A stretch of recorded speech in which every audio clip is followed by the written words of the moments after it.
Okay, maybe you want to pull up the PowerPoint and share the screen so that we can look a little bit more formal that we're starting the meeting. I think Sarah's live. We are on the air. Sarah, can you pull up the PowerPoint for tonight? Or would you like staff to do that? Lisa, you're supposed to do the PowerPoint.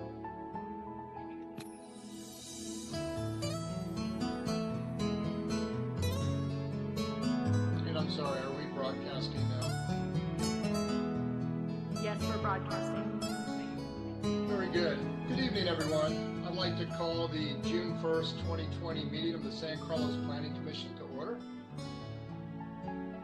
To adhere to the San Mateo County Health Officer's March 16th, 2020 shelter-in-place order, this Planning Commission meeting will be held via teleconference in accordance with Governor Newsom's Executive Order N29-20. There will not be a physical location from which the public may attend this meeting. However, the public will have access to remotely observe this meeting and address the commission. This meeting will be streamed live on the city's meeting web portal, which can be found at www.sancarlos.com and on Comcast Channel 27 and AT&T UVerse Channel 99. We start each meeting of the Planning Commission with a pledge of allegiance to our flag and great country. I invite everyone to join us now. I pledge allegiance to the flag of the United States of America and to the republic for which it stands, one nation, under God, indivisible, with liberty and justice for all. Thank you. Thank you and welcome, everyone. Lisa, can we please have the commissioner roll call? This is Andrea Martisic, Principal Planner. I'll be doing a roll call this evening. Oh, thank you, Andrea. Thank you. Commissioner Roof? Present. Commissioner Garvey? Present. Commissioner Bradley?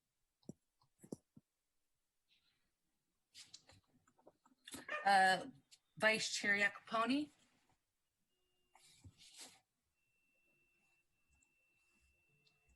Jim, I believe you're muted right now. Oh, He said he can't unmute. Oh, here, let me see if, no. I was reading lips. Present. Great. And Chair Dugan? I'm here, but I would like to pause. I believe Commissioner Bradley is intending to call into this meeting. And was he in attendance at the RDRC just prior? He was, and he is going to attend. I think he maybe just joined. Commissioner here. Bradley? Yes, great. Yes, I said the Pledge of Allegiance. Terrific. Carry on, sir. Great. Welcome, Don. Glad you could join us. And as you. always, appreciate your endurance coming out of the RDRC meeting. We went till about 4 minutes till 7 with the RDRC meeting, but we finished up. Terrific.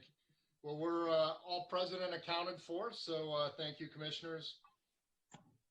We will move on to public comment. We will open up the floor now for general public comment on any items not on tonight's agenda. Would anyone like to speak at this time? Public comments will be received by telephone this evening. If you would like to participate in public comment, please call into 1-669-900-9128, meeting ID 238-262027. We'll pause for a minute to see if anyone would like public comment on an item that's not on tonight's agenda. So we will take a minute. And Andrea, are you receiving the calls this evening? Sarah Cadona is. She's in chambers and monitoring them. Got it. All right. We have one caller ending in 031. Okay, I recognize the caller ending in 031 to speak on public comment. Hi, this is Byron Hill. I live in the White Oaks neighborhood since 2013. I've read through all of the documentation for the proposed ADU and JADU ordinance, and I can tell a lot of thought was put into it, so thank you for that. My comment tonight for the committee is around exceptions to the general rules. I'd like to see and I'm sorry, sir, if I could just pause you. We absolutely welcome your comment, but this is a public comment period, which is for items not on tonight's agenda. So it sounds like you're wanting to comment on our proposed amendment to the zoning this evening. Yeah, yes, I guess I was just going to recommend consideration be given for when exceptions may be made to those ordinances, in particular when the adjacent property is not a single family residence. I see. I appreciate that. I would just ask you to stand by and call back in to comment when we're on that agenda item, because then we could actually respond to you. We cannot actually respond to comments we receive in public comment.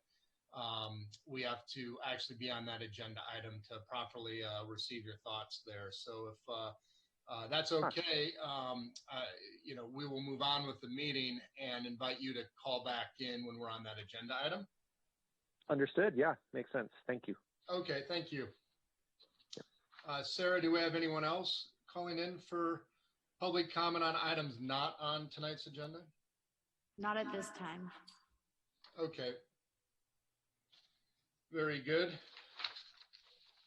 We will move on to approval of the minutes of our previous Planning Commission meeting of April 20th, 2020. And Lisa, I know you were perhaps tied up. I had submitted a few minor kind of grammatical and clarification changes to the minutes. Did those come through on your end? Yes, Chair Dugan, I am in receipt of those. And if you would like, either you or I can read those for the rest of the commission, but there were just a couple of grammatical, I believe, modifications that you recommended and some clarification. Sure, I will just buzz through them very quickly. There's nothing controversial, but just so it's in the record. So on page 2 of the minutes, which is packet page 4, my comment towards the bottom, it mentions 54 parking spaces in my question, and I was actually talking about bicycle parking spaces, so I wanted that to say 54 bicycle parking spaces, to be clear. On packet page 6, there's this at the very top, it should say he instead of hi. I think that was a typographical error. And on packet page 7, just clarifying in my comment, Commissioner Dugan also asked the applicant why they need an extra 2.5 feet in height.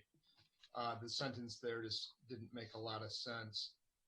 And the only perhaps substantive comment is on packet page 9, my comment.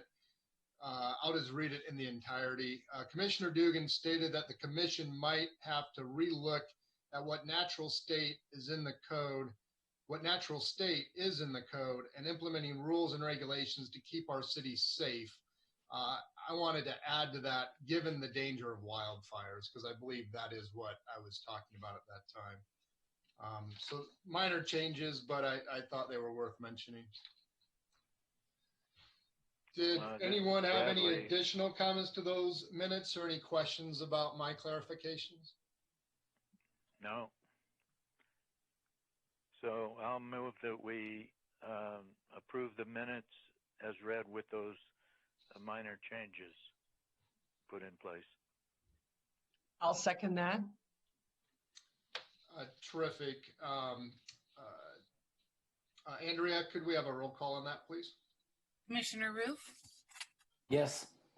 Commissioner Garvey, Yes. Commissioner Bradley, Yes. Vice Chair Capone,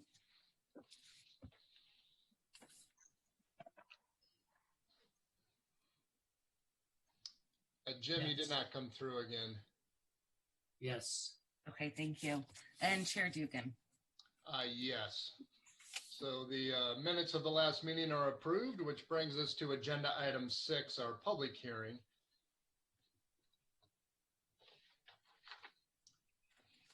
We have one matter before us this evening. First, and that regards our proposed amendment to our municipal code involving accessory dwelling units. And for this matter, our planning staff will review the proposed amendments and give us the recommendation. And then we will open it up for public comment at that time. And then finally, we'll deliberate as a commission and make a decision. Staff, do you have a report for us on item 6A? Yes, good evening, Chair Dugan and Commissioners. Lisa Porras, Planning Manager. I'll be giving the presentation to the Commission this evening. The item before you is an amendment to the zoning ordinance concerning accessory dwelling units and also junior accessory dwelling units for consistency with state law. In addition to the primary amendment to the zoning ordinance concerning ADUs, I'll be using the acronyms ADU and JADU, J-A-D-U, to speak about the accessory dwelling units and junior accessory dwelling units this evening. But in addition to the ADU and JADU, J-A-D-U, excuse me, I'm not used to this one. This one's a little bit new. We'll talk about that. But in addition to these primary amendments, we also are proposing amendments to other sections of the zoning ordinance for clarification, consistency, and implementation of these requirements. So the recommended action before the Commission this evening is to adopt a resolution to recommend that the City Council introduce an ordinance to fully replace San Carlos Municipal Code Section 1823-210, second dwelling units, to ensure compliance with state law regarding accessory dwelling units and junior accessory dwelling units, and also accompanying amendments to the following sections of the code. Section 1804, residential districts, 1805, mixed use, 1815, general site regulations, 1816, affordable housing, 1819, non-conforming, 1820, parking and loading, 1824.230, the wireless definitions, and then 1840 land use classifications. And all those, although these seem like quite a few additional amendments, I will say most of them have to do with the legal requirement to rename second dwelling units to accessory dwelling units. So wherever there is a second dwelling unit mentioned in the code, that needed to be replaced by accessory dwelling unit so that there's internal consistency in the zoning ordinance. So a majority of these sections really got caught in that net to ensure consistency. And then the parking section needed to be clarified because there are parking limitations that we can enforce pursuant to state law, as well as clarifying what it really is to be an ADU or a JADU in the land use classifications. And then lastly, to clarify where ADUs and JADUs are permitted in the residential zoning districts that are currently in place in San Carlos. So if you have any questions on those, we'd be happy to go through those. So in somewhat of a follow-up to the Commission's previous discussion, which was held back in October of last year, I just wanted to clarify in case new members of the public, or we have additional audience members that are new to this presentation, just to clarify, what do we mean by an accessory dwelling unit and a junior accessory dwelling unit? Well, they can take different forms, and I know you've heard this before, but just to clarify, an ADU can be detached from the primary structure. It can be attached to a primary structure. And when I say structure, that could be a single family home, and pursuant to new state laws that were passed, that could also be a multifamily or mixed use building. So either attached or attached to those structures. It can take the form of somewhat like adaptive reuse, where a building is repurposed, where it's, say, presently a garage, and then it's repurposed to become an ADU. So whether it's an accessory structure or an existing garage, those can be modified in order to accommodate an ADU or a portion of a JDU. And then a junior accessory dwelling unit was something that was discussed with the commission last October, whereby it is somewhat of a smaller ADU. The state has gone on to define that cannot be larger than 500 square feet. And it is typically part of an existing primary residence. And these are really limited to the single family districts. So for example, where ADUs are per state law allowed to be in anywhere in any zoning district that allows residential, JDUs specifically are focused and accompanied within a single family district only. So it's smaller than an ADU. It's always within the primary unit, and we have some definitions that we can go over a little bit more clearly later on. So when we're talking about this ordinance this evening, it's really to accommodate these types of living units within the city's existing fabric. So just to sort of kind of remind us where we left off and touch upon some of the things that the Planning Commission requested in October of last year, there were a number of different items that you requested of staff and that have since been completed and are provided for in the packet that you have before you. So one of the things that the commission had spoken of was really what are we talking about in terms of, you know, cooking facilities, kitchens, sanitation facilities, etc., within an ADU or a JADU. So we had conversations with the building official. We had done some research with other codes, and we put together, and also looking at what the state law provides, we put together some definitions that really help to clarify those, to make sure that this square footage includes the necessary items to really create what we're going to call an ADU and a JDU. So that is in your packet, and it is provided in the land use classification section. And I'll go over those in just a little bit so that the commission can really be clear and ask any questions they have about those definitions. The second thing that the commission wanted to know is to have staff sort of see what they can bring back in terms of a visual example. My understanding is that the commission was interested in sort of visually seeing some graphics that would depict a single family house that was maxed out under our new maximum floor area standard in combination with an ADU. And those are provided to the commission in packet pages 217 to 239. There's quite a few scenarios there, but I think what the commission was really interested in understanding, well, what would this look like if somebody did max out their single family home and also wanted to build an ADU, and what are the bulk and mass impacts of doing that. And just really quickly, and I'll touch upon this again, but it's important to understand that the state says that we cannot allow lot coverage to be a limiting factor. We cannot allow maximum floor area to be a limiting factor.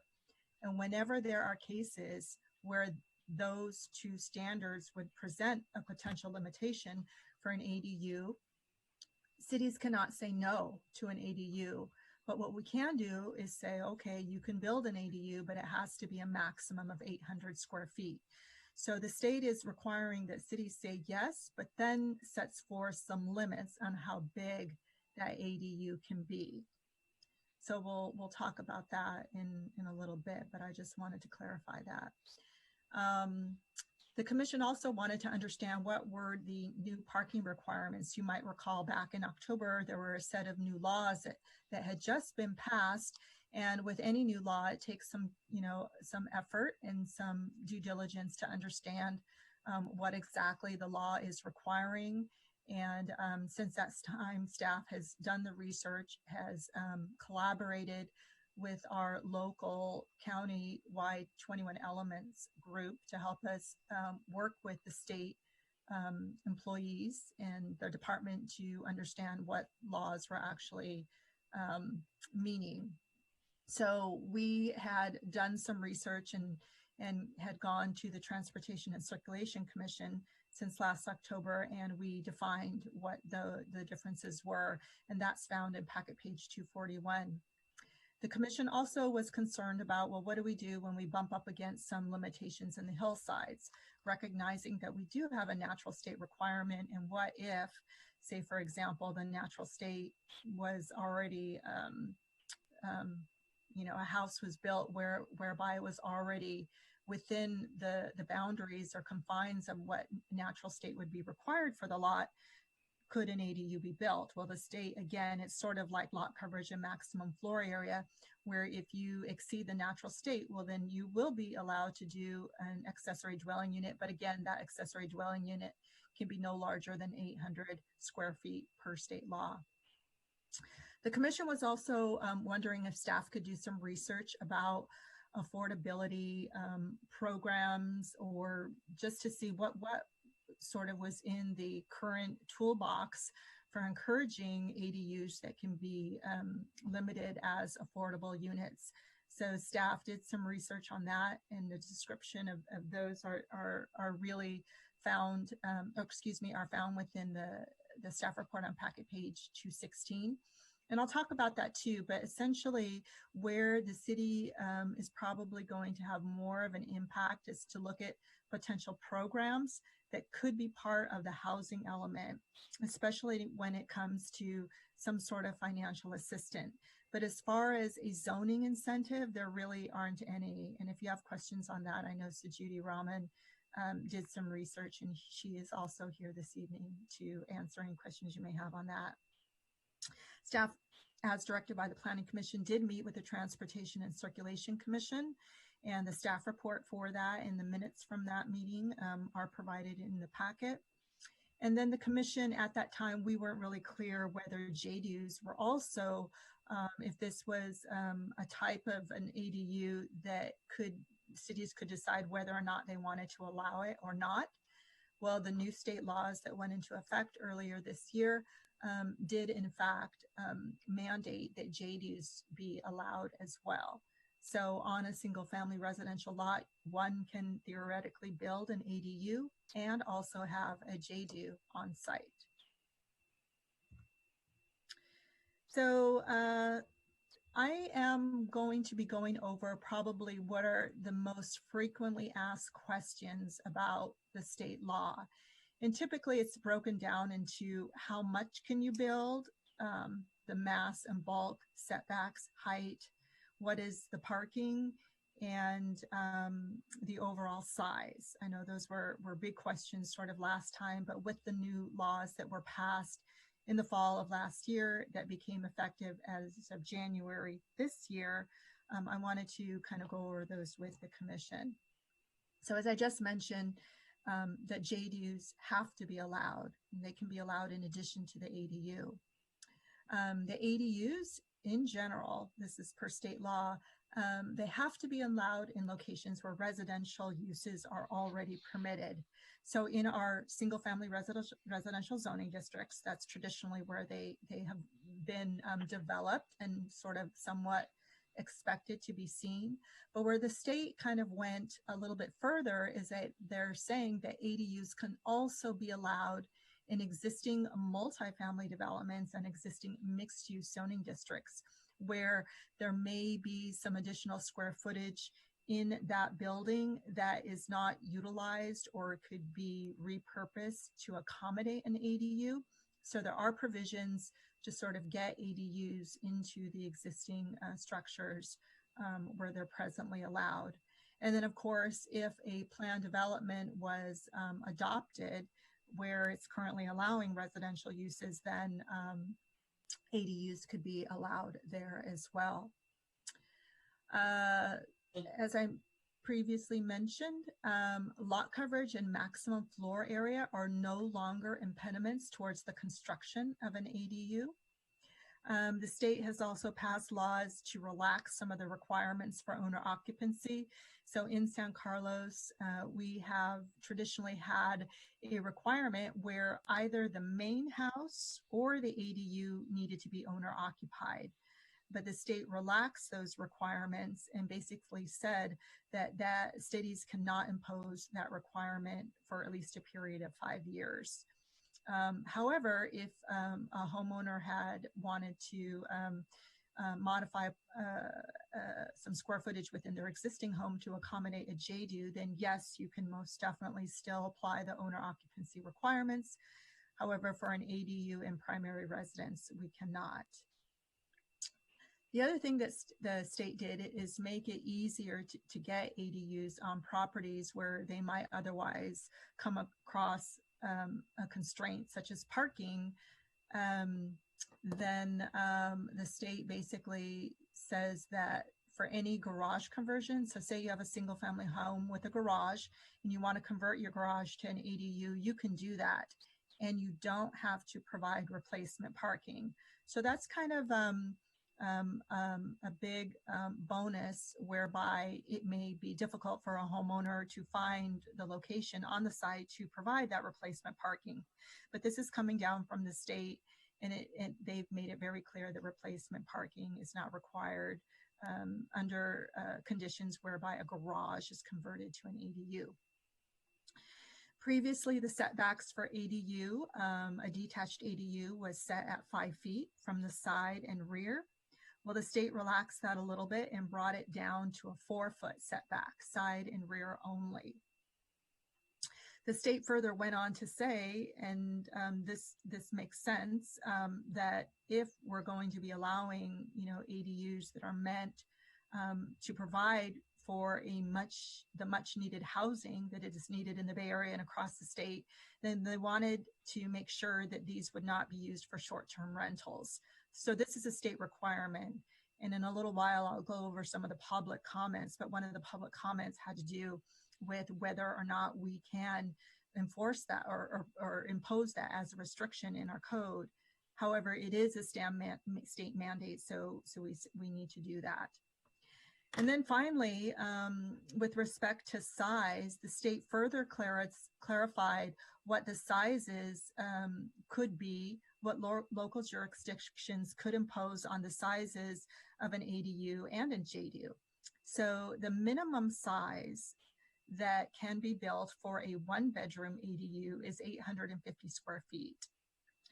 And the minimum size for a 2-bedroom or more ADU is limited to 1,000 square feet. So this is something, the minimum that the city has to allow.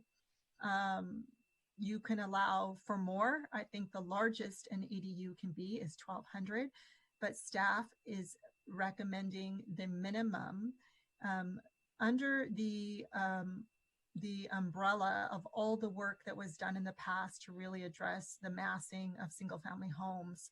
So we wanted to be conservative in that vein. If it's the commission's desire or the council's desire to make that larger, then we would follow that direction. But what we're proposing is the minimum required for an ADU in terms of size. And then with respect to JDUs, the maximum per state law is 500 square feet.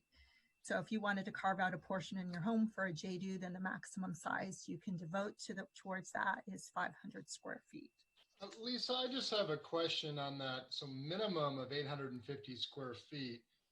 In the packet, I'm in packet page 23, it says maximum, it shall not exceed 850 square feet. So I guess I'm just confused. How are we applying minimum and maximum there? Are we saying the same thing, or? Yeah, I know it can sound a little bit just, it's a good point to clarify. The state says we have to at least allow that much. So for example, the state is basically saying we can't require, 700 square feet and limit it at that. So their minimums we have converted into maximums. The maximum for our city would be 850 square feet for a 1-bedroom and 1,000, which the state allows local jurisdictions to do, provided that they are at least providing a minimum of 850 and a minimum of 1,000. So it is kind of I the see. same thing. Okay. Lisa, maybe before you move to the next page, can you remind us what is a mixed use zoning area? Does that include residential and retail, or is it retail and light industrial? Can you just remind us mixed use, the definition? Sure. It's, well, mixed use in our city, the way that it's defined is it can be either a combination, say some ground floor retail and service oriented uses with office above, or it can be residential above. Now, what the state law is saying is that wherever residential uses are allowed, then we would need to allow an ADU in that building where the residential uses are located. So, for example, if there was a mixed-use building that was just retail on the ground floor and office above, then we wouldn't want to carve out. They're not saying that you have to carve out a portion of the office above to accommodate an ADU. It's really limited to where residential uses are allowed. So if it's a mixed use district with residential above, and within that portion where there's residential, if there was some extra space that was not being utilized and the property owner wanted to convert it to a small ADU, then that would be allowed. Okay, thank you. And if I could, one other one, the point regarding no replacement parking, does that mean by definition then the property owner would be not required to have on-site parking even in the driveway, that the vehicles that were previously sheltered in the garage are now free to park on the street? Is that the implication? That would be the implication. So for example, from a practical standpoint, if there was a driveway, of course, the vehicles can park in the driveway. But if there was no space for parking to be located on the parcel, then that's not a requirement. Essentially, it would not be an impediment. Cities cannot require replacement parking when garages are converted to an ADU. Thank you. Mm-hmm. Yeah. Okay. So I think I'm going to skip over this slide here. And I mentioned this before at the beginning, but just to clarify, these are the amended sections of the code that would be part of a motion tonight, should you choose to make it.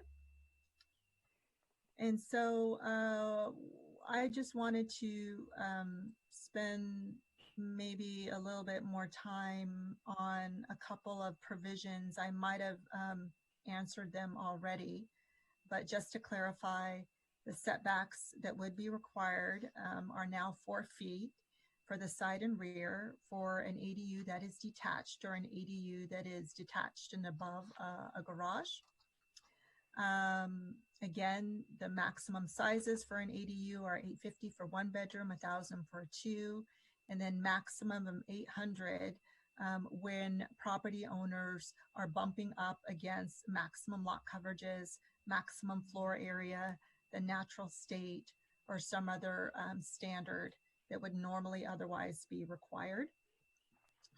The maximum size of a JDU is 500 square feet. Lisa, I had a quick question on the application of that 800 square foot exclusion. So if the ADU is built first, and then the applicant comes forward with a proposal to expand the house, does the house then allow for our current building standard plus the 800 feet, or would we then restrict the house? So if you do it out of order, if you build your ADU first, you'll end up with less in total. So when we evaluate projects, we need to evaluate them in a way that meets the standards of the code. So say, for example, this pre-existing ADU was 800 square feet. Then that is the maximum that it could be, even if you max out lot coverage or maximum floor area. So in that case, where an ADU is 800 square feet, then a property owner could theoretically come in and build the maximum allowed per the maximum floor area standard. However, if the ADU was, say, 1,200 square feet already, and the primary, home was, say, a relatively modest size home, and per the MFA, it looked like they could add on, then they would need to probably make some choices, because we need to be able to approve it in a way where we can find that it meets the standards of the code, consistent with state law and so forth. So there would probably need to be some decisions made in terms of whether they wanted to modify the portion of the existing ADU so that they could max out their MFA, or perhaps they would just have a limited amount of additional area that could be accommodated. Well, just, I'm not sure I followed that exactly. So just to be clear, so the maximum building envelope is 2,000 square feet, and now we have an 800 square foot ADU. So it seems clear, if the 2,000 square foot house is already built to that maximum MFA or lot coverage, they can then add 800 square foot ADU to that. That seems clear. But now what if they have a 1,500 square foot house and then they built the 800 square foot ADU? Could they then come back and add 500 to that or not? 500 to the main house. Yes. Well, then ending up in the same place, just, would we then try to hold them to where they're at because they already exceeded the 2,000 with that ADU? Or is the ADU just flat out excluded regardless of when you add onto the house?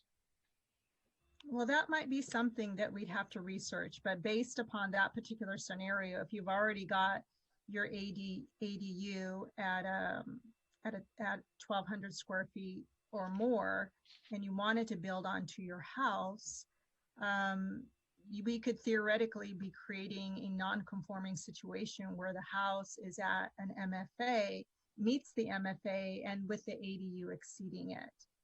So this might be an area that we want to confirm, but based upon my understanding of the law and of how our code would work, then there would be some limitations and choices that property owner would have to make.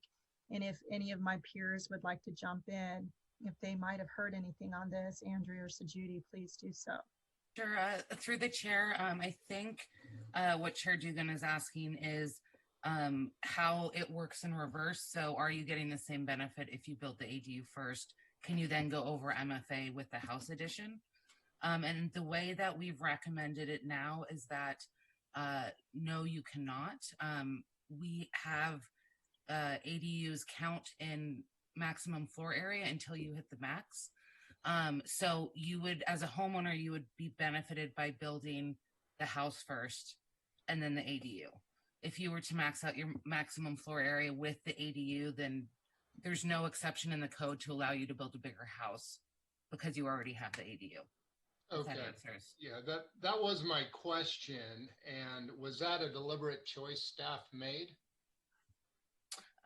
Yeah, the commission could decide to exempt ADUs completely from maximum floor area. However, we did consciously make that choice because, as Lisa mentioned, we're concerned with maintaining community standards and also recognizing all the work the commission and the city council and community did on house size. So that is something we consciously, wanted to make a recommendation on. Yeah, I appreciate that. And it's just something I think we should discuss as a commission. I'm not sure actually where I would be on that. It just seems like something we should be conscious of. So commissioners, let's just make sure we discuss that when we get to deliberation. Okay, thank you. Good questions. I will pick up on item or under the list number 4 concerning height of an ADU. Now the state limits the height of a detached ADU to 16 feet and leaves it. This is one area where local jurisdictions can decide on the maximum height of an ADU that's located above a garage. So right now, I believe in our code, the maximum height of an ADU of a garage has been allowed to be as tall as the main house. Is that correct, Andrea? Yes. And so what we're doing is when those ADUs are built over a garage, we're limiting them to 20 feet. And the reason that staff is suggesting a height limitation on ADUs above garage really has to do with the concerns we received during the house size conversation over privacy and massing. Recognizing that most of these detached ADUs are in the rear yard, we felt that limiting it would be within the same line of thinking on how to protect the privacy between neighbors. And we did some research on other jurisdictions that were kind of having the same concerns, and where they have modified their ordinances to address height on ADUs located above garages. And so we are proposing 20 feet, but I just wanted to clarify to the commission, this is a decision point you can make where the state is really silent on this in terms of the height. But the state is not silent on the height of a detached ADU, which is limited to 16 feet. So we're recommending 20 feet when ADUs are above garages. Lisa, a question on that. So that sounds reasonable. We want the housing. We don't necessarily want a tower looming over neighbors. So I understand the reasoning there. But that also is essentially mandating a flat roof. And so my question is, when we move to architectural compatibility, roof pitch is one of the standards of that. So are we acknowledging that flat roofs are in all cases architecturally compatible with the roof pitch that is most likely not flat on the main resident? Or could this potentially be a way we don't approve over garage ADUs because we then conclude flat roof is incompatible? Well, the intent wasn't to limit it in some way and find a design standard, or imposing a design standard that would be limiting. We looked at other codes, and this was a common standard, and we felt it was appropriate. I don't know if there are any, Andrea, can you let me know if there's any allowances for pitch in the code when it comes to the measurement of height? Or do we have any background on this particular standard that was researched? Sure. So as you mentioned, our previous code had a limit of 28 feet, which is the same as the main residence. But the key thing with that is that in order to achieve that, you also had to meet the main house setbacks. And so in this case, it's a 4-foot setback and from the rear instead of 15. So pretty big difference. We did not consciously think that there should be flat roofs. That is something you could decide on, but I think it's a very good point because there are ways to do pitched roofs and sort of tuck the ADU underneath the roof, right? So it's not as impactful to neighbors in terms of windows and things like that. So the height, like Lisa said, was just based on neighboring jurisdictions and wanting to lower it a bit from what's allowed in our previous code. But that is a decision point that you could make and provide exceptions for as well, or recommend a taller height overall as well. Okay, thank you. But just to be clear, so am I thinking of that the right way? A 20-foot height limit for a second floor? I mean, that means a flat roof. That can't mean anything else, can it? I think in many cases it would probably lead to a roof that is more flat. So I think that's something that we can talk about if the commission is wanting to look at that a little bit more closely. We're happy to have that conversation. Okay. Good idea.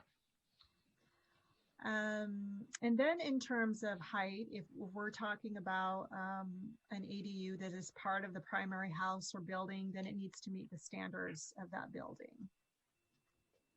In which case, for a single family home, it would be a maximum of 20, 28, 20, is it 28, 26? I keep getting Andrew, 28? Yeah. Okay. And then the state also clarified some parking requirements. So first of all, no parking is required, again, as I mentioned, when an ADU is taking the place of a garage or accessory structure. So no parking for the ADU itself, and no parking, replacement parking for the garage that it is replacing. And also, this was included in the prior set of laws that the state passed, is that if an ADU is within 1/2 a mile of public transit, then no parking is required. And if an ADU is contained within an existing residence or structure, then no parking is required. Whenever these exceptions are not met, then it is 1 space per ADU. Lisa, can I ask a quick question on this 1/2 mile for public transit? And I think this was raised with the Transportation and Circulation Committee minutes, a good issue. What percentage would you estimate of San Carlos properties are not within a 1/2 mile of a bus stop or any public transit? Is it less than half, more than half? I was just curious. I saw that the Transportation Commission started to drill down into this, and I didn't see a lot of specifics. So I just was curious and thought I would ask. Well, I don't have a percentage for the commission this evening, but I think one way to think about it could be geographically. And it appears that most of the ADUs that are built or proposed, let's see, to the east of Alameda de las Pulgas are going to probably mostly be within a 1/2 mile of public transit, most of them. But it's when you sort of get into the hill areas and to the west of Alameda de las Pulgas where that will be the case less often. I don't know if that helps, but I don't have it broken down into percentage. That's helpful. Yeah, thank you. Mm-hmm. Okay, so this is something that the commission expressed concern about, and so this had to do with, well, what are the definitions of an ADU and JDU when it comes to really looking closely at the standards for kitchen and sanitation facilities? What are the minimums that they have to require? And so what staff did is they researched other jurisdictions, they combined it with state law. We worked with our own building official to review these, and by adopting these definitions, we wouldn't be in conflict with any health and safety codes or any of the building code standards. So these are the definitions that are proposed in the ordinance before you this evening. So I'm going to sort of start in the middle of the definition of an ADU, simply because I believe this was the concern from the commission last time around. But ADUs shall include permanent provisions for living, sleeping, eating, cooking, and sanitation. And by sanitation, we mean a sink, a toilet, and a shower or tub on the same parcel as a single family or multifamily dwelling. At minimum, so what we would be looking for is at minimum, the kitchen shall contain a sink, a refrigerator, and either a cooktop or a range. And the difference between an ADU and a JDU is that a JDU can have an efficiency kitchen. So let's move down to the definition of a JDU. So of course it can't be more than 500 square feet. It needs to be contained entirely within the single family dwelling. It must have its own separate entrance. And it may, but it doesn't have to, it may include separate sanitation facilities, again, a sink, toilet, and a shower tub, or it could, at minimum, share the sanitation facilities with a single family dwelling. However, in order for a JDU to be a JDU, it needs to have an efficiency kitchen. So that's the requirement, whereby the sanitation facilities, it can or it doesn't have to.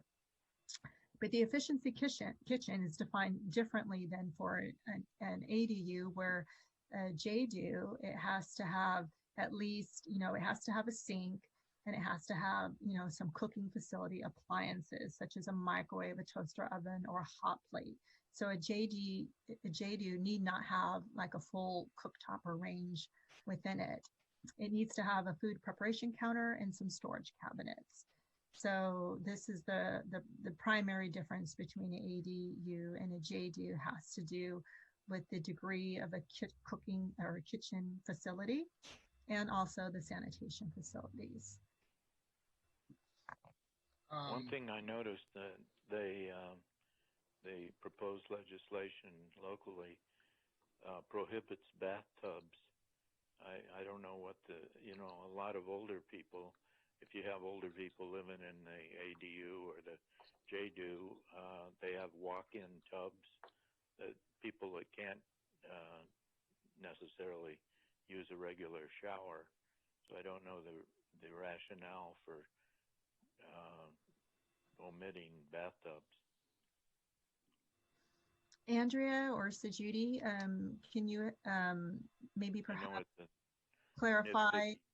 I don't know if that's a state definition where it says shower/tub. And I don't think, I guess I'd have to clarify with my colleagues if there was any discussion on whether cities could prohibit tubs. I haven't seen anything, but we can definitely research that. All of the various cities we've looked at, most of them have said bathtub or shower. So we could definitely check and see if that's a new law. I think I read it in your program. If it is a new law, I don't know why it would be, but then I don't know why a lot of this ever happened. But how are we considering shower/tub? We're saying, like, as proposed, we're saying either a shower or a tub. Is that what a slash means? No, what I seem to remember reading was they just outlawed bathtubs. Okay. I mean, but we're looking at the definition that's being proposed to us, and it says shower/tub. So does that mean it has to be a shower-tub combo, or can you just install a shower? I think we would need some clarification. I think, well, one thing where we can start is making sure that we are consistent with state law. But if state law allows us to say that we require a shower and not a tub, to kind of meet that concern, then that's something that we can look into. But I guess I'd need to look at the state definition. I don't know if staff, Andrea or Sajudi, has that information. I'm looking through now and I don't see any reference to it. I'm wondering if it's a reference to allowing, if you allow a tub only, it has to also have, a shower head. You can't just have a tub by itself. But I will keep looking. I don't see anything in the state laws so far. But I'll keep researching as you present. Yeah, maybe we can come back to that and get some more information. Yeah, thank you. I didn't mean to slow the momentum of the meeting down with bathtubs, but I seem to read it, but I don't have the package page number in front of me. Thank you. Okay, and we'll have Andrea or Sajudi can look at that while we continue. Lisa, on these definitions, are these, so the state had some mandates and we've kind of, is this essentially representative of the state definition for these, or have you've further refined these definitions in some way? We further refined them when it came to the kitchen facility based upon the commission's concern. I think the commission had a request that staff, really define what a cooking facility or a kitchen facility is, because the state did not define that. like, for example, they didn't, talk about the minimum kitchen facility or the type of kitchen facility that must be required for an ADU or must be required for a JDU. So this is where staff. So we're free to, expand or otherwise revise these. Is that correct? Yes, I mean, to the extent that they're consistent with state law. So for example, I mean, I know the commission wouldn't do this, but for example, if you just said it didn't need to have a kitchen facility, well, it needs to. Yeah. But how we define that, I think we can definitely, take some direction from the commission if you want to look at that closely. We would work with our building official to make sure that whatever direction we're getting from the commission doesn't create a conflict. And then, take your recommendation forward. No, I appreciate that. I just, as I recall our discussion in the study session, it was a concern that a JDU wasn't just a bar, right? And I don't see anything in this kitchen definition that any bar wouldn't meet. All you have to do is throw a microwave next to the sink and you're done. This doesn't even require a refrigerator. So I think we base it, and every house has a kitchen somewhere and a bedroom. So I think this definition is just a 500 square foot loophole in our floor area ratio, frankly, and someone gets to add a bar somewhere. That's kind of my off the cuff commentary. We can discuss that further, but I think I'd be interested in a more rigorous definition of an efficiency kitchen. Hi, this is Judy. If I may interrupt, as looking through the state laws, it does define an efficiency kitchen for junior ADUs, and it defines it, which shall include all of the following: a cooking facility with appliances, a food preparation counter and storage cabinets. And so it's basically mimicking the same definition that we've written in the proposed ordinance. Well, does the state code define appliances? Because I think, I don't think a toaster oven is all that's meant by appliances, frankly. Initially it did, but it's been crossed out. Initially it was defined as appliances that do not require electrical service greater than 120 volts or natural or propane gas, but that's been striked out and now it's just appliances.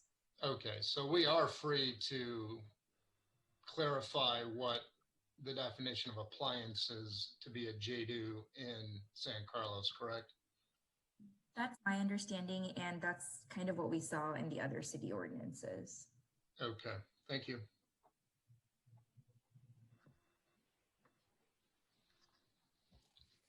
Okay, so we can always come back to this slide when the commission is ready to discuss these items. I just have one more slide before we wrap up the presentation. Lisa, sorry to interrupt, but I found what Don was speaking about with the bathtub, if you want me to address that now. Sure, that'd be great, Andrea. Thank you. What package page number are we on? We are on packet page 99. Okay. At the bottom of the page under I, facilities. And this is part of the general site regulations for accessory buildings, not ADUs. Under facilities I, it talks about a detached accessory structure that has not been approved as an accessory dwelling unit may contain a toilet, shower, and sink upon review and approval by the building official and director, and a bathtub is not permitted.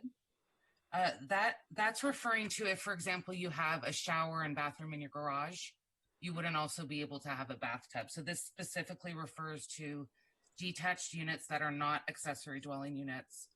They can't have a bathtub in there. They can only possibly have a shower and bathroom.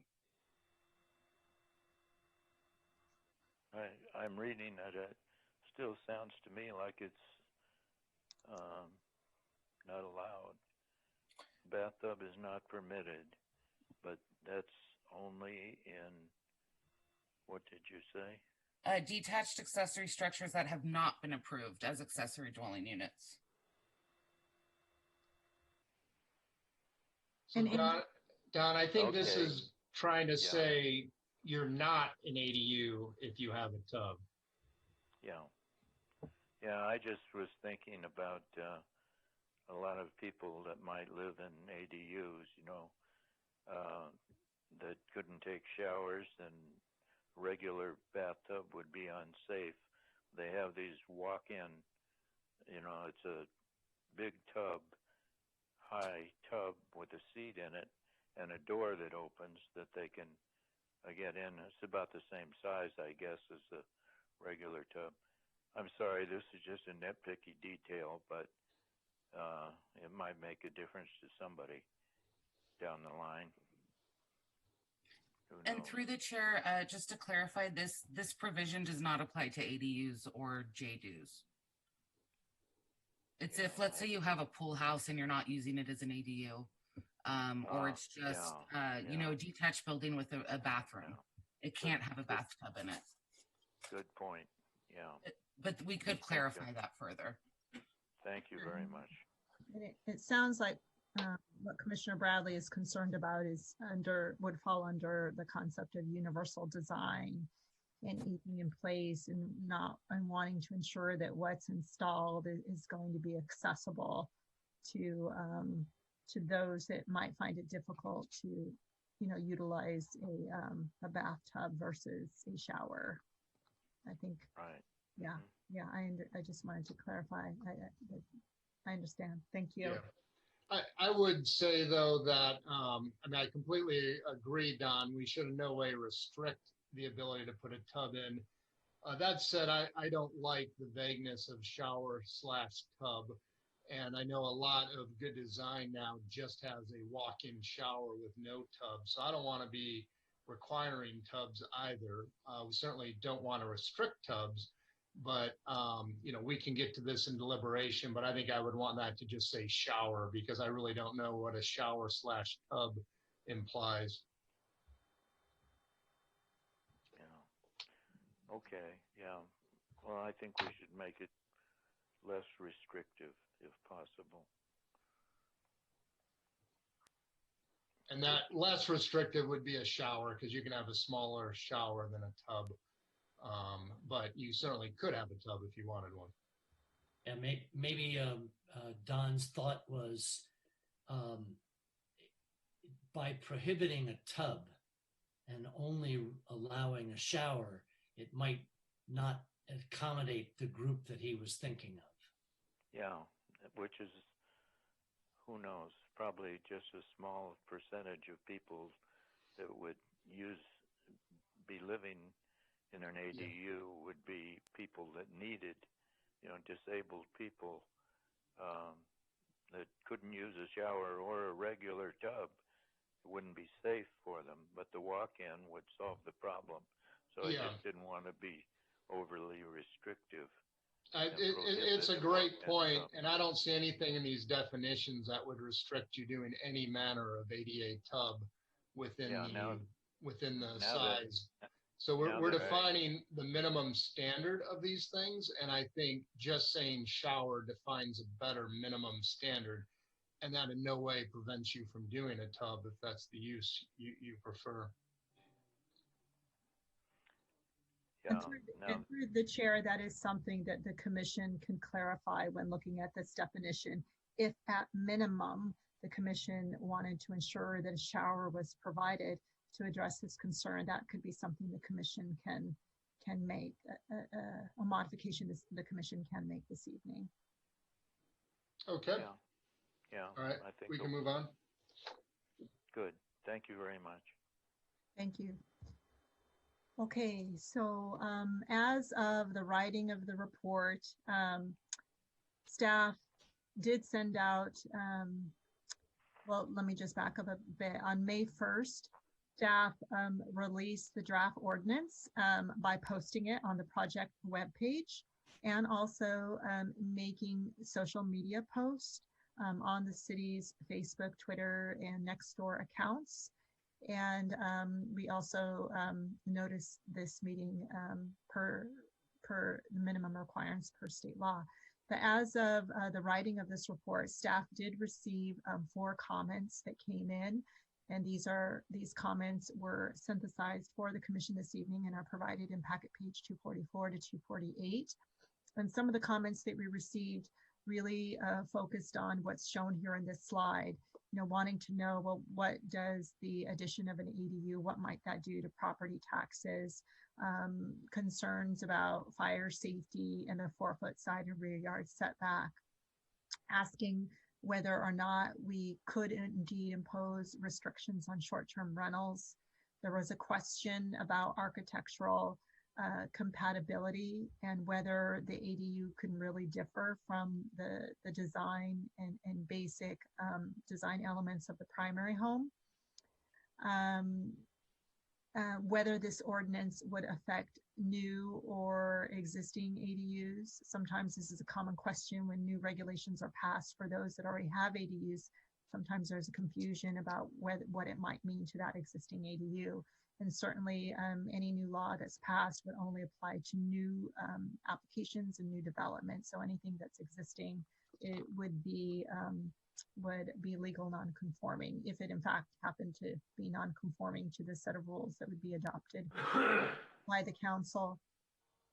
One public comment had to do with whether staff worked with the building official in reviewing this ordinance, specifically as it relates to fire safety, construction, etc. And just to ensure the commission and the public that yes, we did have this ordinance reviewed by the building official, and nothing in this ordinance would supersede any requirement that would otherwise normally be required for building permit issuance.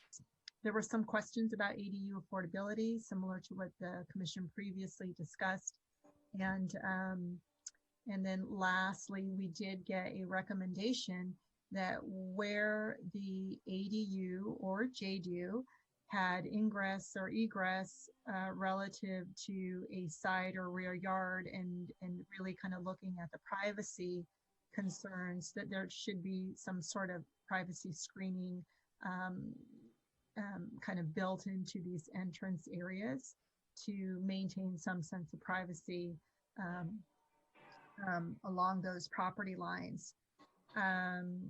So we did address all of these questions, and I know there's probably some additional public comment this evening, but those are generally the comments that were received as of the writing of this report. And this project and consisting of proposed amendments to the ordinance was, the notice was made available on the project website, and like I mentioned, posted on social media, and then legally noticed and published in the local newspaper. This is the recommended motion should the Planning Commission choose to make it. This concludes staff's presentation, and both Andrea and Sajidi and myself are here tonight to answer any questions you may have. Thank you. Terrific, Lisa. Thank you. That was a good overview, and it's clear you guys all put a lot of work into this, so thank you for that. Commissioners, any further questions of staff on this?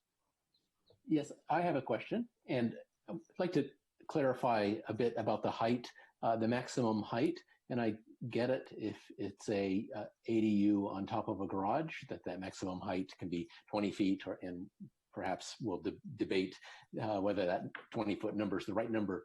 But if you have let's say a single-story house, could you put a second-story ADU on top of the house somewhere else?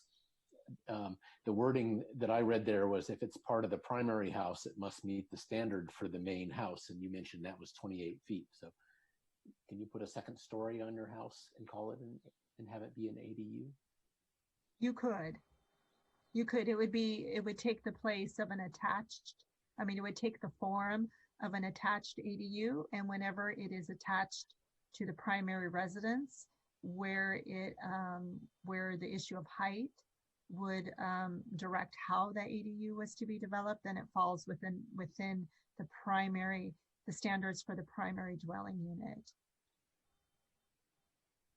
So yes, if you had a single-story home and you wanted to develop above it and provide, maybe it's a 1 and 2 story ADU and it's attached to the rear, you could theoretically do that, and it would be, you could make it the same height as well, you can build that second story element consistent with the height that is currently allowed for the primary dwelling unit.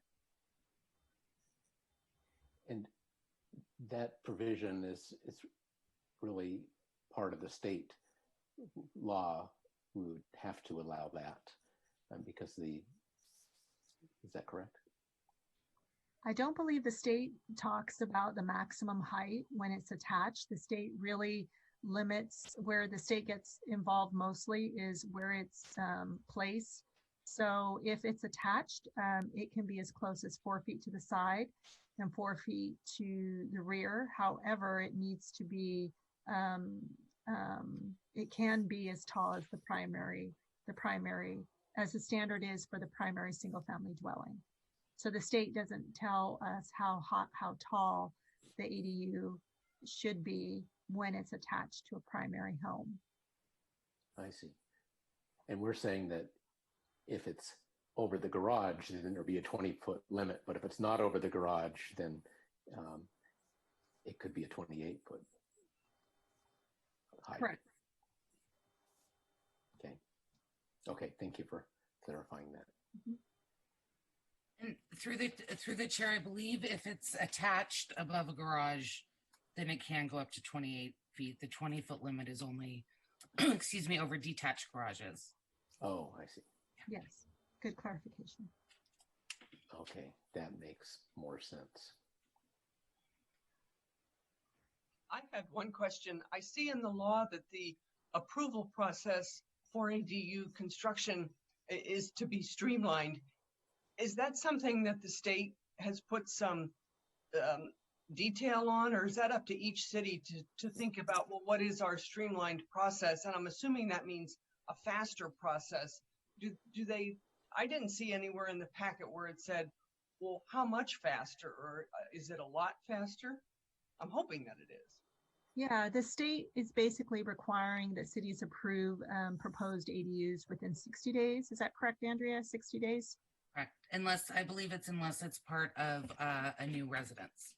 That's right. So if someone is proposing a new home and an ADU is part of the overall new development, then the timing for that really gets folded into the timing for the single family home. But if it's just an ADU in and of itself, then the state is requiring that we process those within 60 days.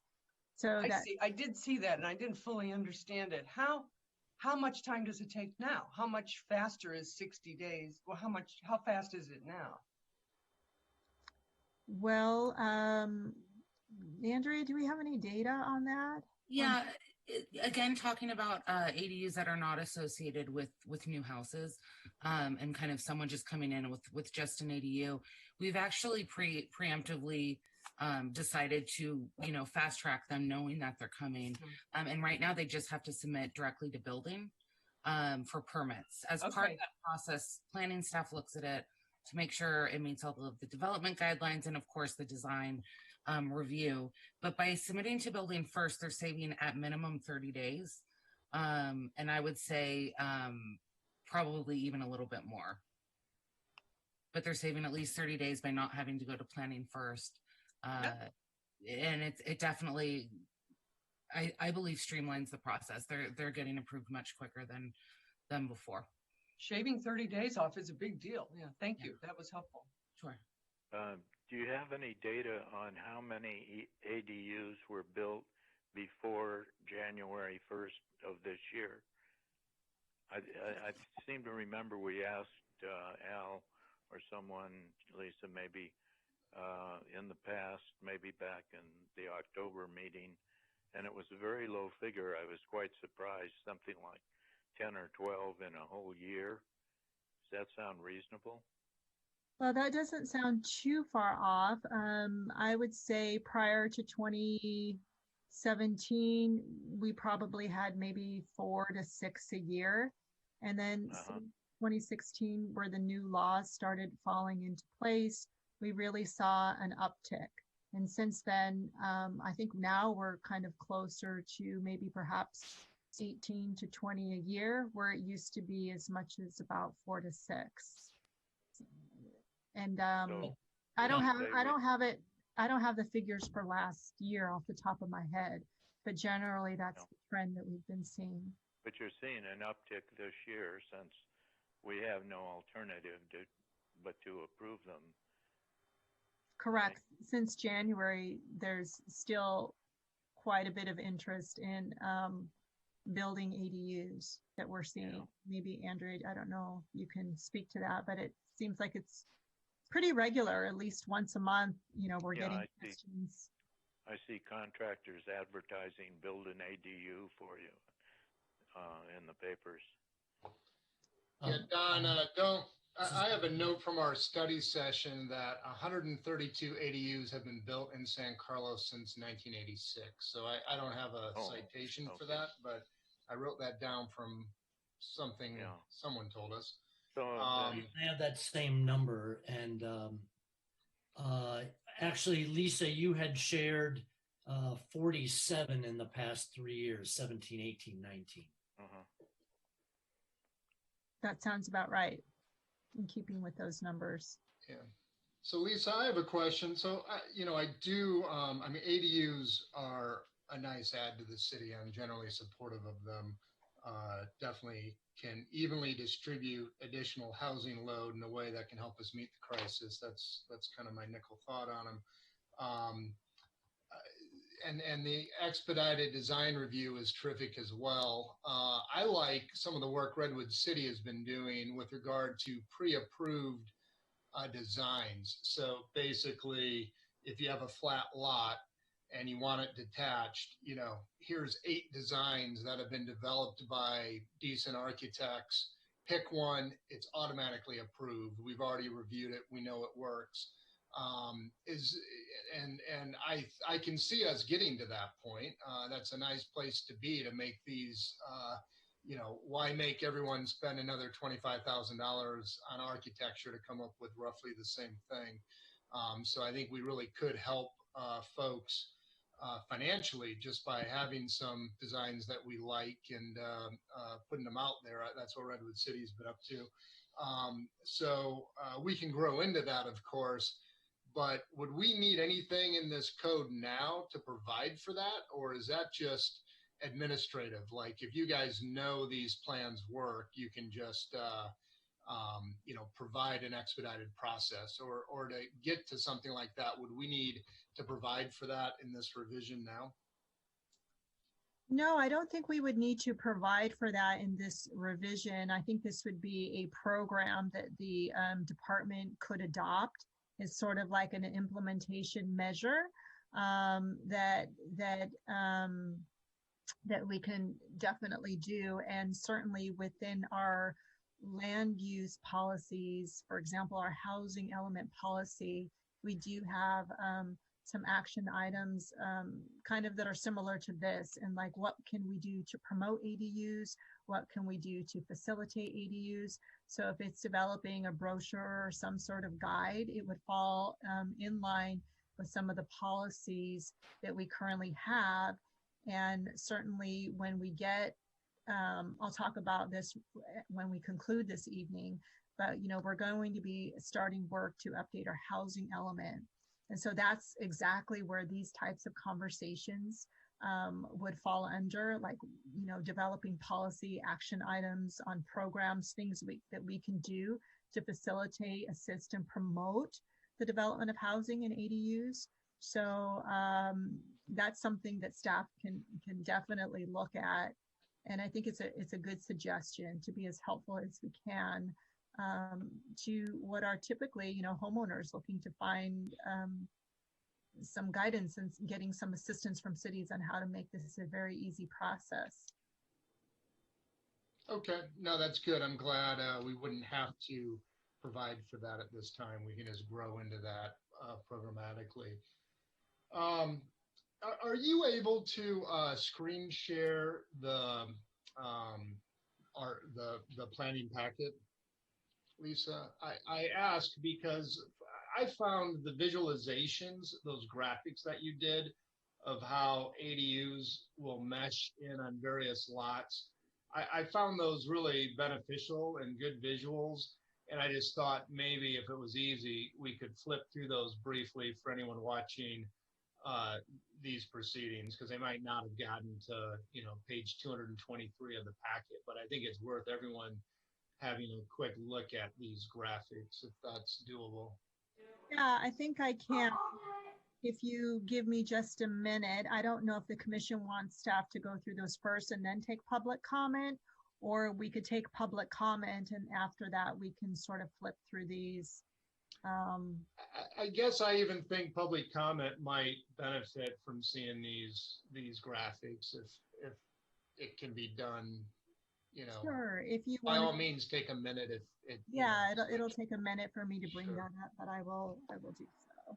Thank you. Okay, thank you. Well, while you're doing that, I had a question about the graphics. I found them helpful, but they were for 5,000 square foot lots and 7,000 something square foot lots.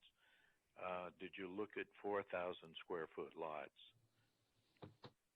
No, we did not. There's quite a range of different lots to use. We use 5,000 because that's the kind of the predominant lot size. Right. And then we do have, a good amount of lot sizes that are larger. So we picked the larger one simply because you can have more bulk and mass on the site. So that's kind of what drove our decisions. But to answer your question, no, we don't have it for 4,000. That's what I'm concerned about, is the 4,000 square foot lot with 2 ADUs or JDUs on it.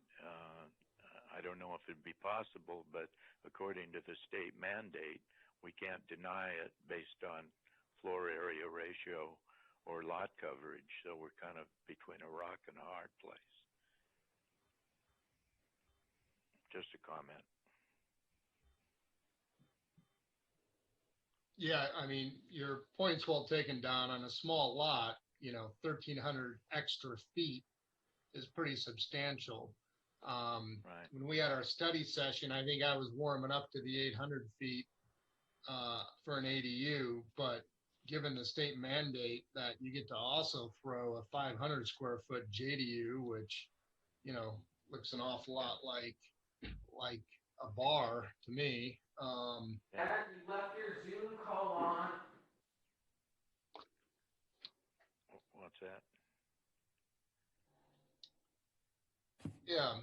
So any other questions of commissioners? Hopefully we can get to that graphic, but we can move on to public comment. Through the chair, I did also have an updated number of accessory dwelling units. Since December, which is when people started learning about the laws and sending in their plans, we've had about 18 submitted from December to today. That basically tracks ones that have gone straight to building, and does not include necessarily the ones that have come with brand new homes. So I would say, somewhere between the range of maybe 18 and 22 within the last 6 months. Thank you. Okay. I think I can, let's see. There we go. All right. Can everyone see this okay? Yeah, that's good. Thank you, Lisa. Okay. So there are quite a few different options that we looked at. So we'll just go through these. And if there's one we want to stop and discuss, you can let me know. But this is an example of a detached ADU, a 1-bedroom, so we know what the size limit is on that, and that it is MFA compliant, meaning the detached ADU together with the primary home is compliant with the standards for maximum floor area. And in this scenario, one of the things I wanted to remind the commission is that whenever there was a detached garage, as you can see in this image here, it's sort of in the pinkish hue, kind of where my mouse is. When it's detached from the main house up to, I believe it's 400 square feet, is exempt from the MFA. So that is what this scenario is depicting here. Yeah, thank you for that reminder. Can you just say that again? Up to 400 feet is exempted if it's detached? Is it 400, Andrea? I forget. Or 450? I believe it's 450. Let me check. Yeah. Okay. And then just to be clear, when you say this is a MFA compliant house, there could also be another 500 square foot JDU in there too. So we should maybe even have a pink JDU sticking out of these things. Is that right? The area where, so really that provision where an ADU exceeds the lot coverage or the maximum floor area, if a city should have one like we do, it's really limited to ADUs. A JADU, and correct me if I'm wrong, so Judy and Andrea, a JDU still needs to comply with lot coverage and MFA, or are JDUs exempt from that as well? I thought it was just the ADU. I believe JDUs can add up to 150 square feet max to the house in order to accommodate it. Oh, okay. That's good. I thought the full 500 got accepted as well, so I'm glad to hear that. If you could verify that, Andrea, the 150, because Sure. That's an important aspect. And to clarify the earlier question, for a detached garage located at the rear of a lot, at least 40 feet from the front property line, can be exempted 450 square feet from the maximum floor area. Okay. Yeah, so what this image here is showing is the maximum floor area really absorbed by the primary dwelling and that detached accessory dwelling unit in the back. So all of that would be MFA compliant, where the garage square footage would not be included because it's already excluded per the existing standards that we have. I'm afraid what might happen is people will submit plans for approval and add on hundreds of additional square feet and say it's an ADU when it's really not one, but they'll get away with creating a much bigger house on a maybe small lot. Well, one of the things that staff is looking for is to make sure that that additional square footage, let's just say the building in the back, that's in blue right now, that it really has all of the elements of a living facility, a bedroom, sanitation facility, a cooking facility, its own entrance. And the other thing that staff does is we put a deed restriction on that. It's required that be utilized as an ADU. So for rent or for a family member. Yeah, it can be for a family member or it can be for a non-family member. There are no restrictions on that. And that's essentially, and the restrictions for short-term rental are imposed on any new ADU. Lisa, can you clarify, maybe must it be rented? I mean, I think that's the point, but is that the minimum standard, that these are units for rent and there is an expectation that they are rented? Well, yes, there is an expectation that they are rented, but there are no requirements, to my knowledge, that forces the property owner to, say, for example, charge a rent. Like perhaps it could be used for a child coming home from college, and if the owner decides they don't want to charge rent to their family member, or their grandparent, then there's nothing to enforce that there has to be a rent collected. Sure. So in that scenario, and I think this is where we traveled last time, if I have a house in this scenario that meets floor area ratio, maximized it, detached garage of 750 feet, I could still build up to 850 more square feet and effectively add a whole other living space and not have to charge rent for it. And it, so long as it met the requirements as you've outlined, separate entrance, living, sanitation, and cooking facilities, then I could, if I wanted to use that land, I could use it that way. Well, I think we would probably want to get some guidance from perhaps our legal counsel or from our colleagues and from the state. But to my understanding, there's not, I don't think there's anything we can do to work with the property owners to ensure that indeed they are collecting a rent on the property, on the areas that they are building that are designated as an ADU and that meets all the requirements of the state and the city alike.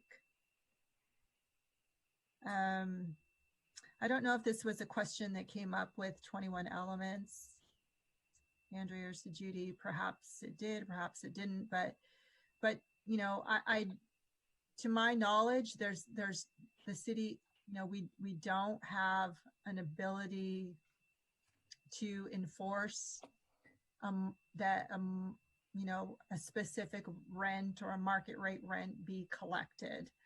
Yeah. I mean, I'll chime in. I would not be comfortable trying to mandate how people are using a private residence like that. I think that's well beyond our purview as planners here. Yeah, I would agree with that too.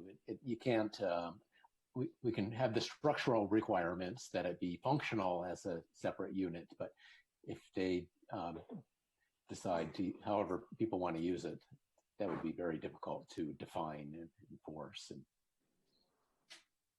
so we're sort of trading the opportunity to have additional housing, but we are opening the door for some people perhaps to take advantage of that. Yeah, and I think actually it's just the price that we're willing to take, I think, in order to get the additional housing stuff. I think that's right. Wiz, to both of my colleagues' points, this is not something it is in our purview to mandate. It is just for the public, this is an outcome of where we are and making this choice, and we should just be clear that it might happen. That's right. Understood. Yeah. So somewhat related to that, as far as use goes, what is our thinking on the restriction for short-term rentals? I mean, arguments can be had on both sides of that, and it seems to me that almost is a separate policy area, short-term rentals and how they should be handled.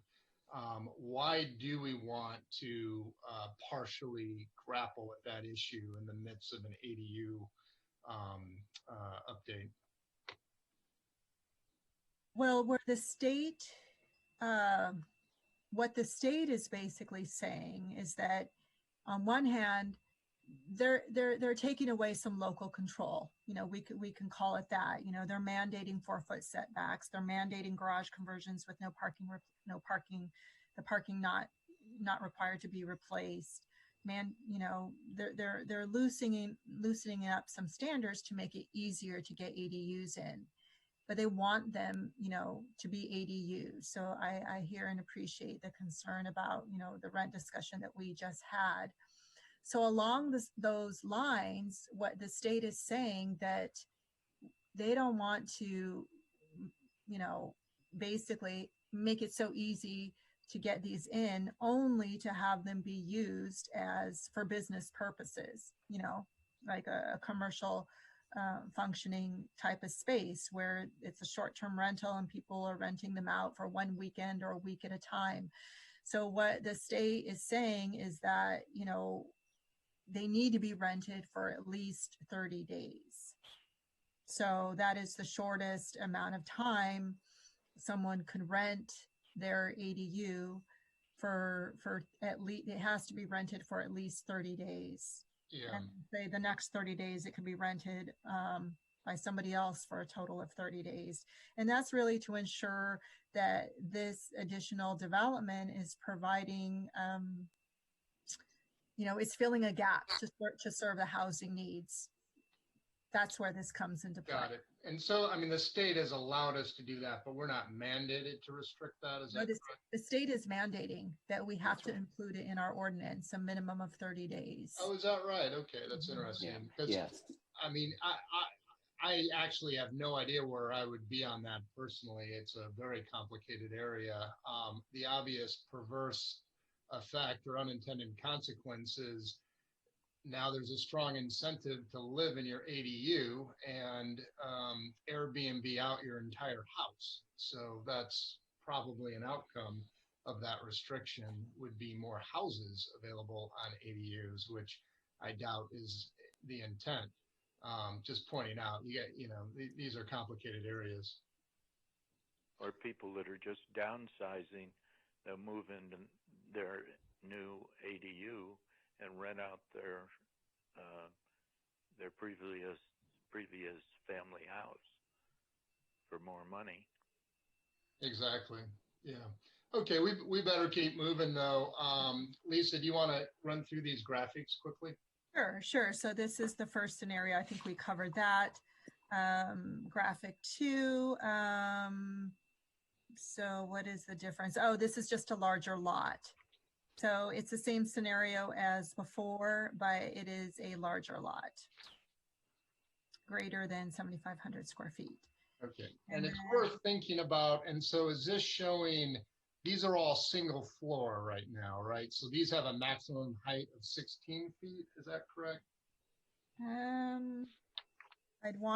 Can somebody help me out here? I think there's a sheet that goes along with this, Judy or Andrea. Yeah, so according to this sheet, graphic 1 is showing a 2-story ADU can be developed at or under 16.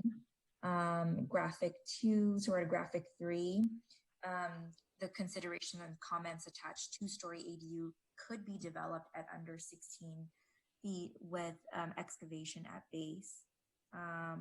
So the ADU shown here in this graphic is 16 feet in height.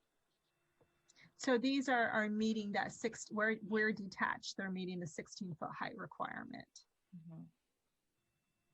I mean, they're built to the max. This is what we asked our graphic designer to prepare is, the maximum. So in that envelope, you could have a 1 or 2-story, just depending upon how you wanted the look. Okay, great. And as we're looking at these, I do think keeping those JDUs in mind is useful. Andrea, did you have any luck? Is that the answer? 150 square feet of additional JDU space is also allowed over our maximum floor area? Yeah, so I was just looking through the state laws on that, and it looks like the intent is really for JDUs to be in existing bedrooms, like converting an existing bedroom for 500 feet.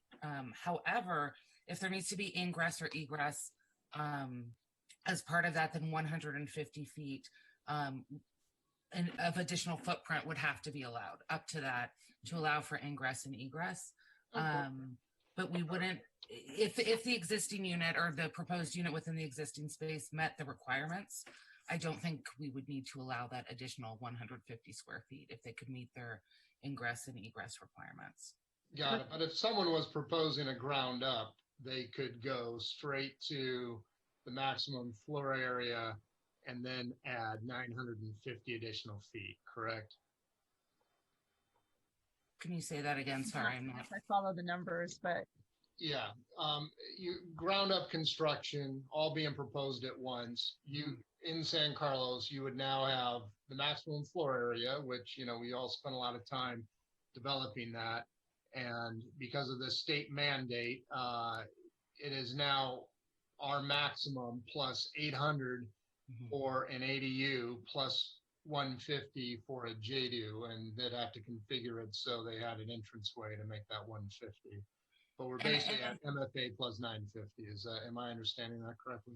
And I think in that case, if it were a brand new house in construction, the city would be able to argue that that additional 150 would not be needed because they could design the house to have an entrance to the JDU as part of their original design. They're not working with, existing conditions where there's no way to design it.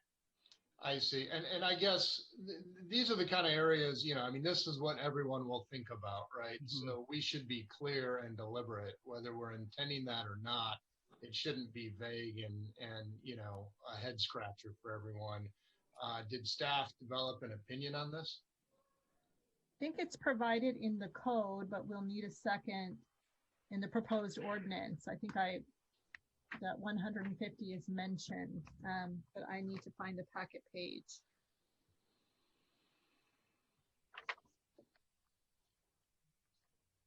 I like the line of thinking that Commissioner Dugan is raising here. But to keep it simpler, let's just talk about adding a JDU to a new construction.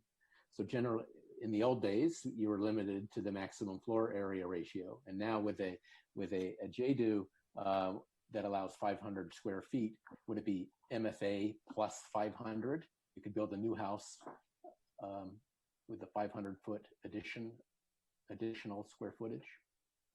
A JDU, since it's a new home, there is opportunity to include it with the primary residence such that it meets the MFA. I see. So it doesn't give you a free rein to add 500 square feet. That is correct. Onto the MFA. And since it's new, you wouldn't even get the 150 square feet that you could potentially get if you were adding on to a. Okay, so that's somewhat comforting in terms of not letting this be a big loophole in our size and mass rules. So thank you. To clarify, you're exactly right. And the 150 is really for pre-existing conditions where they might want to convert an area within the home, but then they need to provide a way to access the JDU. And then they do 150 for that purpose. And for me, that sounds pretty reasonable. Yeah. In the code, it's section 3E. What page did Judy? Market page. Let me grab that page.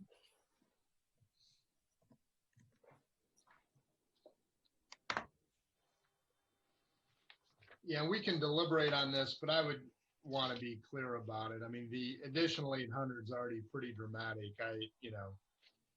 To the extent we can, I would say we wouldn't allow anything extra for a JDU except perhaps the 150 if necessitated by existing conditions or something like that. That's in packet page 22. And it's it's E. Oh, okay. E on packet page 22. Yes. Is allowed solely to accommodate ingress and egress for the JDU, limited to 150 square feet. So if the commission needs a minute to, or I can read that again if you like, but it basically states an expansion beyond the existing physical structure of the primary residence is allowed solely to accommodate ingress and egress for the JDU, but it's limited to 150 square feet. Well, it's funny though, that is not referencing maximum floor area exemption. That is simply referencing an exception to the requirement that JDUs are completely within the existing four walls. So this is saying you can get an extra 150 to put in a door for your JDU, but otherwise it has to be inside the residence. It does not speak as an exemption from the MFA. Correct. So if you have an existing house that is quite large and beyond the new, like all of those houses that could be the case, they're legal non-conforming. The legal non-conforming aspect would not preclude a property owner from modifying their home such that they carve out a portion to be that 500 square foot JADU. But if they needed some additional square footage just to provide entrance and exit, then they can do that, but only up to 150. I see. Yeah. So I think, you tell me if, I think we should be clear that JDUs are not exempt from MFAs, and then an applicant could lean on this to maybe get 150, but I just think we should have it clear somewhere.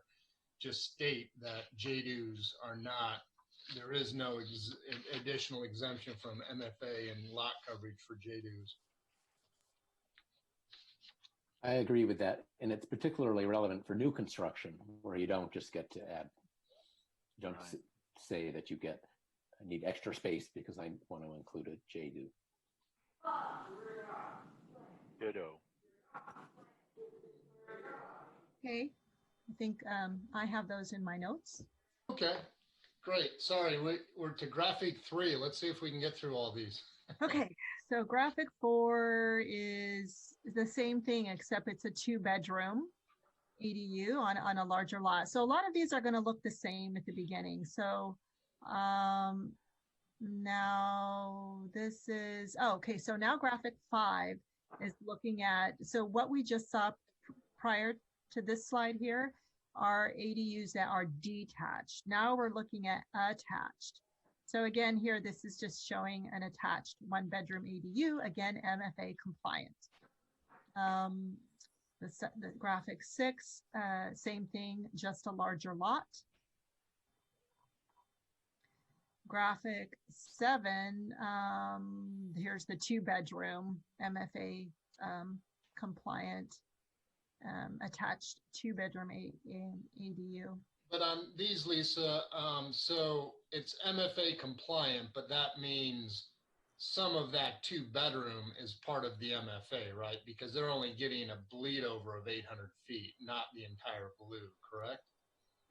It's everything combined. So it'd be the primary residence, the attached 2-bedroom, but not, you know, the beige or pink colored detached garage, because those are exempt from MFA.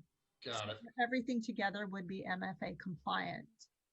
So far, we've really seen examples that are MFA compliant, and to illustrate, you know, even operating with the MFA, you get this much development on your lot. So I think maybe what the commission would be interested in seeing is where it's not MFA compliant. So again, same situation, but this one is the 2-bedroom. Okay, so starting with graphic 9, now we're starting to see examples that exceed the maximum floor area. So in these cases, the size of the ADU is going to be limited to 800 square feet. Again, just by virtue of it exceeding. So no matter what the bedroom size, whenever you exceed lot coverage or MFA, regardless of bedrooms, you get 800 square feet maximum. And this is per state law. So in this situation, the MFA is exceeded. In this case, we're showing a garage conversion. So no replacement parking provided. That detached garage has now been converted to an ADU. But if you were to count the square footage together, it would exceed the MFA. In this case here, this is just a larger lot. This is an example of exceeding the MFA. You know, you have, say that this house is already at the MFA.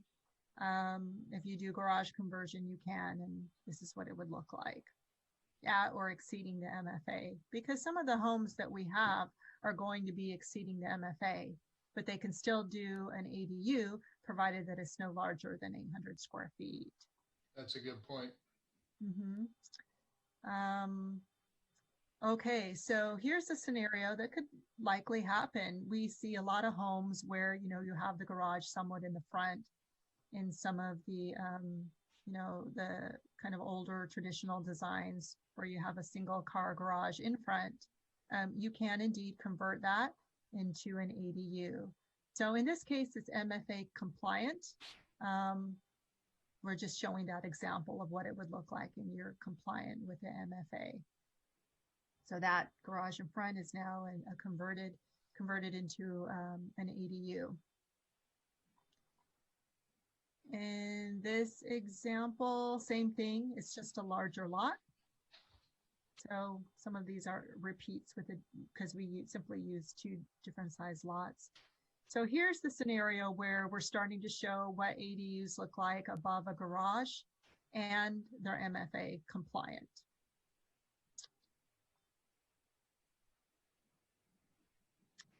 And a larger size lot, same scenario, above the garage and MFA compliant. And here's the case where the MFA is exceeded. Now, we decided to use a real possibility where you have that, garage that may be 20 feet from the front property line. And provided that, we do have a requirement for the second story massing to be set back a minimum of 19 feet. In this scenario, because we have the garage at 20 feet back, they could build an ADU above that, and that second story massing would comply with a front yard setback and could be converted to an ADU. Got it. And you're showing a sloped roof there, but is that even doable in under 20 feet? This may be in the notes, but I'd have to look that up in terms of some of the assumptions that they made. That is one to look at, because with a flat roof, that's going to be pretty ugly for sure from the street. I had asked about that earlier, and I thought it was clarified that for an attached ADU, the rules would be that it subscribed to the house limit of 28 feet. Oh, that's correct. Good point. In this scenario, the garage is attached. The ADU would be considered attached. And so that is not a detached garage. So that ADU could indeed meet the front yard second story setback or the front yard second story setback and be within the height limits of the primary dwelling unit, which is at 28 feet per code. So the straight wall on the snout house can be 28 feet high. Okay. I believe it's to the pitch. Is that correct, Andrea? Correct. The highest point. Yeah. The highest point. That's going to be unattractive, by the way.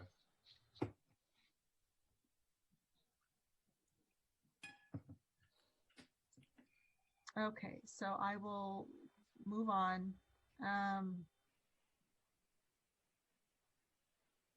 Now this is the same scenario, I believe.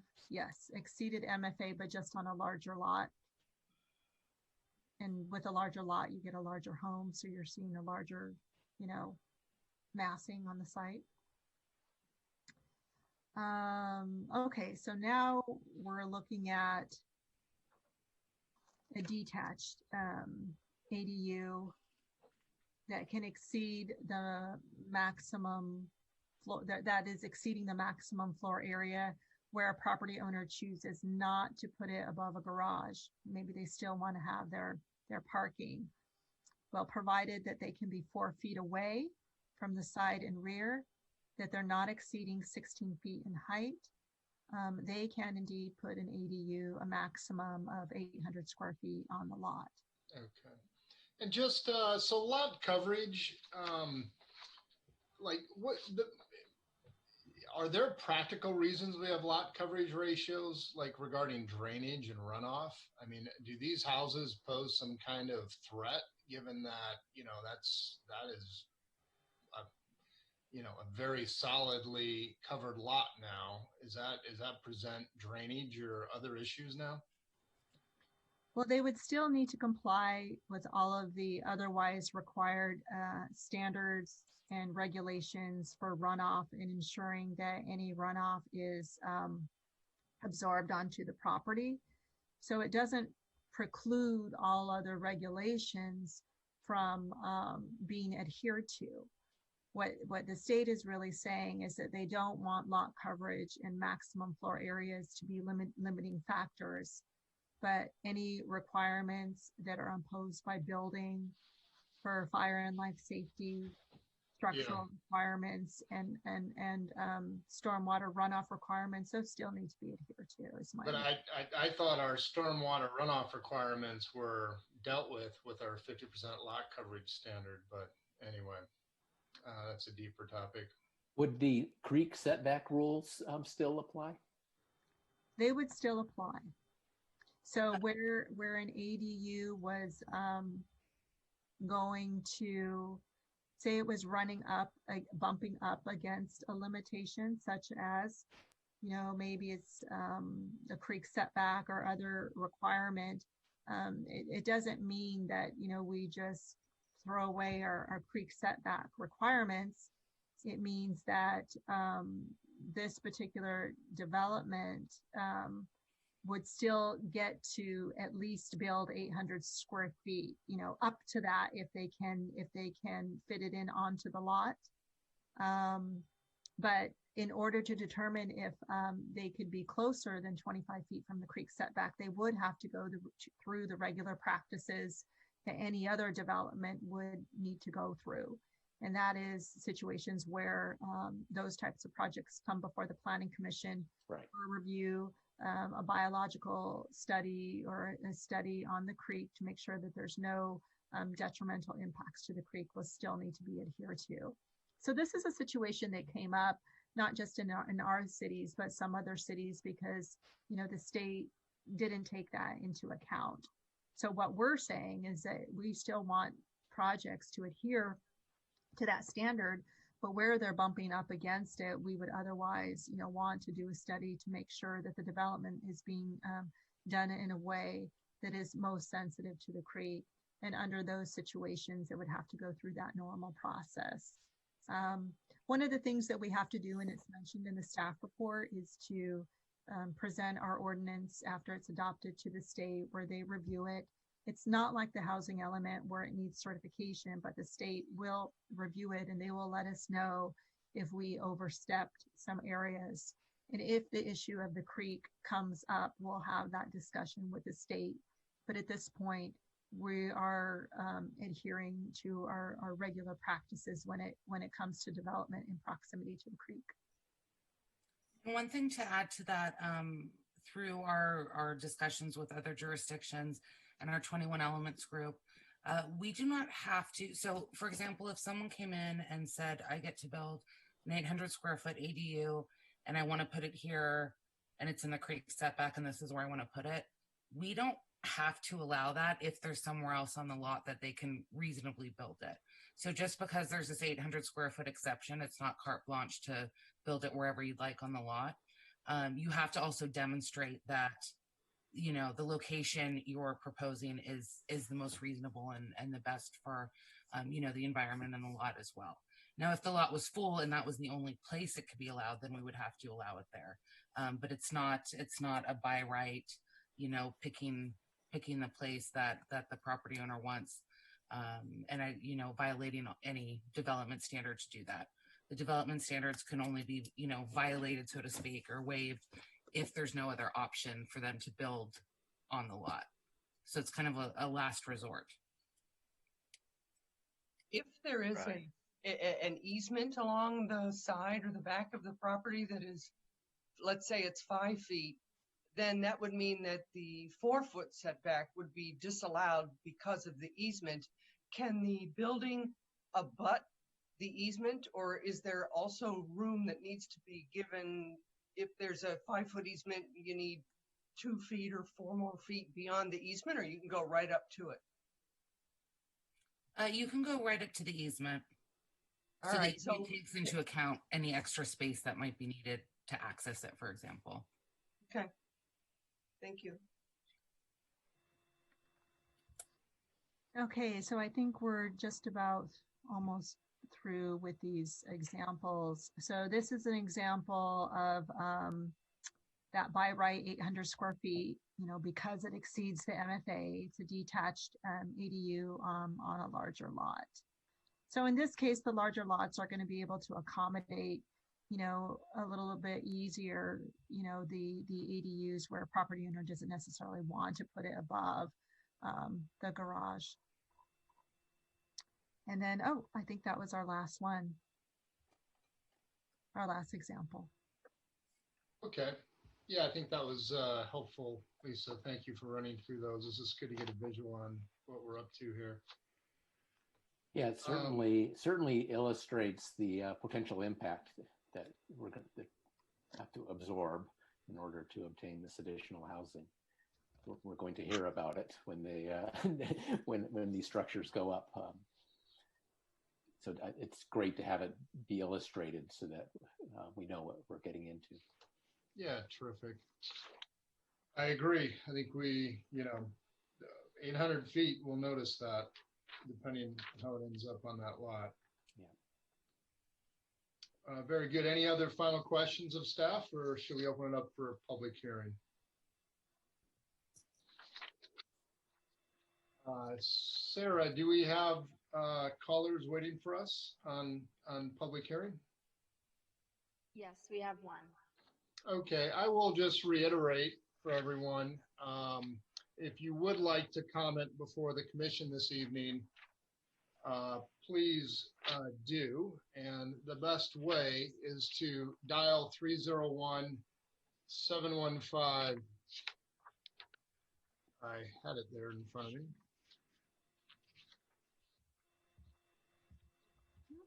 Let me get my own. Here we go. Thank you. Yeah, 301-715-8592, and then you'll be prompted for a meeting ID, and that's 238-262-027. And Lisa, please leave this screen up while we're in public comment. So with that, we'll hear from our first caller, Sarah.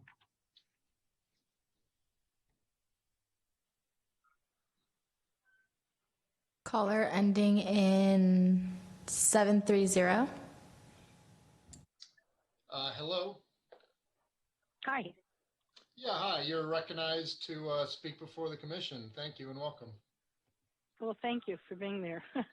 I have 3 questions regarding a junior ADU. And I'm sorry, if you could just state your name and My name is. Yeah, just your name and that if you're a resident of San Carlos or not. I am a resident. My name is Karen Macia. Thank you, Karen. Thank you. My first question is, can a junior ADU have a stove, or is it limited to a toaster oven and microwave?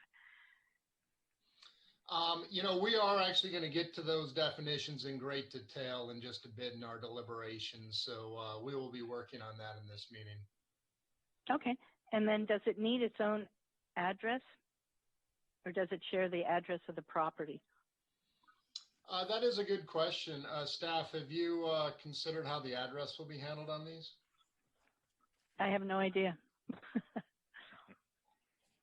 Through the chair, just really quickly, the minimum required for a JDU are those appliances, but certainly if a property owner wanted to put in a full cooking range, they're not prohibited from doing so.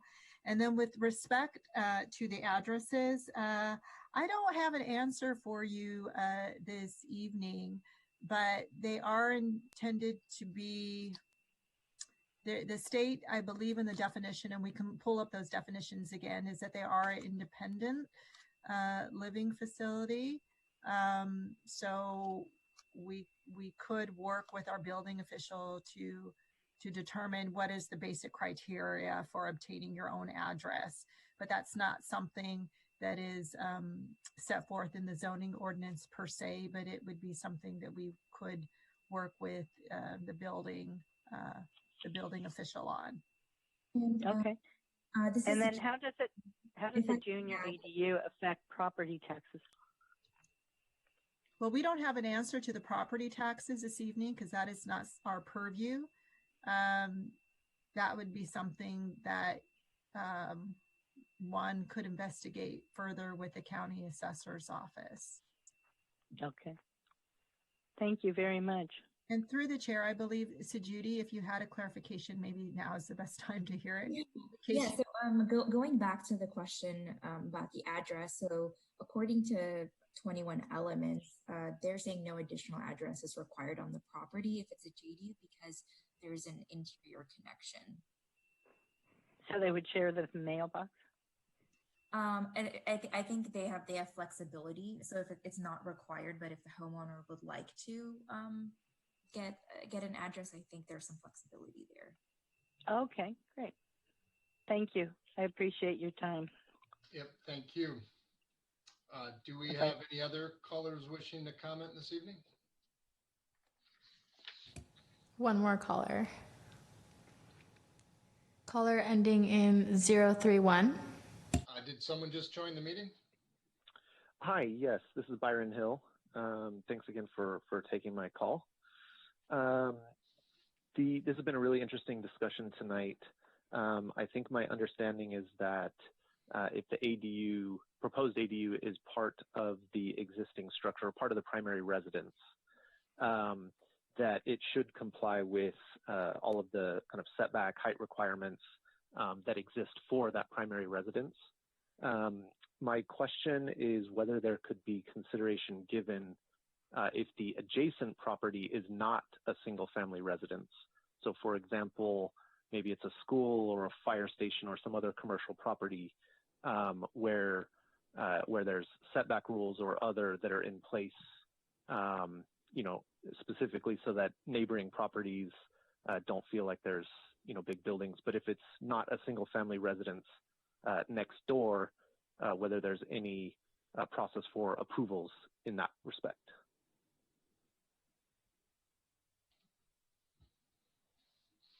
Through the chair, if you would like staff to try and answer some of these questions now. I think it's fine to, if there's an answer that occurs to staff, that's great. If there isn't, that's understandable as well. So yeah, feel free. Sure, I think we can help provide some clarity on the question. It's a good question. So the way that our development standards work is they're really designed to regulate development on a particular property within a particular zone. So even though an adjacent parcel could be of a different use, such as a school or fire station, or could be of a different zone, that does not really bear any weight or cause the standards that are otherwise set in place to be deviated from. And it really has to do with sort of kind of looking at the city down the line. It's not always presumed that one use is going to stay the same forever or could potentially be rezoned 5 or 10 years down the line. So the way that our rules are applied to property, it really applies uniformly to every parcel under that zoning district. And it doesn't, the only time where there could be, it's not really a deviation from the rules, but for example, if there were, say, a single family home, a 2-story single family home next to another 2-story family home where you wanted to convert a portion to an ADU or modify some windows or entrances, then you want to take into account where those openings are placed on adjacent lots, simply to be a good neighbor and to address some privacy concerns. But in cases where, maybe the adjacent use is a school and the building is set further away, then maybe that particular parcel that wants to build an ADU above it can have some more flexibility with where they put those openings, because the use next door is such that it provides some options, and you're not constrained by any development that might be right up against the property line. So I hope that clarifies the question, but unfortunately, we don't take that into consideration when applying the basic standards. Understood. Thank you. Yep. Thank you for your comment. Sarah, anyone else on the line? No callers at this time. And Sarah, you may be muted. We're not hearing you. If you could just let us know when you're letting someone new on the line, and if there's any way to announce them, that would be preferred. Yes, no callers at this time. Okay. Thank you. let's pause for a minute to see if any final callers want to join us.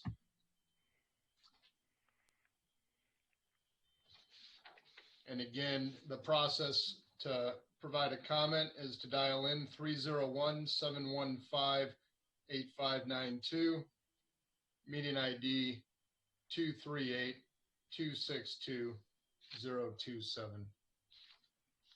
So we'll take a couple seconds here.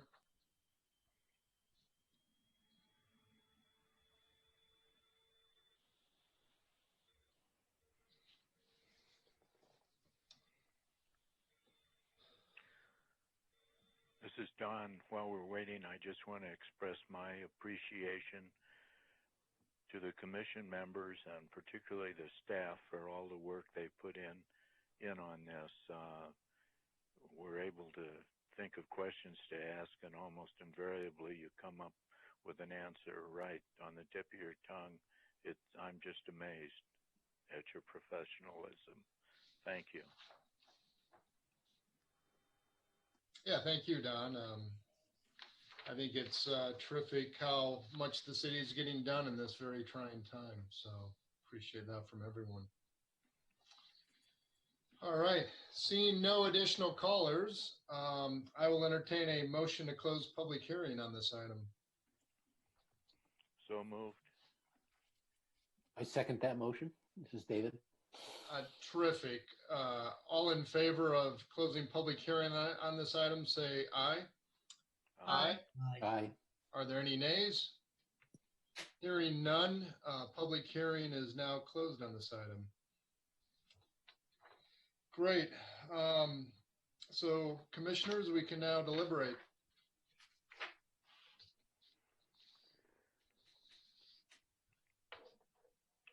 Well, I'll start off. This is Don. And all the details we've worked on tonight here I think are important, but I'd like to take a step back before this new law went into effect. Several other laws along the same lines were proposed by Scott Wiener of San Francisco, as you probably all know. And what it does to California is take local planning and zoning authority away from cities and counties and gives it all to the state. I'm a liberal.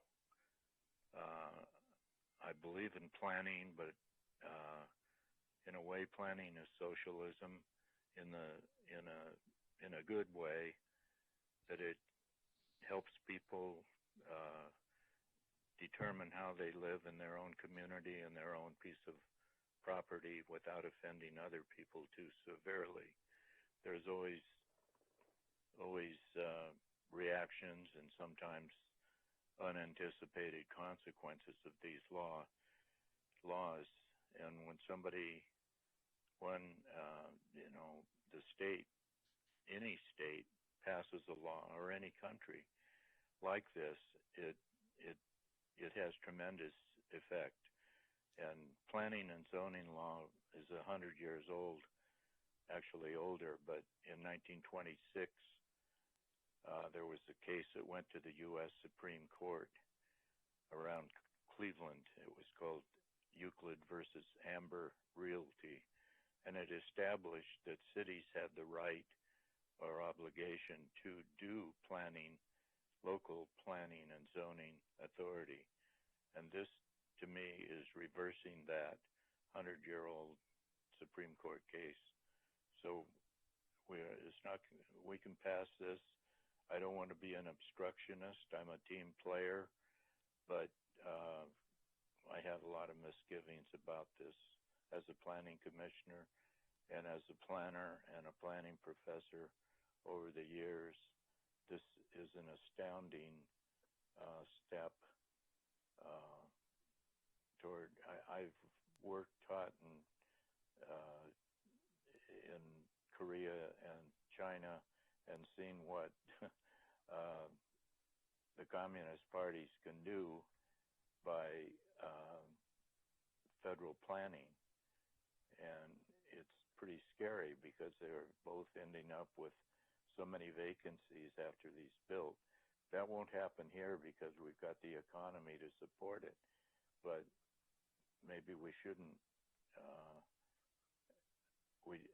It's difficult to look at this and say, well, this is going to help the homeless or the poverty-stricken or the disadvantaged or disabled people in our society. So I have misgivings about it.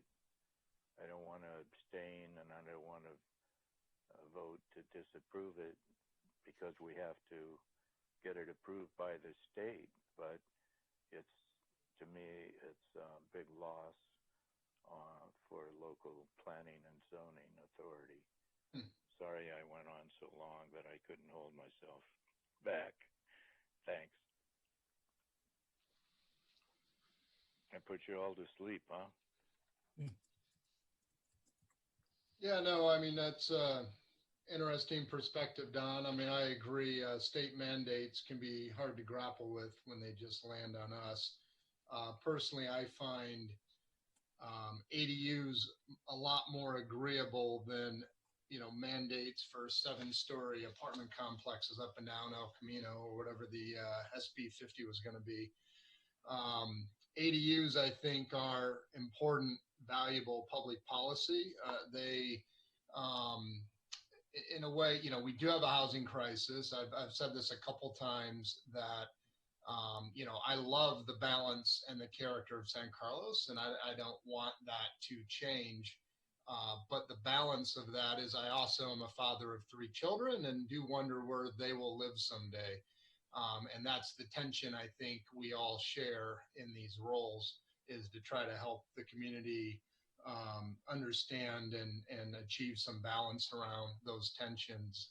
And ADUs I find quite interesting because they do offer the potential to provide quite a bit of more housing in the city, and specifically housing where people need it, meaning if you need more housing options in your family, you now have the ability to construct that on your own property. That seems like a very good thing.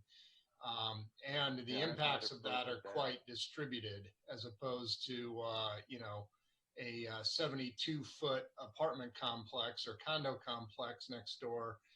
These ADUs become pretty well distributed around the city. So from that perspective, I find myself supporting ADUs in general as a policy. But of course, that's not where we find ourselves this evening. As Don pointed out, it is a state mandate.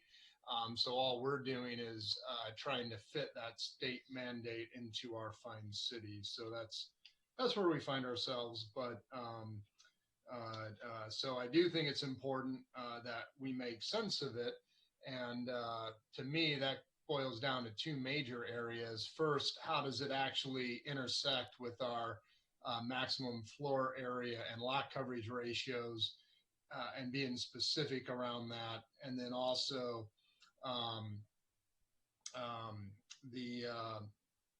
the exact definition of what constitutes an ADU and a JDU to make sure, I'm not sure a toaster oven does it for me on a JDU, but we'll get to that. So unless someone else wants to move in a different direction, I think we should probably tackle first just exactly how this thing intersects with our MFA and lot coverage ratios. To my mind, the question there, as I'll frame it, is how should we think of the 800 square foot mandate? I don't like things to be, difficult to navigate when it comes to this sort of thing. So I can see arguments on both sides of whether the 800 square feet should just be an exception, no matter how the planning process has wound its way through for ADUs. Whether the house is built first or the ADU is completed, and then the house wants to be added onto subsequently.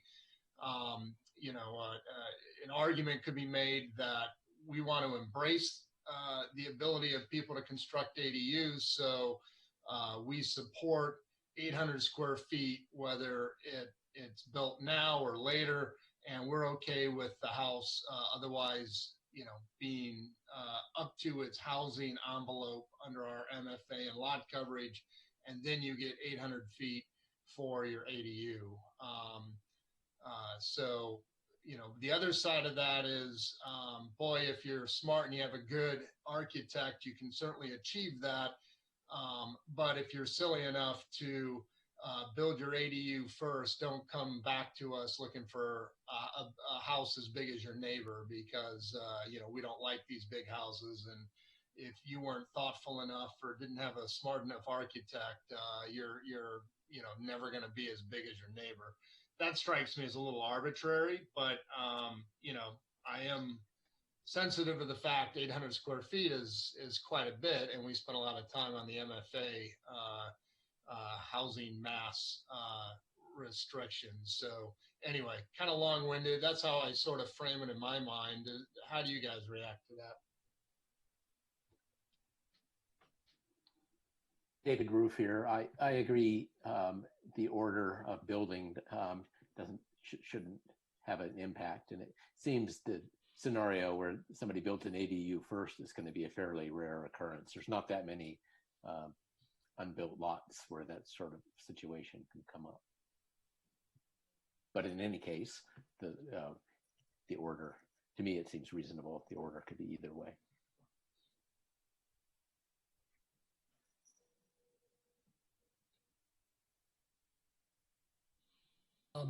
Jim Iacopone here. Maybe, John, could you just clarify, could you articulate what would a different scenario be from what's been proposed? Because I must admit I'm not tracking with what you were sharing. Okay. Yeah, as I understand it, and there might, as proposed, we might still be a bit vague on this. And I'm mostly proposing that we're not vague in any way, because I just don't think in this particular area we should be vague at all. So the issue is there's a state mandate that you have to allow up to 800 square feet of exemption from MFA and lot coverage to achieve an ADU. So if you have already built your house to the maximum building envelope, you then are allowed 800 additional feet of lot coverage and MFA to add your ADU. However, say you're shy of your full envelope and you build an 800 square foot ADU, you can then not add on to your house such that you end up with that additional 800 feet. You will then be held to your lot coverage and MFA, I think. And I am pointing out that that seems a bit arbitrary and, punishes anyone who doesn't go right up to their full max on the house. And in fact, probably creates an incentive that every architect will say, boy, you better build your full envelope right now, because you'll never be able to add to that in the future. So that would be a reason to just say 800 square feet for ADUs are always exempted from lot coverage and floor area ratio. Did that make sense? Should I say it even? I mean, it's whether it's always an exemption or if it's only an exemption if it's being added on to a house that's already at the max. Yeah. Maybe if I could ask Lisa Porras. Lisa, the intent of the way it was written is or in your mind, or is not what our chair just described?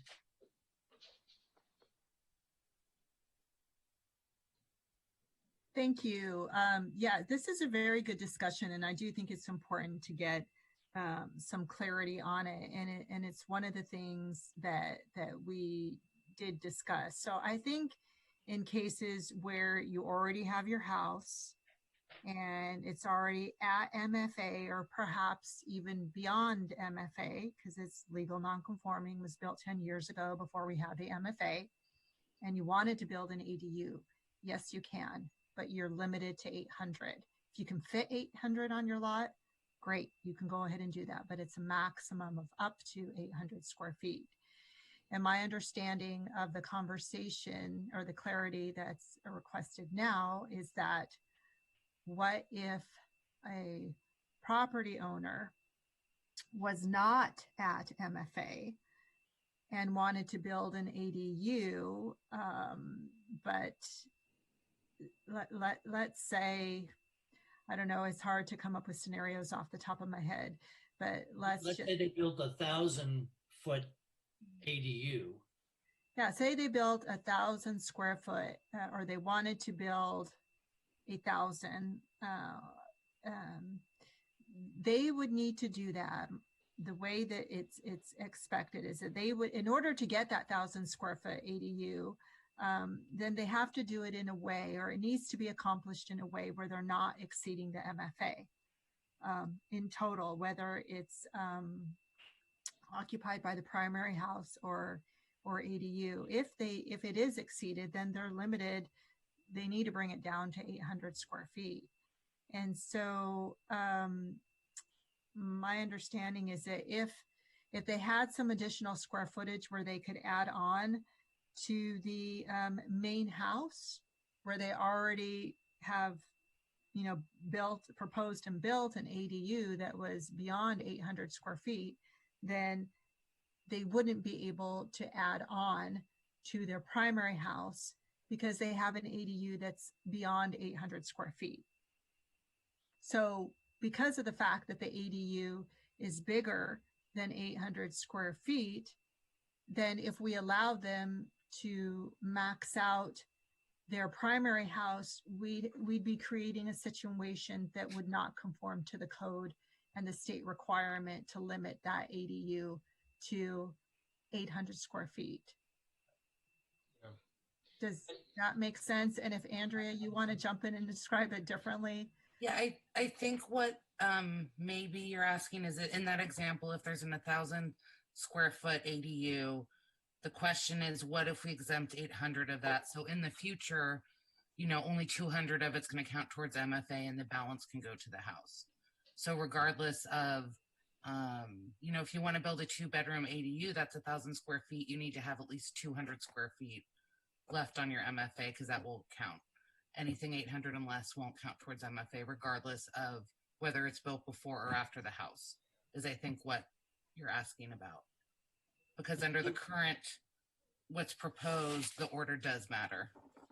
Yeah. And maybe what each of the voices here, the commissioners, are suggesting is if there's a way to sharpen the language so that that is clear, then I think it will be unambiguous for those applying, and we'll have the confidence that we kept the intent of our floor area ratio work and also lived within the requirements of the state law. And if I could add one thing, just sort of as we were running through scenarios, if let's say you had 400 square feet left to max out your MFA, the state law says you can have, an 800 square foot ADU. So our thought process with this was, in that scenario, you could build an 800 square foot ADU, but the second you go over the MFA, you're limited. So you're really only going over your MFA by 400 square feet, not by an additional 800. And you'll never be able to achieve that final 400, although your neighbor with the better architect will be able to achieve it. And the concern, of course, is this now means everyone's going to feel like they have to fully max out when they have it open, because it's kind of like use it or you lose it forever. So kind of my broader point is it's complicated and a little vague, as you can all see, just as we're trying to struggle to even describe it. So I certainly, want to respect our MFA restrictions, but I just don't like things being arbitrary and hard to understand and explain.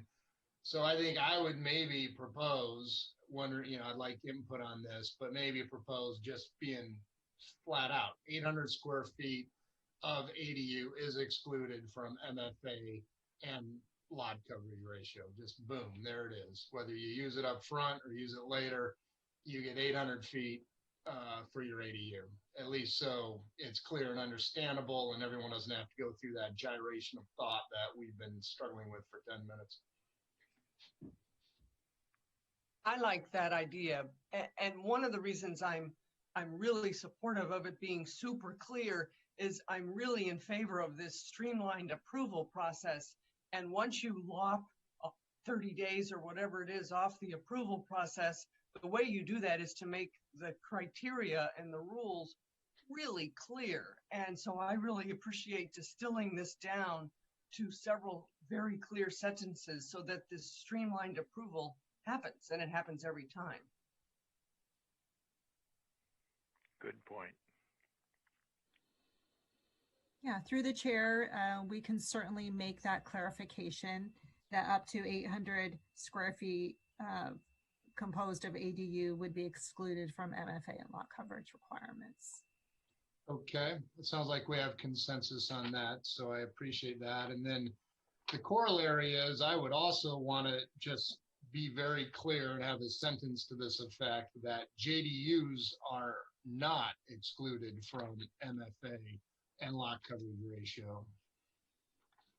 And I understand the 150 proviso someone could point out, and they can work through the planning process on that. But otherwise, I think we should be very clear and just say JDUs are not exempted from MFA and lot coverage ratios. Does everyone agree with that? I do. I agree. I agree. Okay. Sounds like we have some consensus on that. Then the second major item, and then I'll let you guys take it from there. But I think we should, Lisa, if you can pull up the definitions of ADU and JDU. It feels like we have a little bit of work to do there to me.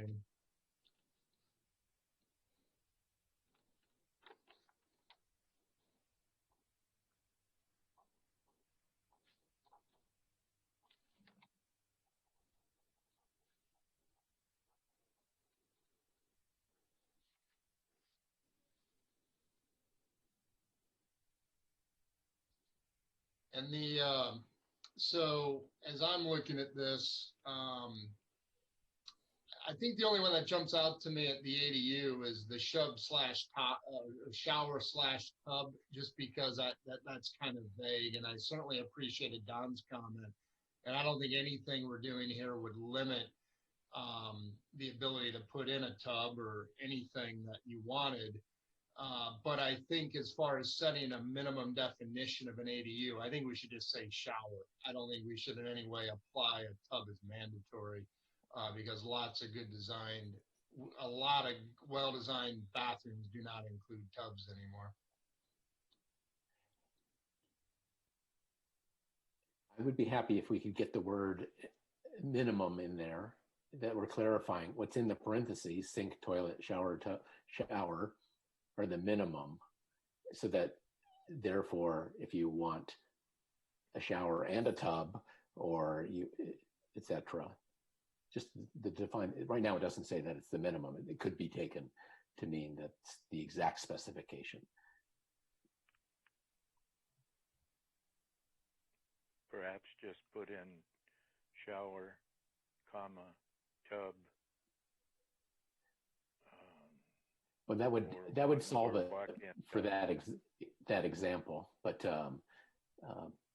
if they want to have a bidet in there, they could. So these are the minimums, not the. Okay. You can go above that, and we wouldn't be able to anticipate all the possibilities that a person might want to do beyond the minimum and specify them. Sorry, David.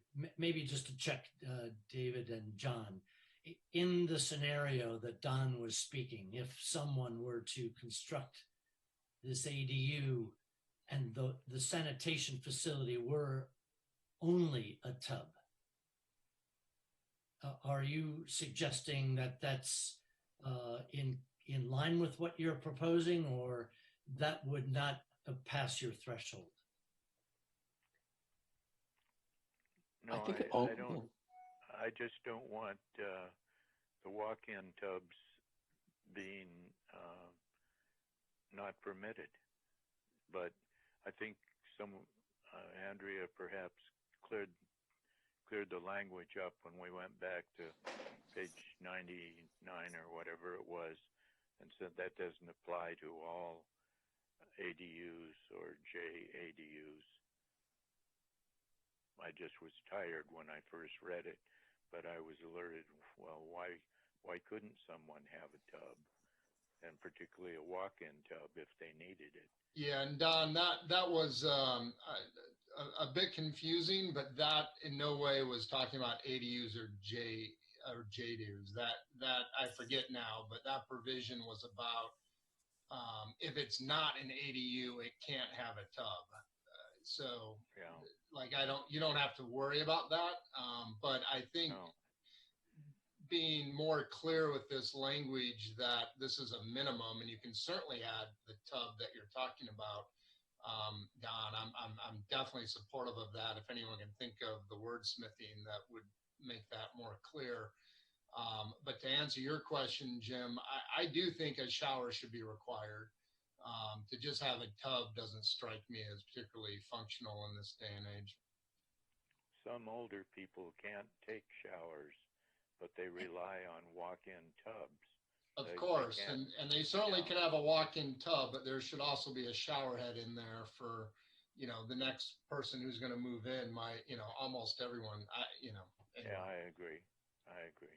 And through the chair, we do always have the ability to allow for exceptions under the ADA laws. So if for some reason there needed to be a special, bathtub that, didn't have a shower for reasons like that, we could always make that exception as well. Well, I appreciate that, Andrea, but I want to be very clear. We're not needing any exceptions. We're defining a minimum standard here. It has to include these things, but you're otherwise free to design and add or make it as great as you want, or add something that's not even invented yet.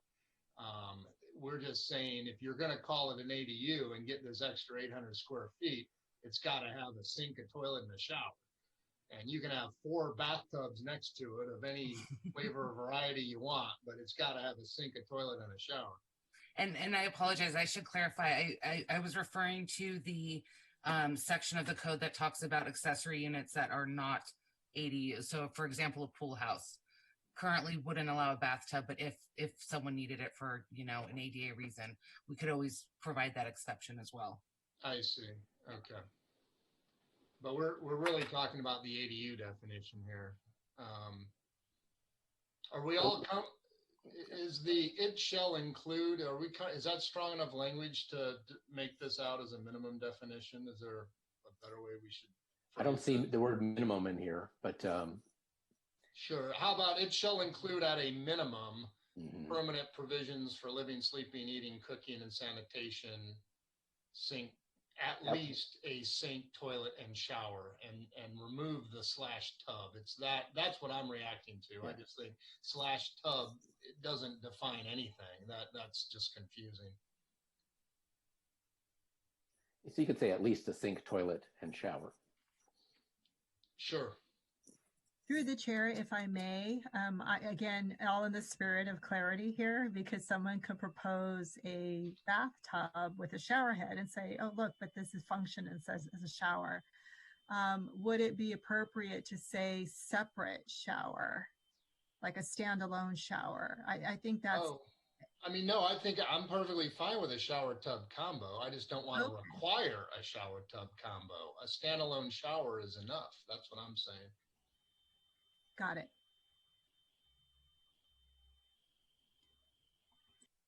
So, okay. So it sounds like we have consensus that aspect should just say at least a sink, toilet, and shower, and no mention of a tub there, correct? Are we all on board with that? Well, yes. I'll go along with it, but I think it would be clearer if we mention all of them, but it's not necessary. Well, the problem, Don, is if we mention tub, then it will require a tub, and I don't think we want to require a tub in every case. No. Well, we could use the word or. Yeah. But I actually don't want just a tub. I don't think just a tub without a shower is functional. That could be a jacuzzi then, right? But maybe that comes down then to personal choice, right? Because the purpose is for providing a way to get clean. So it just I mean, is that right? Can you even build a house without a shower in this city, Lisa? I don't know the answer to that off the top of my head. If one wanted to just provide a bathroom with just a tub and no shower, I don't think there's any requirement that there be a shower. I've seen that once in my life, and it was a hotel in Venice, and I had to stick my head under a faucet. I mean, it was like, I have never been anywhere that had a tub and no shower. I mean, is that really something we want to allow for?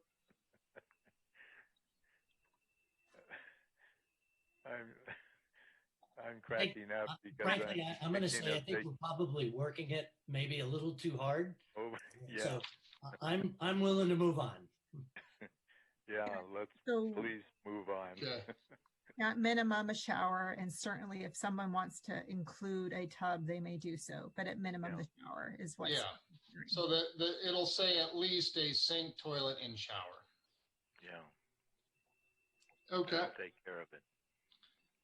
My only other, and jump in, I'm not trying to dominate this thing. Please do jump in. I know. There's a lot of ground to cover here. Refrigerator, we talked about this. John. Oh, well, thank you, Don. I feel like I'm talking too much, so shut me up. No. I am. Good point. And our study session, I think we might have even achieved consensus that we felt like it needed to be a full-size refrigerator to be an ADU. Yeah, I remember that. We didn't want a bar sink and a wine refrigerator. Exactly. Although for me, I could go with a bar sink or a wine refrigerator if they had a cooktop or a range. So for me, the important part of that sentence is cooktop or range. That really sort of sets the function of the room as a kitchen. But I do like the idea, and I'd be supportive of saying it has to be a real refrigerator. I mean, the standard I'm trying to hold here is this viable housing a young family could move into or not, right? And if we're allowing for a wine fridge and, like a single burner cooktop, I mean, it doesn't strike me as we're building effective housing and achieving the goal that we want to here. And that's why I think full-size refrigerator for an ADU, and maybe allow the minimum, a smaller one for a JDU. But I personally, I think an ADU should have a full-size refrigerator, and I mean, I guess we can leave it cooktop or range. I would be up for making it a 4-burner cooktop. But what do you guys think about all that? I'm a little less concerned about the specifications for the. What bothers me the most is the portability of a microwave toaster oven or a hot plate. They're not an integral part. Yeah. They're just something sitting on the counter. So to me, that's asking for a temporary past the inspection. If we start getting into the cubic feet of refrigerator size, that seems a little hard for us as the Planning Commission to define what's an acceptable, what's not. Burners, maybe you could say multiple burner or something, but to me, I would like to see a permanent cooking appliance, not the plug-in. That's my minimum. And I guess I'd be okay with an under-counter refrigerator. I don't like they're little, but maybe you're thinking that those also are full size. And I'd be okay with a 2-burner cooker. I just like the idea that it's, to David's point, it's not portable. It's built in. Yeah. I guess I was sort of thinking we'd want more of a real kitchen in the ADU, and we could allow the 2-burner tiny fridge in the JDU. That seemed kind of like a natural break. But I just, if we really want this to be housing stock, I don't know who wants to live with a 3-foot refrigerator,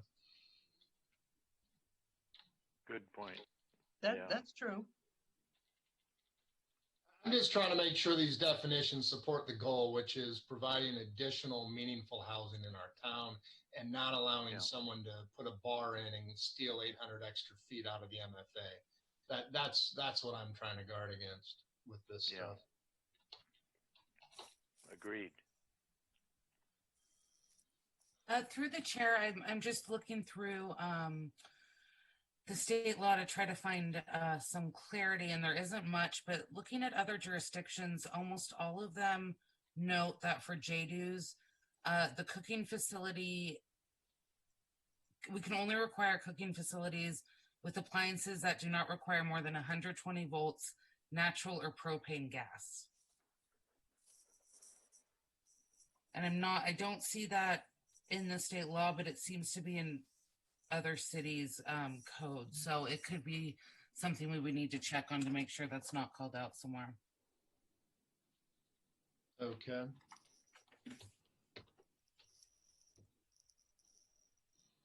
Well, if we have, I think saying full-size refrigerator is adequate enough. It can be a smallish full-size refrigerator, but the point is there's a 30-inch gap in the counter and you got to put a refrigerator in it. It's not a below-the-counter wine fridge. And maybe the addition to that with Ellen's point is built-in cooktop or range. Yeah. Sure. Yeah. That's a good idea. Just add the word built-in. Yeah. Jim, good idea.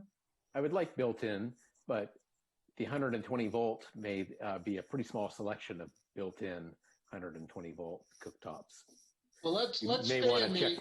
I think we're in the ADU definition here. Why don't we're kind of jumping. Mm-hmm. Why don't we stay in the ADU definition? So what I just heard was full-size refrigerator and a built-in cooktop or range. Is everyone comfortable with that as defining ADU? And a sink.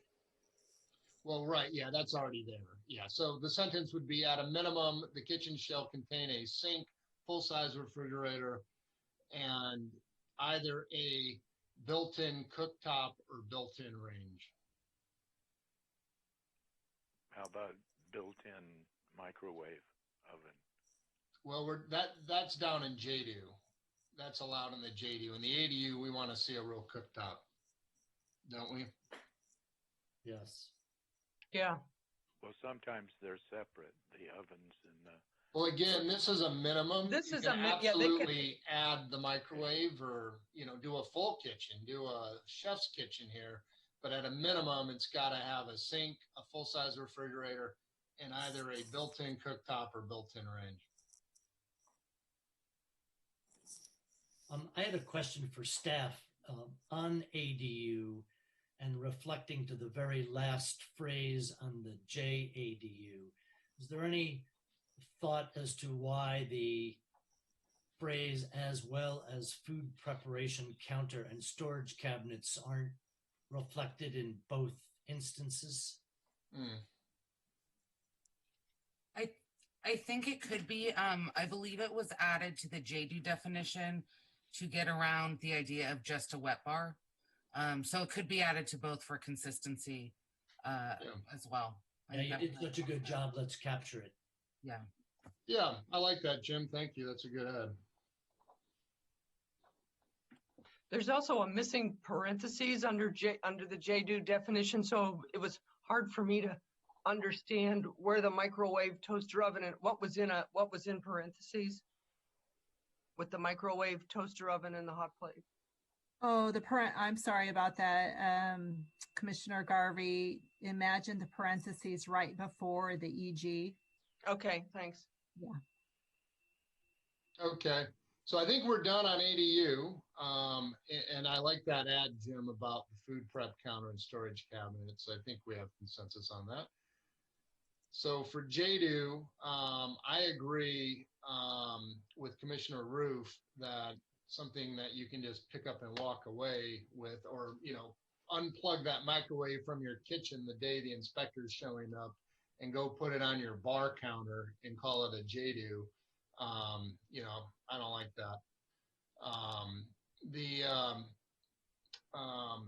So I think the constraint is, I don't even know, do they make built-in cooktops or ranges that are 110 volt? Yeah, that may be a pretty limited range of products there.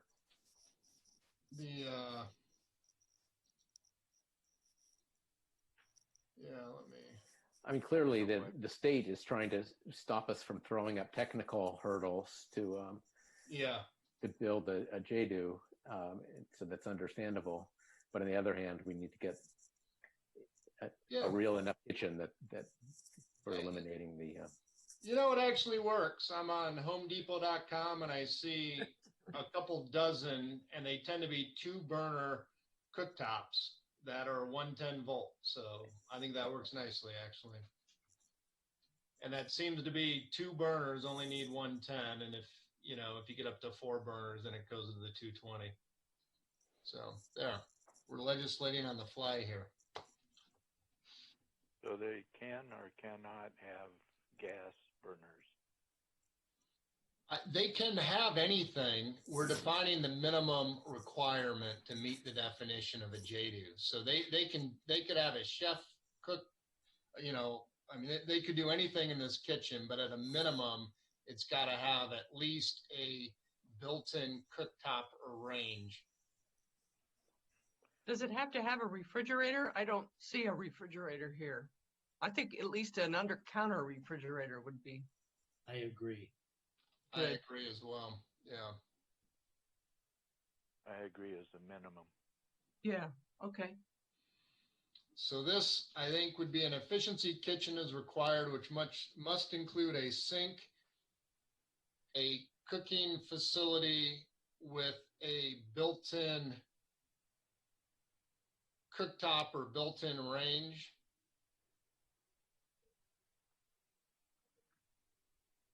A refrigerator, as well as a food preparation counter and storage cabinets. I think that's the sentence. Did I miss anything? That should do it. That sounds good. Through the chair, I would just like for staff to take a minute and make sure that we understand the modification, and to also clarify the additional language concerning a cooktop. I just want to make sure that doesn't go beyond the minimum. It can say 110 volt cooktop, at least 110 volt, or I mean, I don't know if we have to say that. I think just saying a built-in cooktop is fine, because we know there are 110 volt cooktops available, so they can achieve the state mandate. But Andrea, maybe you could, if it's there, can you read the state mandate to make sure we're meeting it with regard to the cooktop? I just can't believe a toaster oven, like, you know, that just, give me a break. And through the chair, to be clear, I didn't find it in the state law. I just found it in the city. All of the cities seem to have the same requirement. But it says, let's see.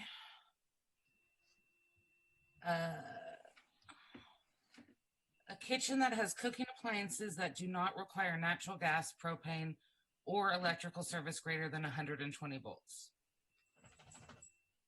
I'm sorry, could you say that one more time? Sure. So a kitchen that has cooking appliances that do not require natural gas, propane, or electrical service greater than 120 volts. Okay, great. Yeah, we're fine. We can definitely require a built-in cooktop or built-in range, because those are available at 110 volt. So great.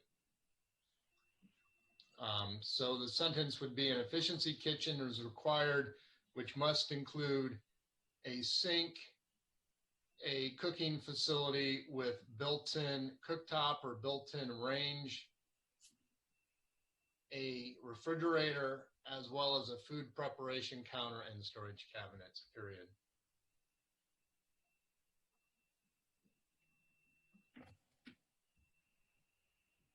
Does that work for everyone? Works for me. Sounds good. Sounds good. So, in reading the overall paragraph, another thought, it says must contain separate entrance.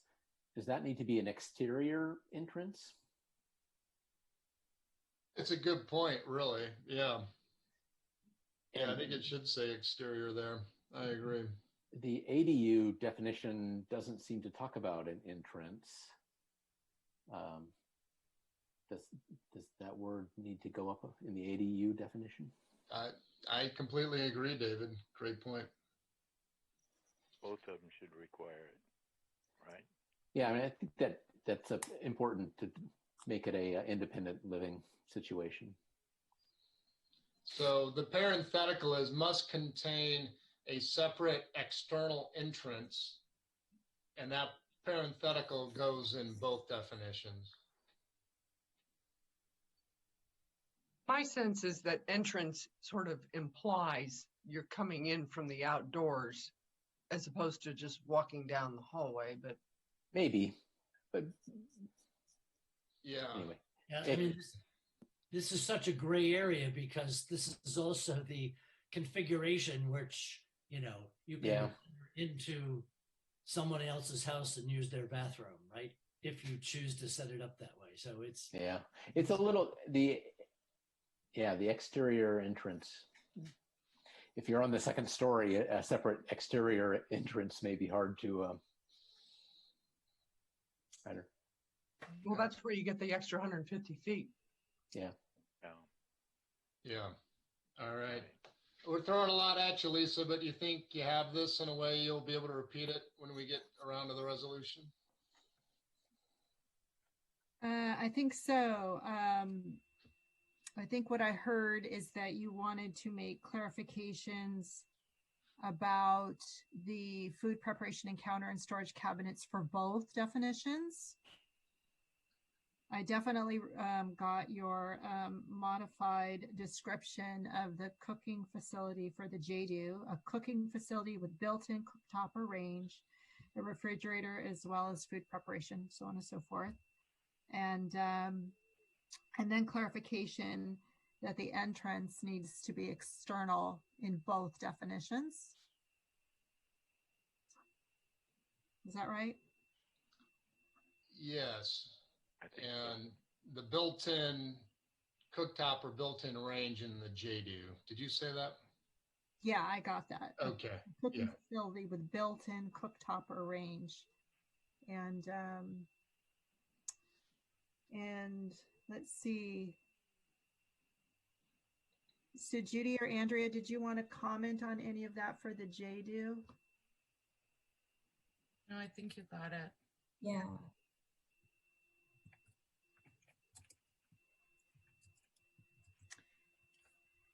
Yeah, because I think we can extrapolate on that because what the state law says, I'm looking at it at the memo right now, and thank you to Judy for directing me to this.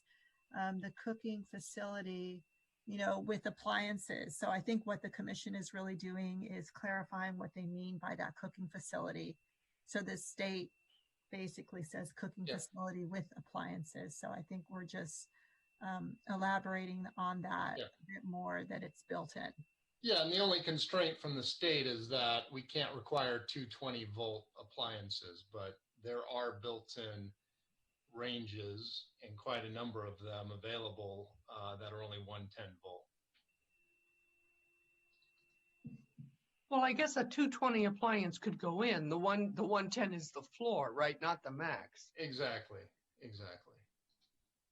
And through the chair, just to clarify, for the ADU definition, going along those same lines, could the cooktop or range within this definition also be interpreted to mean a two spot range. Yeah, I'd push I actually wouldn't mind seeing it be required at 4 burners, but I don't think we had consensus on that, unless we want to revisit that. Yeah, I think I wouldn't need to push it that far. I would agree. I think, and by the way, I'm with you, John. I'd prefer to know it was a proper kitchen, and I'm really a bit torn. If the bar goes so high, I just am concerned that we won't get, it might inhibit on the other side. So it feels like we're in that uncomfortable and acceptable zone. Okay, yeah. So yes, the answer is yes. Someone could do a 2-burner 110 in the ADU because it's a built-in cooktop. Yeah, agreed. Yeah. Okay. So I think we have that. We'll have to repeat it here in a little bit, but I think we got it. Okay. Anything else you guys want to deliberate on? I had one area I think is worth discussing, and that is the requirement for the same materials and color to be used for the ADU, which I'm somewhat torn over. It's partly because I read an article that there's businesses that are contemplating making prefabricated ADUs that they can plunk in your backyard. And so just trying to think through the implications of a requirement for the same materials and color that may inhibit that sort of an approach, which for better or for worse, I'm not sure. But that would be requiring the same. So if you have a stucco house, presumably your ADU would also have to be stucco. And we mentioned earlier in the meeting there's some latitude there. But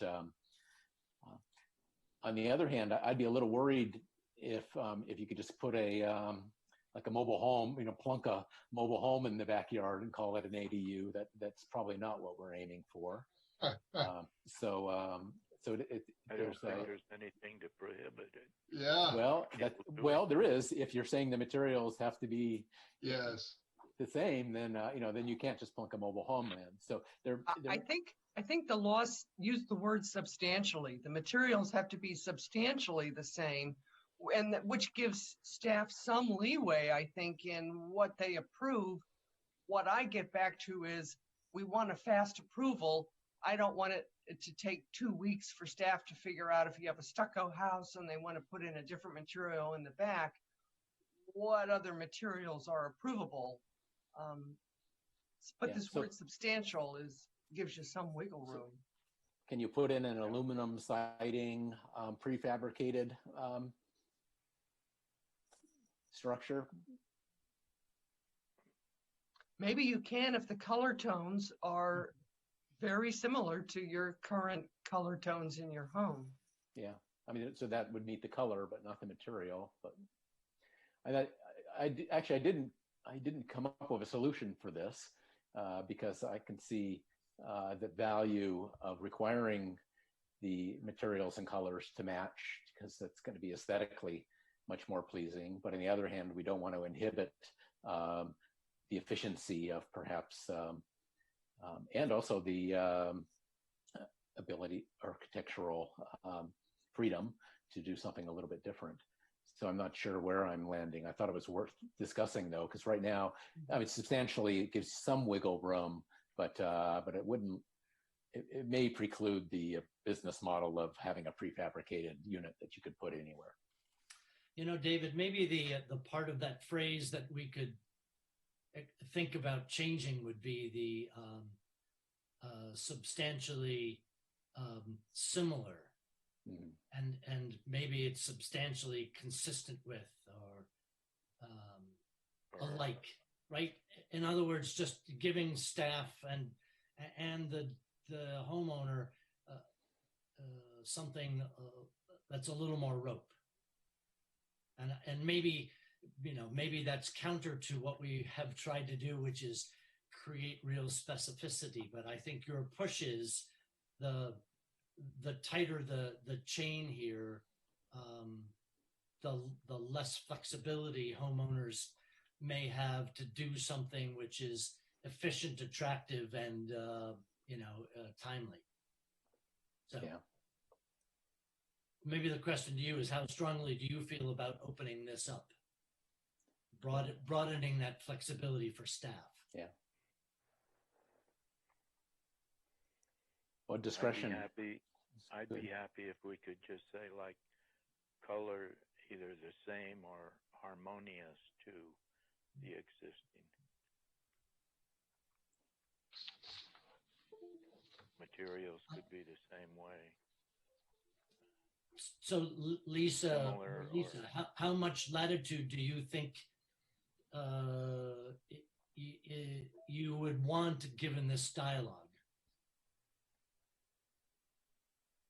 Well, I'm hearing substantially consistent. I think what I'm hearing the commission say is that you want to open it up. I'm looking, this is again on packet page 24, letter F, where it's talking about architectural compatibility, where the accessory dwelling unit, whether attached or detached, shall use the same architectural style, exterior materials, and colors as the existing or proposed primary dwelling, and the same quality of materials.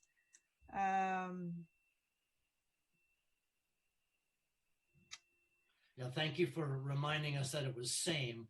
And I think I would propose it would not be same. And I think similar is a substantially similar. I would say the same or harmonious with. And through the chair and the commission, we could also say, use the word complementary. Because I like that. Complementary suggests that it could be different, but that it's adding value and complement. They complement each other, because there are certain elements of the building, whether it's window openings or siding or a color, where the ADU, whether attached or detached, could be complementing what's already existing. So that might be a term that might satisfy this concern.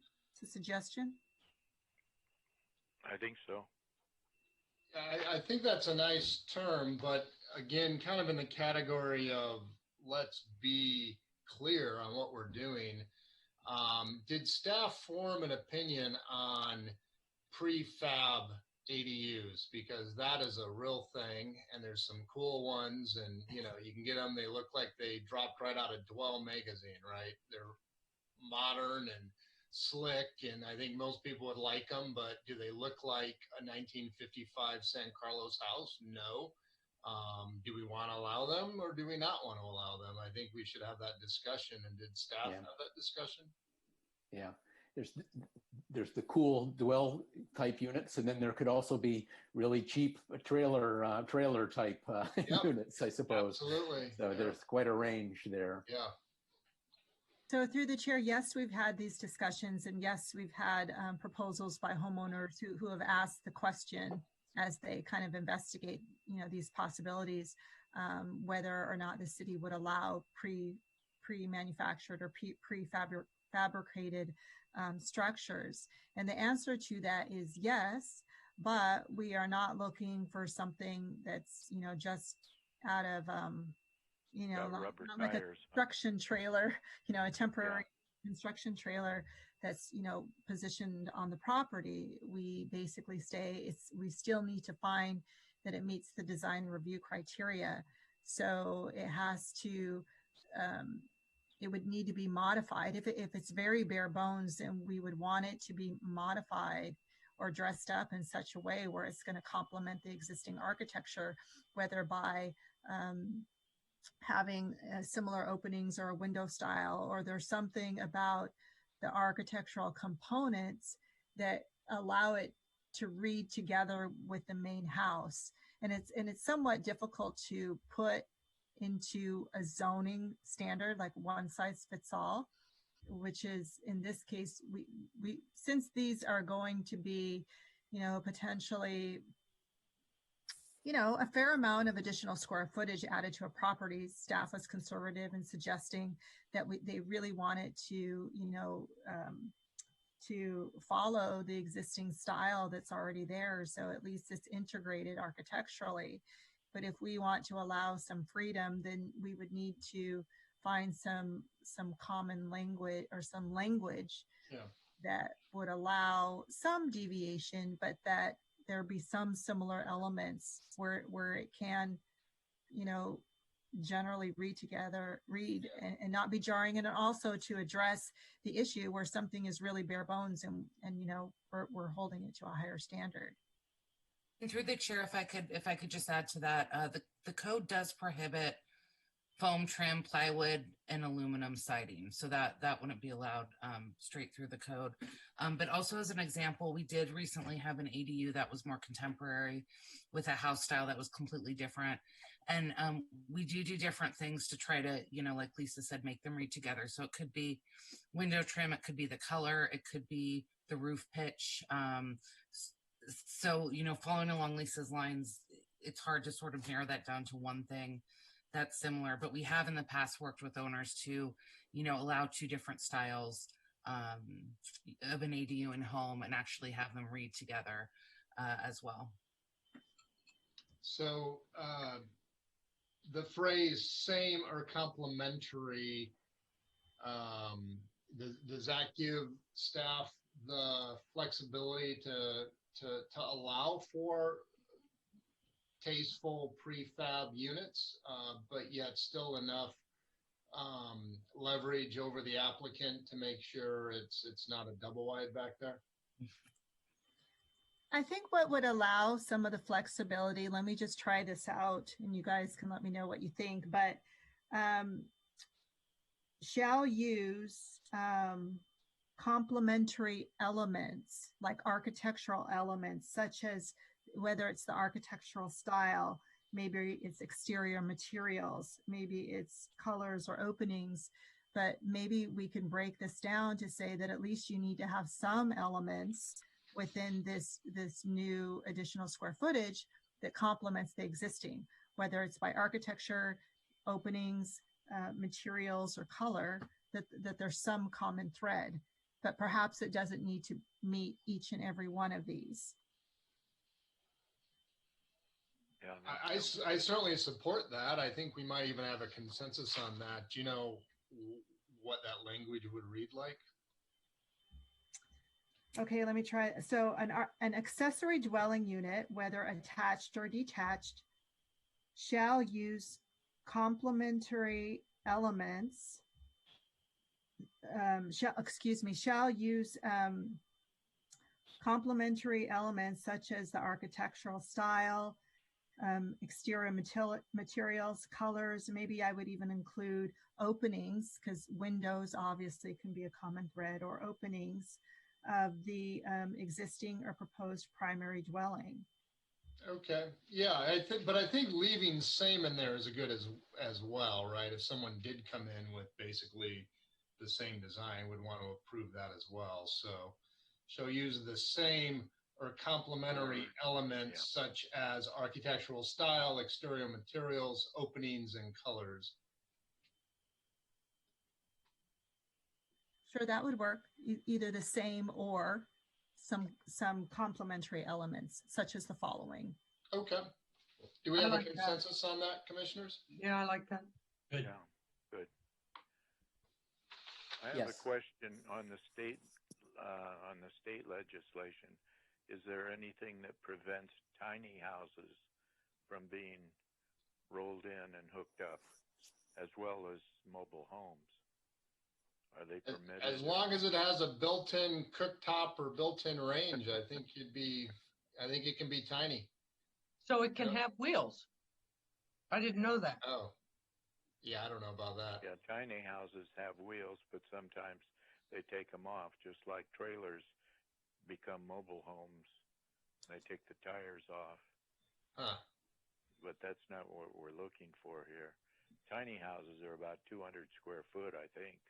I didn't know they had wheels. I think everything we're talking about here has foundation, right? I mean, or something permanent.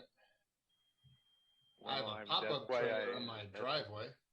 That's why I ask if the state is permitting or prohibiting such as mobile homes and tiny houses. Yeah. I think that might, You're on mute, Lisa. I think I did the opposite of what I wanted to do. Yeah. I think that would fall under the definition perhaps of mobile homes, which is not the definition of an ADU. I don't think that was the state's intent.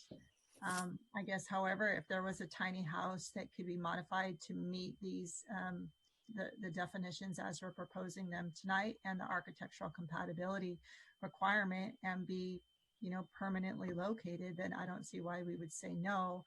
But I think that's something that we would, I don't think necessarily we're saying that mobile homes or tiny homes on wheels meet this definition. Andrea, so did you just come up with your discussions with 21 Elements? Not with 21 Elements, but from what I can tell, like you just said, if a tiny home met all the requirements, it could be allowed. I don't believe we allow mobile homes now. And from what I can tell from my research, the state does allow cities to regulate them how they see fit. So it's a good point, and to be clear, we're confident the definition of residential dwelling does not include things with wheels, because that's what it hinges on, right? Well, what they do is they roll them in on wheels and then take them off, set them on a foundation, but they're still tiny houses or mobile homes. So I guess we have to be prepared to accept them or prohibit them. Well, it comes to our definition of residential dwelling, I believe, and I don't know if that's defined anywhere in our code. That's the only operative language to that here in these definitions. Probably the building code will save us on this, in that any structure has to meet the building code, and that would include a foundation. Through the chair, looking through our municipal code, it looks like the key is whether it's classified as a vehicle or not. So vehicles there's prohibitions on living in those, on a property. But it could be that a tiny house wouldn't necessarily be considered a vehicle. Once it's off the wheels, it's set. So it seems to be within our health and safety section of the code, which specifically calls out vehicles. Another thing, Redwood City's having a fight now in other towns about people living in their RVs on the street overnight, homeless people getting old. Like I have a 30-year-old, 40-year-old now RV in storage, and I'd give it to a homeless person, but where are they going to park them? Anyway, I digress. I hadn't thought of mobile or RVs and tiny homes and mobile homes as being a part of the ADU and JDUs, but someone will try it probably. Yeah. Well, I think we have a solid consensus. These definitions should not apply to vehicles or things with wheels or anything that's less than a full residential dwelling. And so it sounds like staff is confident there's elements in our municipal code that will not allow someone to drive a small home on wheels through these definitions. So if staff is confident in that, I think we can stop talking about this. We are. Thank you. Okay. I'd still like to put it in that they're prohibited. Put it in this documentation that we send to the state. I mean, they might turn us down and say, no, that's not what we want. But what language would you like to add, Don?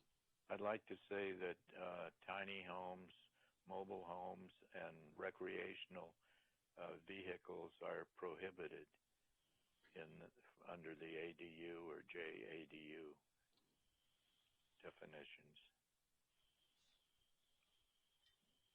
I would want to research that to make sure that we're not overstepping some other section of the code. There's probably a section in the municipal code that deals with that already in terms of RVs, trailers, tiny homes on wheels. I think the ADU ordinance is talking about something else entirely. We could start adding a lot of other things to the ordinance that wouldn't be allowed under an ADU ordinance. But just to clarify, if somebody had a tiny house or a prefab house of a very modest size and they wanted to permanently locate it on the property as an ADU with a foundation and all the necessary hookups that are required by building, then we would not say no to it. But if it was on wheels, that's not something that, it doesn't meet the definition of an ADU or a JDU when it's on wheels. Right. Okay. I can certainly look into this further, and if there is a gap or a loophole, we can certainly, address it and take it forth to the council if that's the commission, if that's what the commission would like us to do. At the very least, we could bring back an informational item to the commission on the matter, so that everyone can be on the same page and understanding the regulations. Thank you. I would appreciate it. Yeah. So Lisa, I think our consensus is clear. We want these to be proper residential dwellings. We don't want these definitions to include anything on wheels, but it could include a prefab that is complementary elements of architectural style, et cetera, as we discussed. So I think our intent is clear on that. If you think anything else needs to be added to meet that intent, please do so.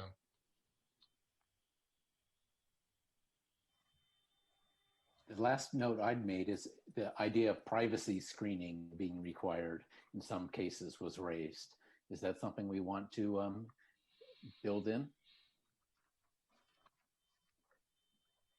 That's a good point. Yeah, I recall the Residential Design Review Committee, I think, raised that issue that if you're going to add the extra 150 feet and for a JDU, that you could consider adding a privacy screen. Yeah, good point. I had forgotten that.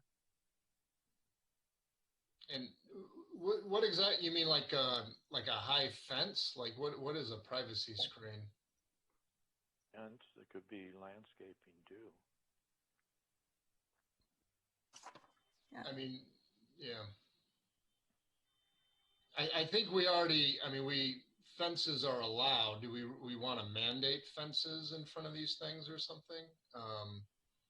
Well, if it saves privacy and controversy between neighbors, because those of you that have been on the RDRC, every week there's people that come to complain about somebody putting a two-story house on an old one-story, tearing it down, building a two-story, and they've lost their privacy and daylight and fresh air, and they're really angry. And you multiply if we get 40 or 50 ADUs a year, which we're on the track of now, if we got 20 in 5 months, there's going to be a lot of angry neighbors.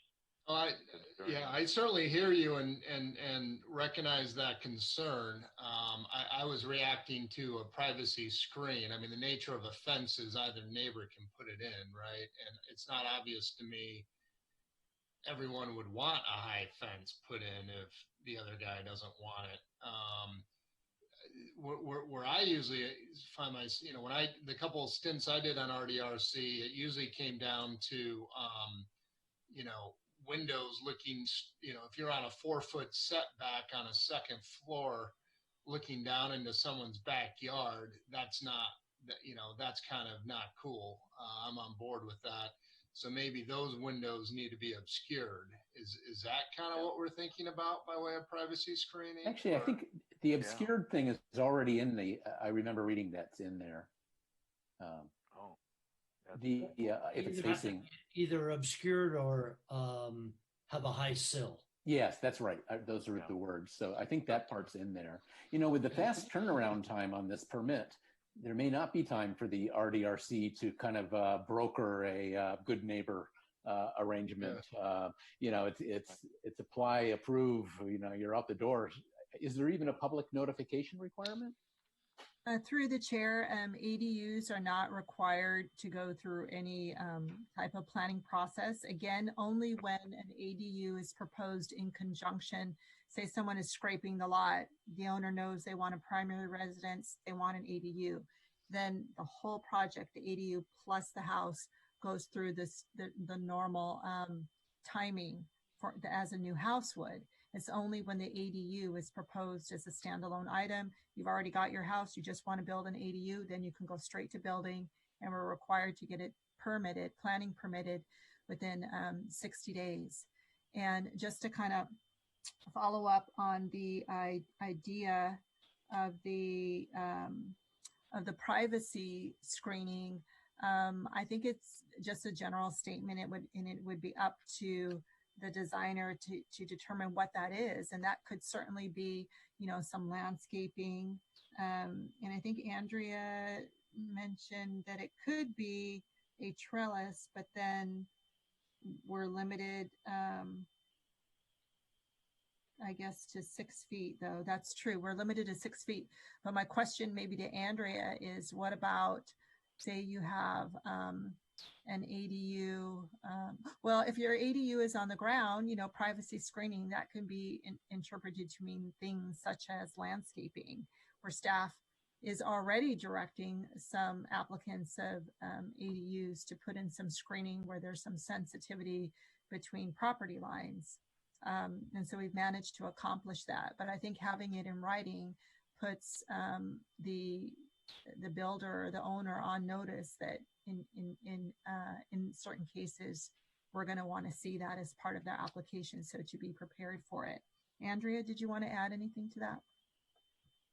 No, other than just, the concern with timing, we can also create, like Lisa was saying, some submittal requirements that outline everything that needs to be submitted to help recuperate some time when it does come through building or even through planning. The current privacy measures we have now are related to the balconies and decks, as well as stair landings, not being permitted on either rear or side property lines unless it's for egress. And windows within 5 feet of the property line must be obscured or have the high sills to maximize privacy for neighbors. So on top of that, we could also require landscaping, screening, or things like that, as you see fit. Although with a 4-foot setback, you'd have to be some pretty skinny bushes to get in there. You don't want anything to grow fat. Yeah. There's no. Yeah, I just would want to understand what we mean by privacy screening. I mean, I think the real concern here is a 2-floor ADU 5 feet away from the lot line, because and I don't think we're talking about 20-foot screening, right? So that's why I'm kind of, we can only have a 6-foot fence. I think requiring, plantings. I mean, in some cases that could be insult to injury. They just put an ADU there, and now I've got a new line of trees growing up blocking my light further. It's not obvious. I would just want to understand, like, what exactly are we talking about when we say screening, and what does it mean if we require it in all cases? This is a suggestion made by one of our RDRC members. So staff, it came through in written form, so we didn't really have a discussion to talk about all of those ideas. And if it's causing some concern, it's certainly something that we don't have to include in there, but given,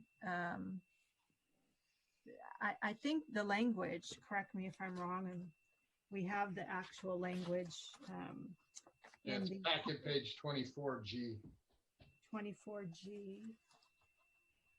Thank you. But what was the proposal? I guess, so Judy, what packet page? Let's see. I guess the question is whether you want to provide screening of the structure or privacy, because you could have the privacy windows or the high sills with no plantings there and be maintaining the neighbor's privacy, but not necessarily minimizing the mass of the structure. Well, the comment, I wanted to go back to the comment.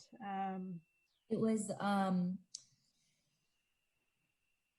see.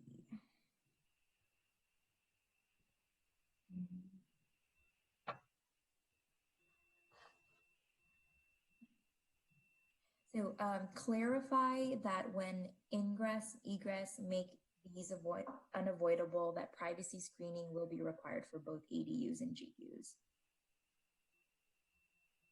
That was sort of the summary of the comment.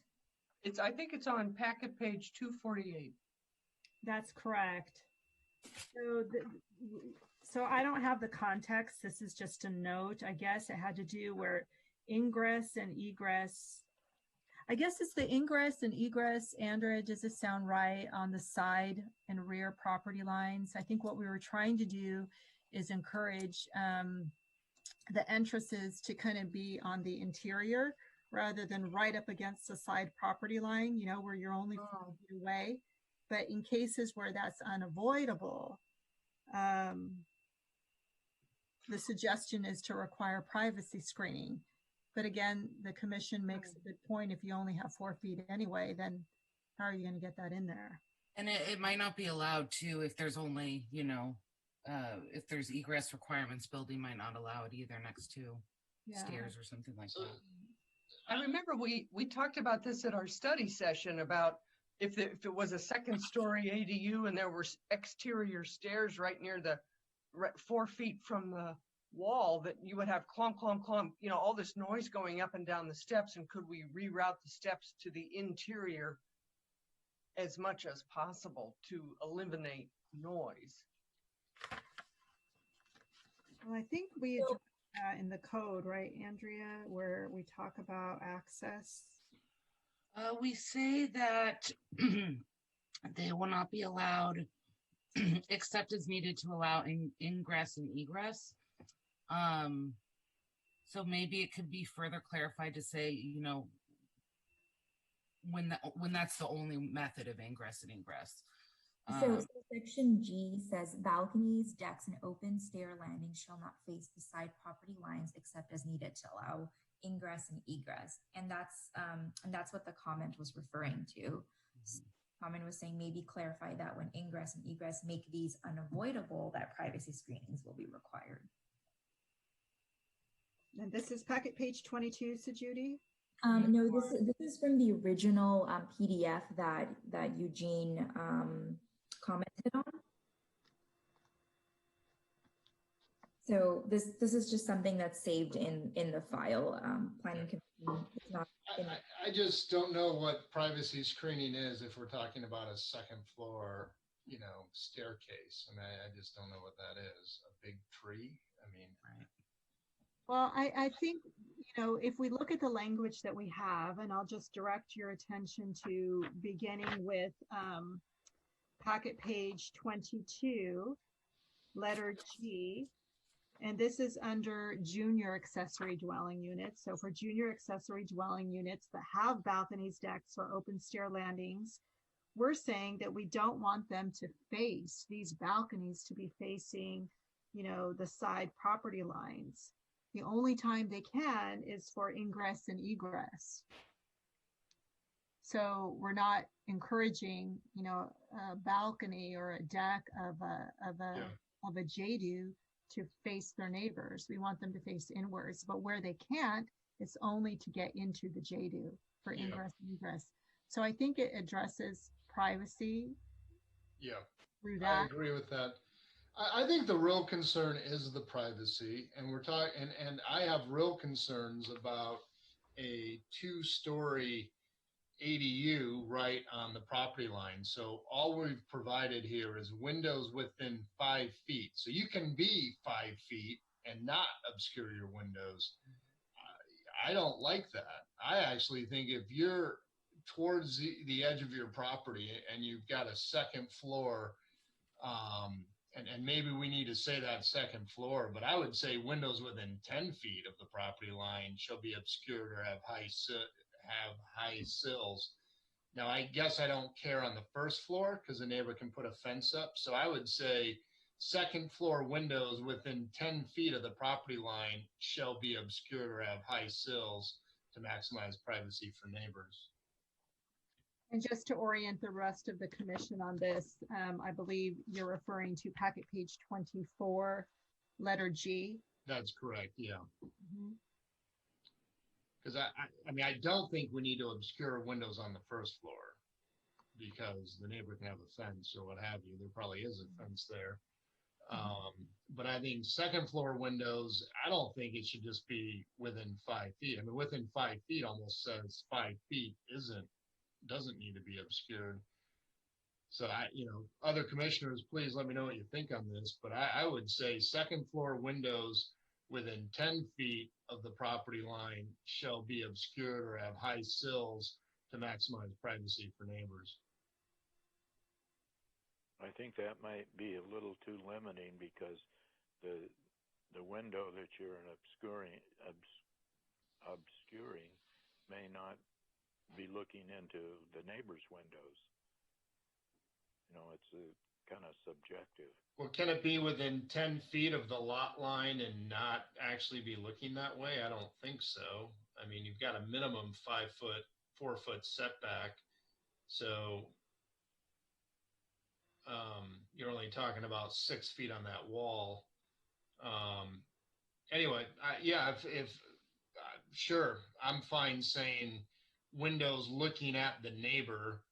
Second floor windows facing the lot line within 10 feet of the property line shall be obscured or have high sills. Yeah, I think that's better. Maybe a question for staff. If the primary residence is at 5 feet, and if it extends back the maximum setback in the lot, how have we solved this in general? And therefore, where my head is why don't we just the only thing that's different, or the big thing that's different, is not the side lot setback, it's the rear lot setback. With these kinds of circumstances, I'm thinking. So given that I think we've maybe addressed it before, can you remind us how we've tackled it? It's really in design review. This is a top topic at RDRC, and this is where, it's really the design review, and then you use that as leverage to have them agree to obscure windows like that. But that's the problem. We don't get a design review of ADUs. Exactly. And it's really hard to get a highly specific rule like Commissioner Dugan is hoping for. But it still might be useful to have a soft guidance in there that where possible and appropriate screening and configuration to maximize privacy, something like that. It can be a lever to kind of help these things a lot. It's in the gray area, but I think it can be useful in a lot of cases where people are going to be reasonable. I like providing guidance like that, David, but was there a concern about requiring it within 10 feet of the lot line if it's facing the neighbor on the second floor? Well, Commissioner Bradley mentioned, that it's hard to be that absolute because it may depend on what's on the other side of the lot line. but yeah, it's not an easy answer here. And those obscured windows. So you, on a hot day when it's 95 degrees, I'm guessing there's no even in-window air conditioning units in this box of a house. So therefore, in order to cool down, they're going to have probably every window in the place open. So they're not obscure when they're open. I don't think they're going to be obscured all the time. Yeah, good Yeah, point. Well, I don't think we've ever said obscure windows can't open. I don't think we've ever said that. No, and I'm not suggesting that. I'm just saying the reality is they'll probably be open. Yeah. I think this is one of the cases we have to use some more subjective and open suggestion that privacy is a concern without getting too specific which windows are obscure and unopenable or whatever. Okay, yeah. I mean, I'm not opposed to that. I honestly, I don't see a second floor window within 10 feet of the lot line that's going to do anything but piss people off. And I think it's a valid privacy concern to want that obscured. If I'm on RDRC and that's before me, I would require those to be obscured every single time. And we're not going to get that look on these. And, so it comes up even with first floor. Anybody who builds a second floor, the next door neighbor is knowing that they'll be able to look down in their yard. And that's, you can't make everybody happy, unfortunately. We can start with a rule like that, and then if somebody's looking out over off a hillside and there's no neighbor, they can always ask for an exception. I mean, I suppose we can. Totally it's not like that. we can set it up that way. If they went to the RDRC, we could massage it, but they don't Yeah. have to go there. That's right. That's we're losing a valuable tool with the fast turnaround time, and frankly, they want to ease. They don't want us to be using these sorts of rules as an impediment to the construction of ADUs. But some language. I mean, Lisa was also saying that can be useful to have language encouraging. Through the chair, I would suggest the staff wordsmith it for us. Yes, that would be good. I think that would be good. Yeah, taking Chair John's idea in it too.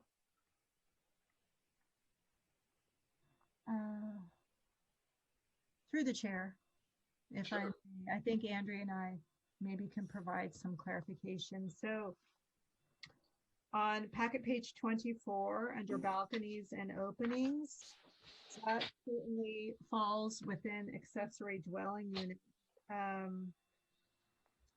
But that's for accessory dwelling units that are not above garages. And I think what I heard the commission concern about is when you have an ADU that's above a garage and close to the rear and side yard setbacks that can now be as close as 4 feet. Lisa, sorry to interrupt. If I could clarify, the accessory dwelling unit section on page 22 applies to all accessory dwelling units. And then on page 24, number 5, additional standards, development standards for units above the garage are standards on top of the ones listed above. So they're ones that are specific only to garages, but they do not exclude the previous requirements as well. I think we should make that clarify that in the code. So it could be something like in addition to the standards above. Yeah. Okay. Section 4, just to make sure that everything in section 4 applies. A through H also applies to ADUs above garages. Oh, yeah. I think that clarified this whole discussion. Okay.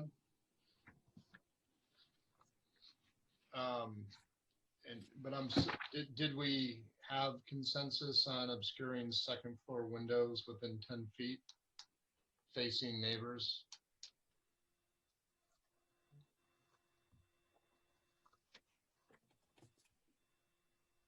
If we can get that in there, that would address one of the biggest concerns our community is going to have about this. Is the privacy. We can't avoid the massing problem, but the privacy, the imposition on privacy. This would help address it. I'm just looking for a way to try to help address what will undoubtedly be a concern. Yeah, I will support the idea. I guess, we're going to be have lots of houses with second floor windows that run way back in the lot, and I think the key point that you've shared is that we don't have RDRC purview here, and requiring everyone to be obscured within 10 feet just feels strong. But that's fair. I mean, but yeah, I think too. 4 feet didn't seem like enough. So I don't know, what, 8 feet? Does anyone have? It was 5 feet. It's currently 5 feet, right? No, it's within 5 feet. So 5 feet wouldn't be required, but 4 feet 11 inches would. Yes. And I don't know, just picture a second floor thing going up 5 feet from your lot line with big windows looking down on you. You're not going to like it. No, I won't. And, even more difficult because of state law, people will put it 4 feet because it's allowed, right? So they're, as we know. And then they'll ask for an exception to make it 3 feet. I mean, to be clear, you've got 2 or 3 other sides to this thing that look into your yard, and you can put all your picture windows there and get all the light you need. You can put skylights in. You can make this and obscure windows transmit light. But if you're within, I like the 10 feet, but I'm not, if there's consensus on another number, great. But I just think if it's close to your lot line and you're looming over your neighbor, second floor, I think those windows should be obscure or have a high sill. I do. I think that's a major concern, that people are really not going to like it when their neighbor puts a second floor ADU that stares right into their backyard. I just, and I think it's perfectly reasonable to ask them to get their views and sense of openness by looking into their own yard, not their neighbor's yard. I think that's a perfectly fine architectural standard to require if someone's putting up a 20-foot hulking thing on a 4-foot lot line, And through the chair, if I may, just to add some context to this conversation in case that it helps the commission. And Andrea, correct me if I'm wrong, but in the prior code, there used to be a requirement whereby whenever an ADU had windows or openings, the ADU would have to have an additional setback, which I believe was 10 feet. Does that ring a bell, Andrea? That's correct. And if you wanted to do something less than that, you actually had to go to public hearing. So there is a precedent in terms of a benchmark, 10 feet. We used to have it, but now the state has precluded us and said we have to allow 4 feet. But then it doesn't say that we further have to allow, the windows all along those 4-foot setbacks. So this section G, where it says windows within 5 feet of the property line shall be obscured or have high sills to maximize privacy. We could change that number 5 to some other number, and 10 there's precedent for, or we could choose something in between. It's kind of an incentive to not go up to the 4-foot maximum. On the other hand, if you're forcing them to go to 10 foot, then maybe they'll say, not take the bait. I was thinking something less than 10, but more than 5. But there is some value to that 10-foot precedent. Maybe there's value to that 10-foot precedent.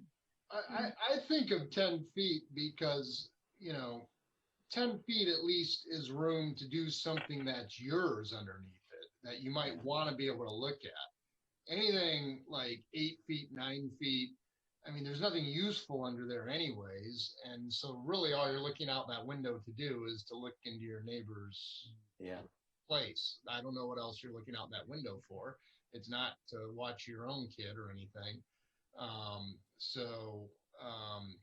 But the only other, so I'm proposing 10 feet. I can live with another number if you guys are more comfortable with something else. But I think second floor. I think we're talking about second floor windows. I don't think a first floor window is a concern. You can look out all your first floor windows because you're probably looking at your neighbor's fence. Oh, most people are concerned. They don't want neighbors looking in any of their windows. I mean, you can certainly add obscure windows if you want. We're just saying you have to do it if it's on the second floor looking over the fence in your neighbor's yard. Yeah. I would support a 10 foot on the second floor. And maybe you could even keep the 5 foot rule for the ground level.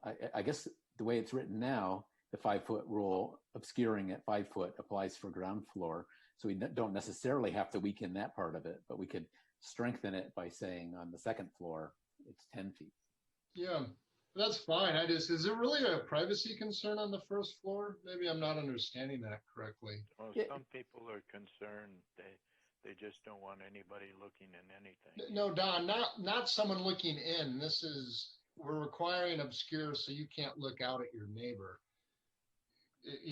That's us requiring it. You can obscure any window you ever want. So if you're concerned about your privacy, you can absolutely obscure it.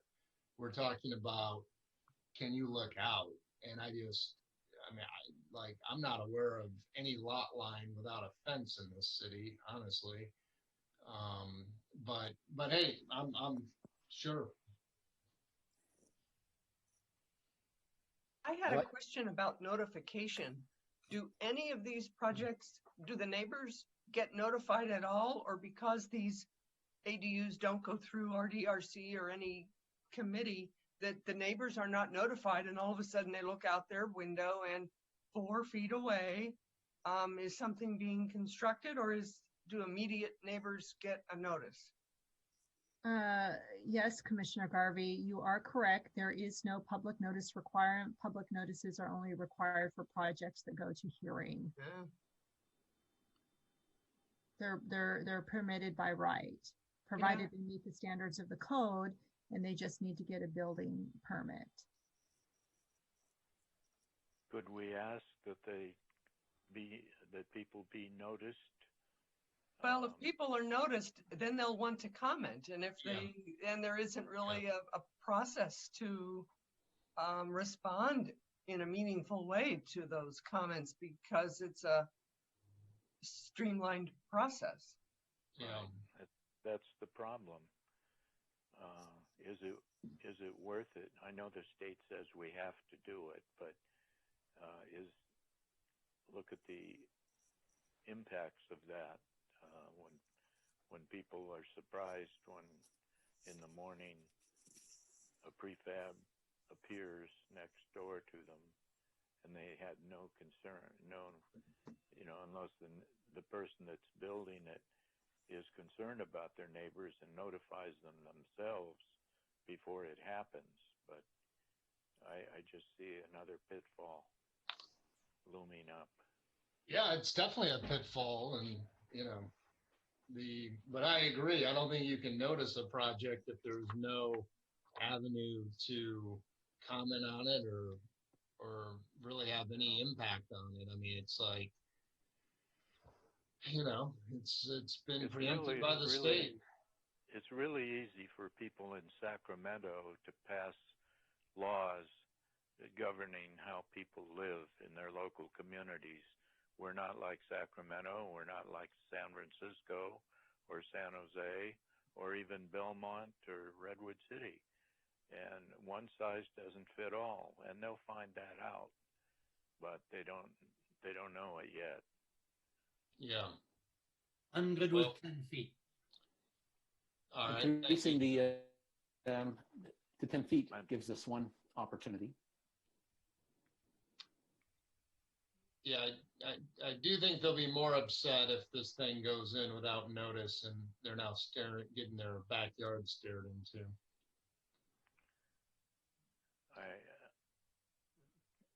Does the state law, the new state law, say we can't notify people, even if there's no meeting or public hearing? That we can't notify people next door that there's going to be a project later? I think we should look into that. Through the chair, we can't require it because it's not otherwise required, but we can certainly encourage it. That may not be enough, but we can certainly, as part of the process, encourage property owners to adopt a friendly neighborhood policy and make a recommendation and maybe even provide a template that they can use to notify their neighbors, so it's very easy for them to do so rather than having to draft something up and figure out what to say. I mean, staff could facilitate it, but we couldn't require it. We can say we think it's a good idea to. Here's a template you can use. Drop this off to your immediate neighbors, but we can't make it a requirement. But we can certainly help them and encourage it. Yeah, I hear you, Don. It is disappointing that we get preempted in these important ways. I hear you, and there very well might be some blowback, and we're a lot closer to the people who are going to be upset than the folks in Sacramento. And that's the way of a state mandate. Yeah. I'm kind of thankful I live in a condo. I don't have, although I think the state legislation says you can build an ADU in your condo. Yeah. And that's ridiculous. All right.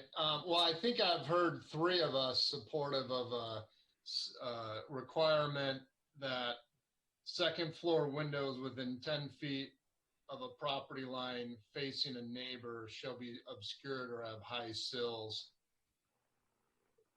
I will support that. Yeah, I like that idea. Count me already, yeah. Okay, good.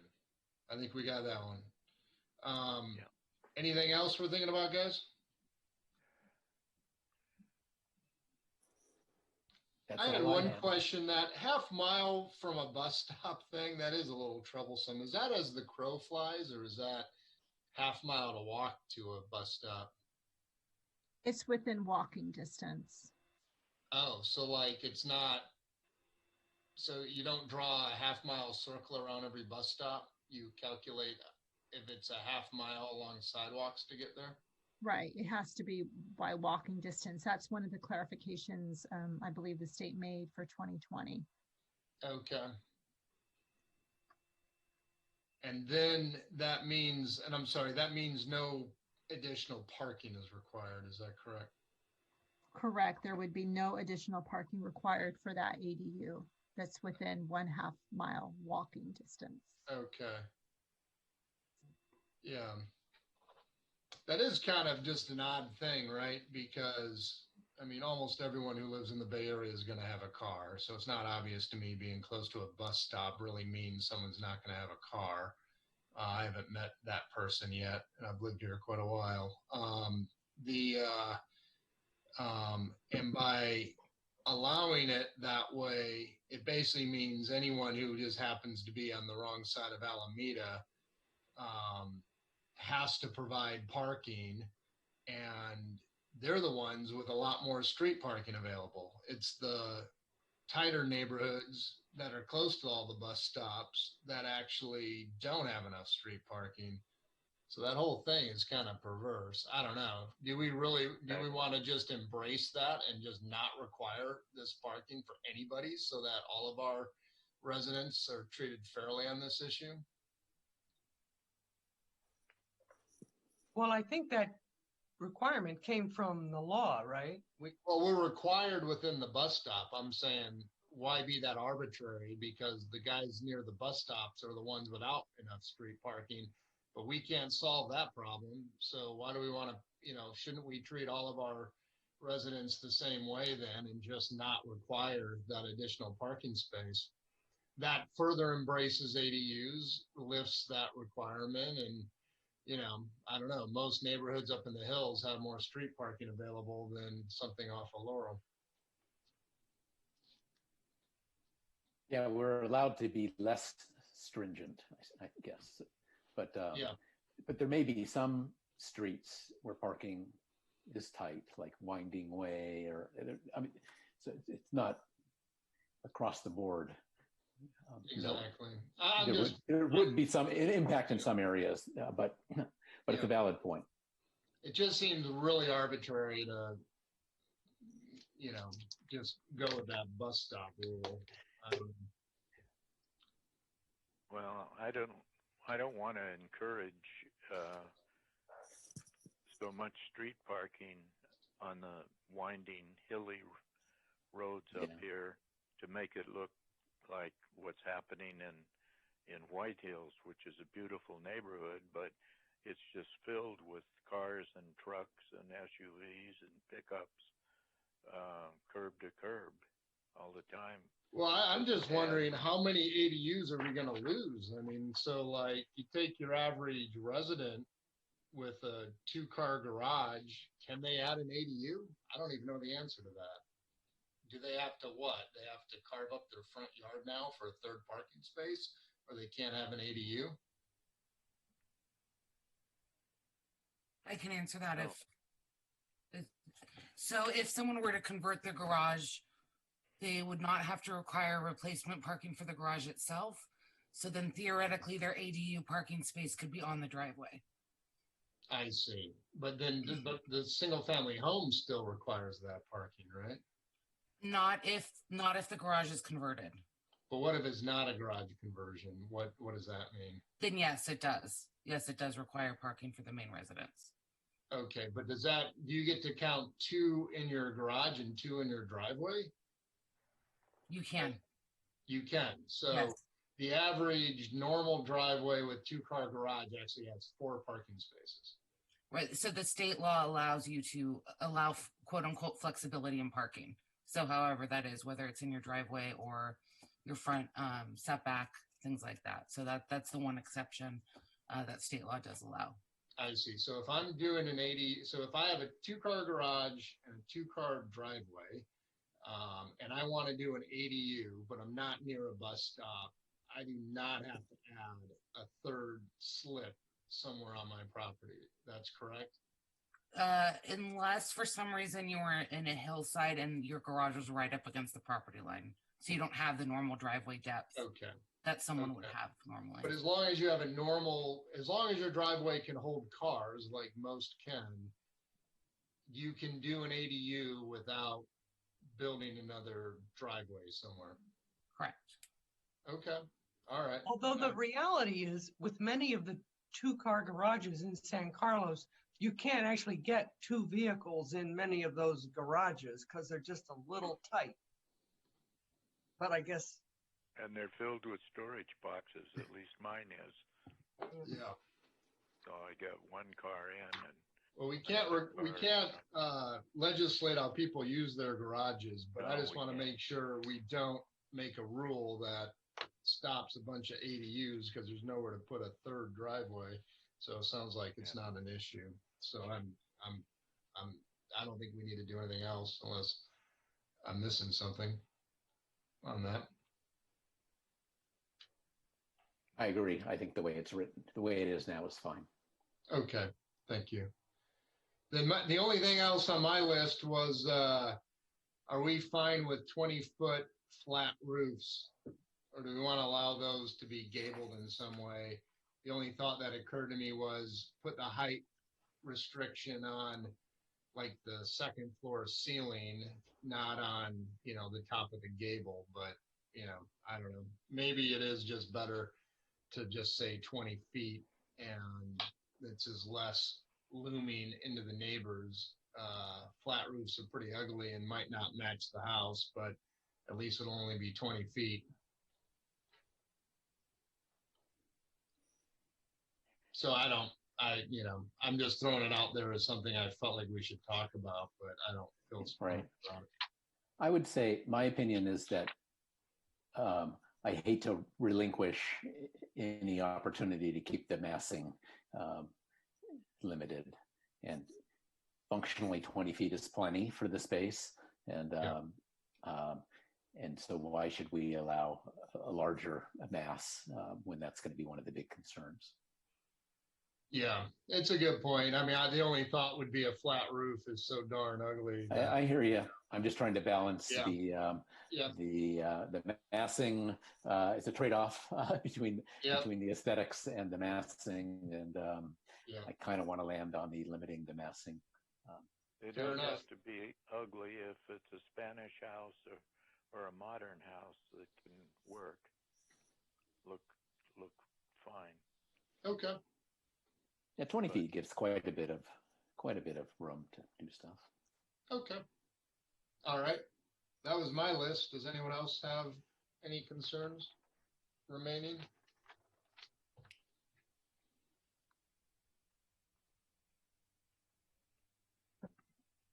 Well, I'd like to add to the prior comments that from some other commissioners that the staff did a really nice job taking the feedback from our original study session and researching and answering those issues in the appendix of this of our document tonight. It's very impressive. I would echo that. Yes, thank you very much. Yeah, this is important. Important addition to our code. I think this will go a long way. And by the way, at the Planning Commissioner Conference I was at in Sacramento, we learned that ADUs, just by their very nature, count as affordable housing and help satisfy what is that, Lisa? The RENEW requirements, or however that acronym's pronounced. That is correct. Second dwelling units or accessory dwelling units do count towards the regional housing needs allocation. Yeah, which is huge. We reviewed that a couple months ago, if you recall, and we had built a lot of housing, but we weren't meeting those requirements at all. ADUs are a very real tool to meet those, and they don't have to be in the affordable housing program. Just the fact that they're 800 square feet and otherwise small means they qualify as affordable housing. They just are more affordable, and we get credit for that. So we can be pleased that this is a step in the right direction to helping provide more housing in San Carlos. Let me make sure I'm on. When we were together last and we talked about an item that staff put in the pack regarding what are the incentives that might be available for municipalities to encourage these ADUs to be available for and used for below market rate tenants. So thank you for the feedback. And I think, Lisa Porras, you commented that that was part of the housing element and not of zoning, so understood. I guess I'm not sure how it's appropriate as we convey this proposed legislation or proposed zoning change to city council, but I would, for my part, encourage them to think broadly about how they could participate with other cities or the county to develop a fund or participate in a fund similar to some that were encouraged, where there might be low interest loans or forgivable grants in exchange for a deed restricted below market rate rent for a period of time. It just seems in keeping with what it is we're trying to do to encourage access to below market rate units here in San Carlos.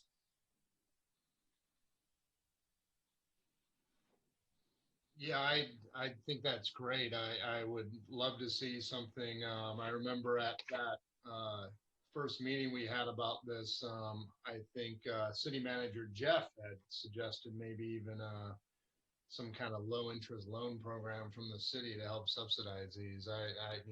Personally, I would support that. So I don't think anything we're doing here precludes any of that. And hopefully that makes its way onto our agenda at some point.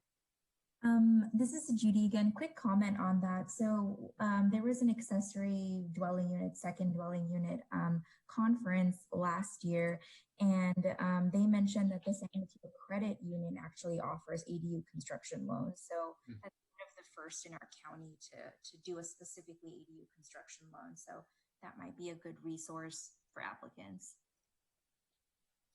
Oh, that's terrific. That's good to know. Yeah, anything we can do to streamline this process, have pre-approved architecture already done for folks, pick one of 8, it's already approved kind of thing. Partnerships with banks to make it easy for people to apply. I think ADUs can go a long way to help ease the housing crisis with if not minimal impacts, at least distributed impacts. It's like small units going up around town. It's not some 72-foot condo unit. So I think ADUs are pretty cool. And I like the ones that look like they fell out of Dwell magazine, personally.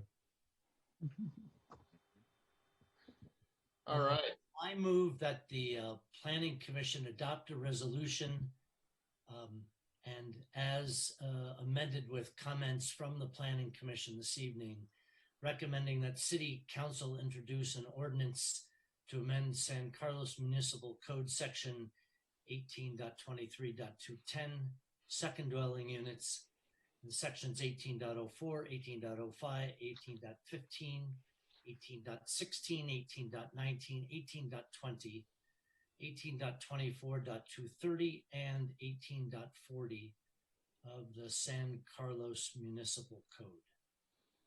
Terrific. And Lisa, do you feel the need to reiterate the changes we submitted, or you have that, or what's the proper procedure? I think, I know it's getting late, but I feel that it's pretty important, given the time you put into this, to just repeat these real quickly. Sure. And I have them written down. The first amendment that you wanted us to make was to make it absolutely clear that 800 square feet would be excluded from MFA or lot coverage. So there was that discussion we had way back when about how much counts for this and that, and you just wanted to make that clear. Yes. Agreed. That would be part of the modifications.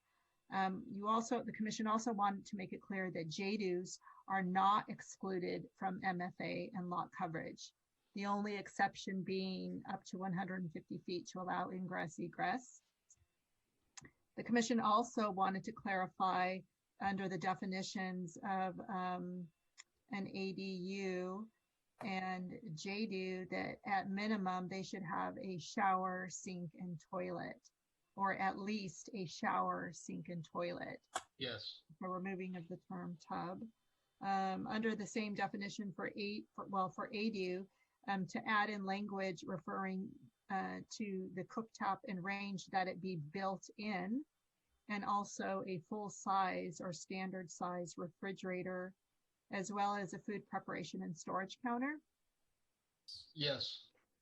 And then for JDUs, similarly, a built-in cooking facility, a built-in cooktop or range, and a refrigerator, as well as a food preparation counter.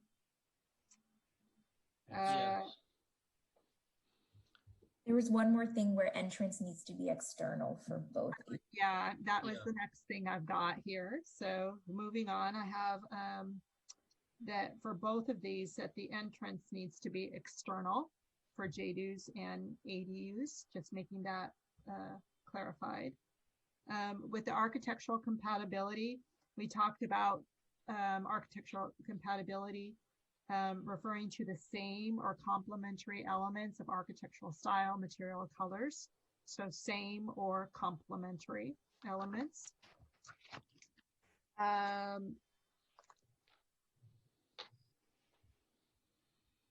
I believe the commission chose not to address privacy screening. Is that correct?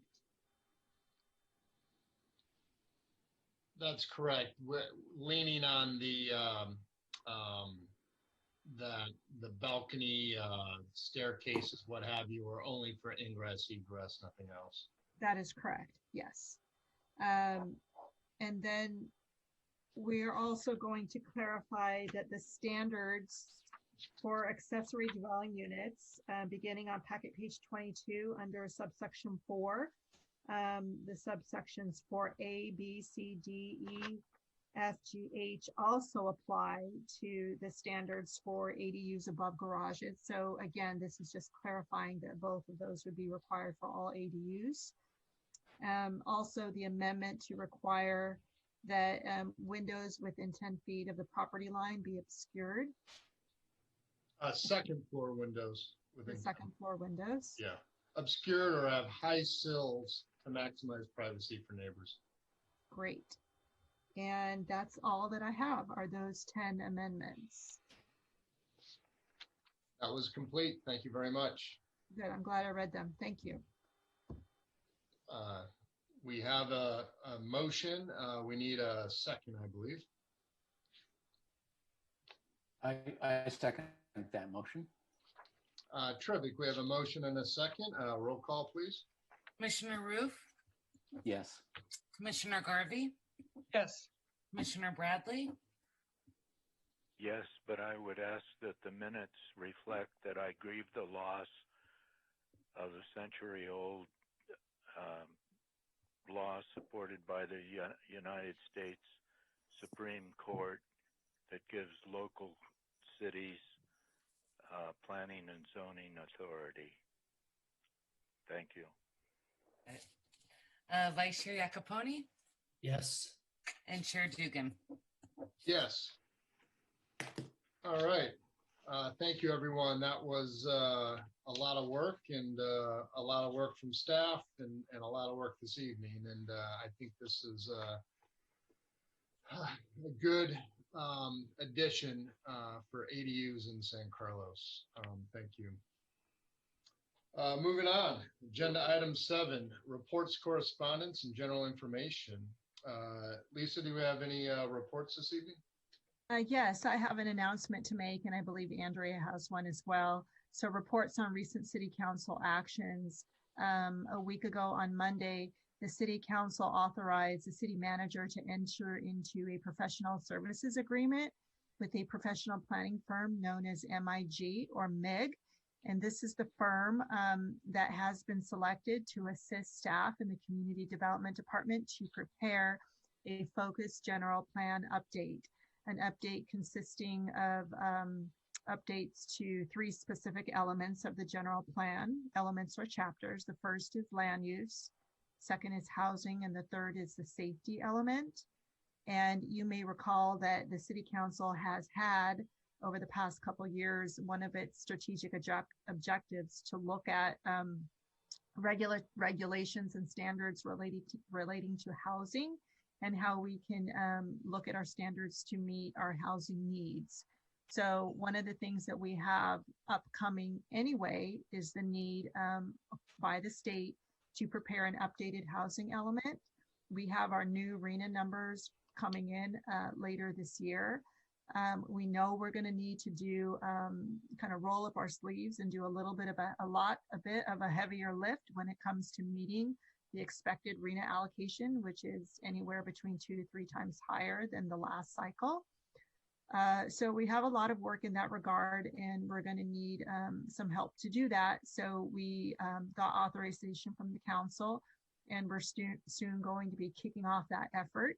This commission will with study sessions coming forward to the commission when we're ready to do so, but a large part of the initial work will be to analyze our existing regulations, look at our land use, look at our zoning, see where we can accommodate more housing, and of course involving the public. So as soon as we get more details on how we're going to roll out that plan, we'll be sure to engage the commission. This is a big project, so you'll be hearing a lot about that. If you have any questions of staff at all, please reach out to me. and I can be certainly happy to meet with you. Not a problem there. So I just wanted to let you know that that's happening. And this is, even though we're sort of in, these different times that we are at with the pandemic, we're going to be looking at a lot of very exciting ways to engage the public, recognizing we'll probably continue to need to still have virtual engagement, but we'll be ready for some in-person if and when that's appropriate. So that is my announcement.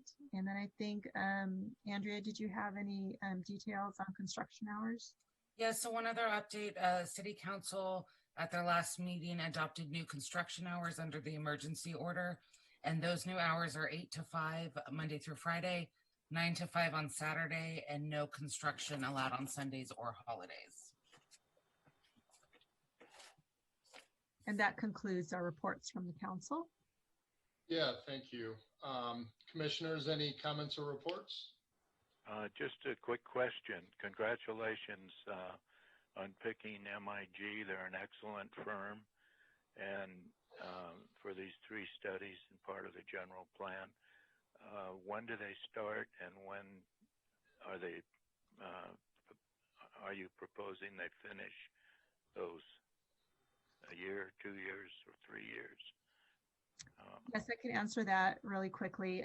Well, the document is being circulated right now for signatures. As soon as we get all those signatures on the document, we will be ready to go. So we will kick off the project this month. We're in June. June 1st is today.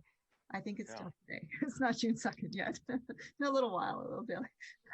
But we will kick off the project this month, where staff will be meeting with them and really going through the scope of work and looking at how we're going to roll out the public participation plan. And then it is a requirement by state law that we adopt our housing element by January 2023. So these we're on target. Our target is to meet that requirement. So this project should wrap up at the end of 2022, probably in the fall, taking this forward or before to the Planning Commission and then on to City Council. And then the housing element goes to the state for certification thereafter. So definitely before January 2023. Good. Thank you. Yeah, thank you for that, Lisa. And I would just, I don't think any of us have really seen that process, or, I haven't lived it. And I don't know how long it'll take to firm up, but in one of our future meetings, like within, 2 or 3 months, if you could just lay out for us, like what we can expect, like what does that process look like? Where will our input be needed? How can we participate to hear the community's input and all that good stuff? It would just be helpful to get a good overview of that. And I actually think some aspects of that probably should be done before 2023, specifically with regard to our planning around what's going to happen over in East San Carlos. We've had discussions on that and whether we really want 2 million square feet of office to show up over there. I, for one, would like to move a little faster than 2023. That's my single voice in this, but I know it's such a comprehensive project, and understanding that better will help me to appreciate what all goes into that.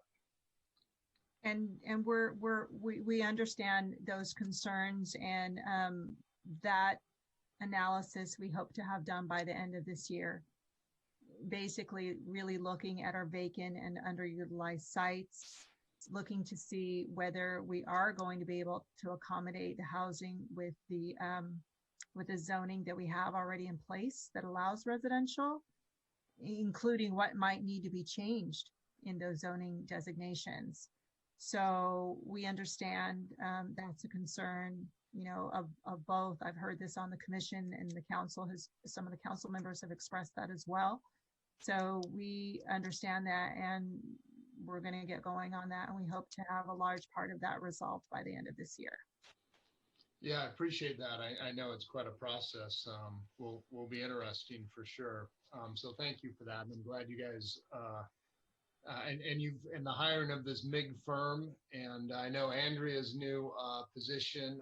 Do you feel adequately staffed at this point in time or resourced to tackle this project, Lisa? At this moment, yes.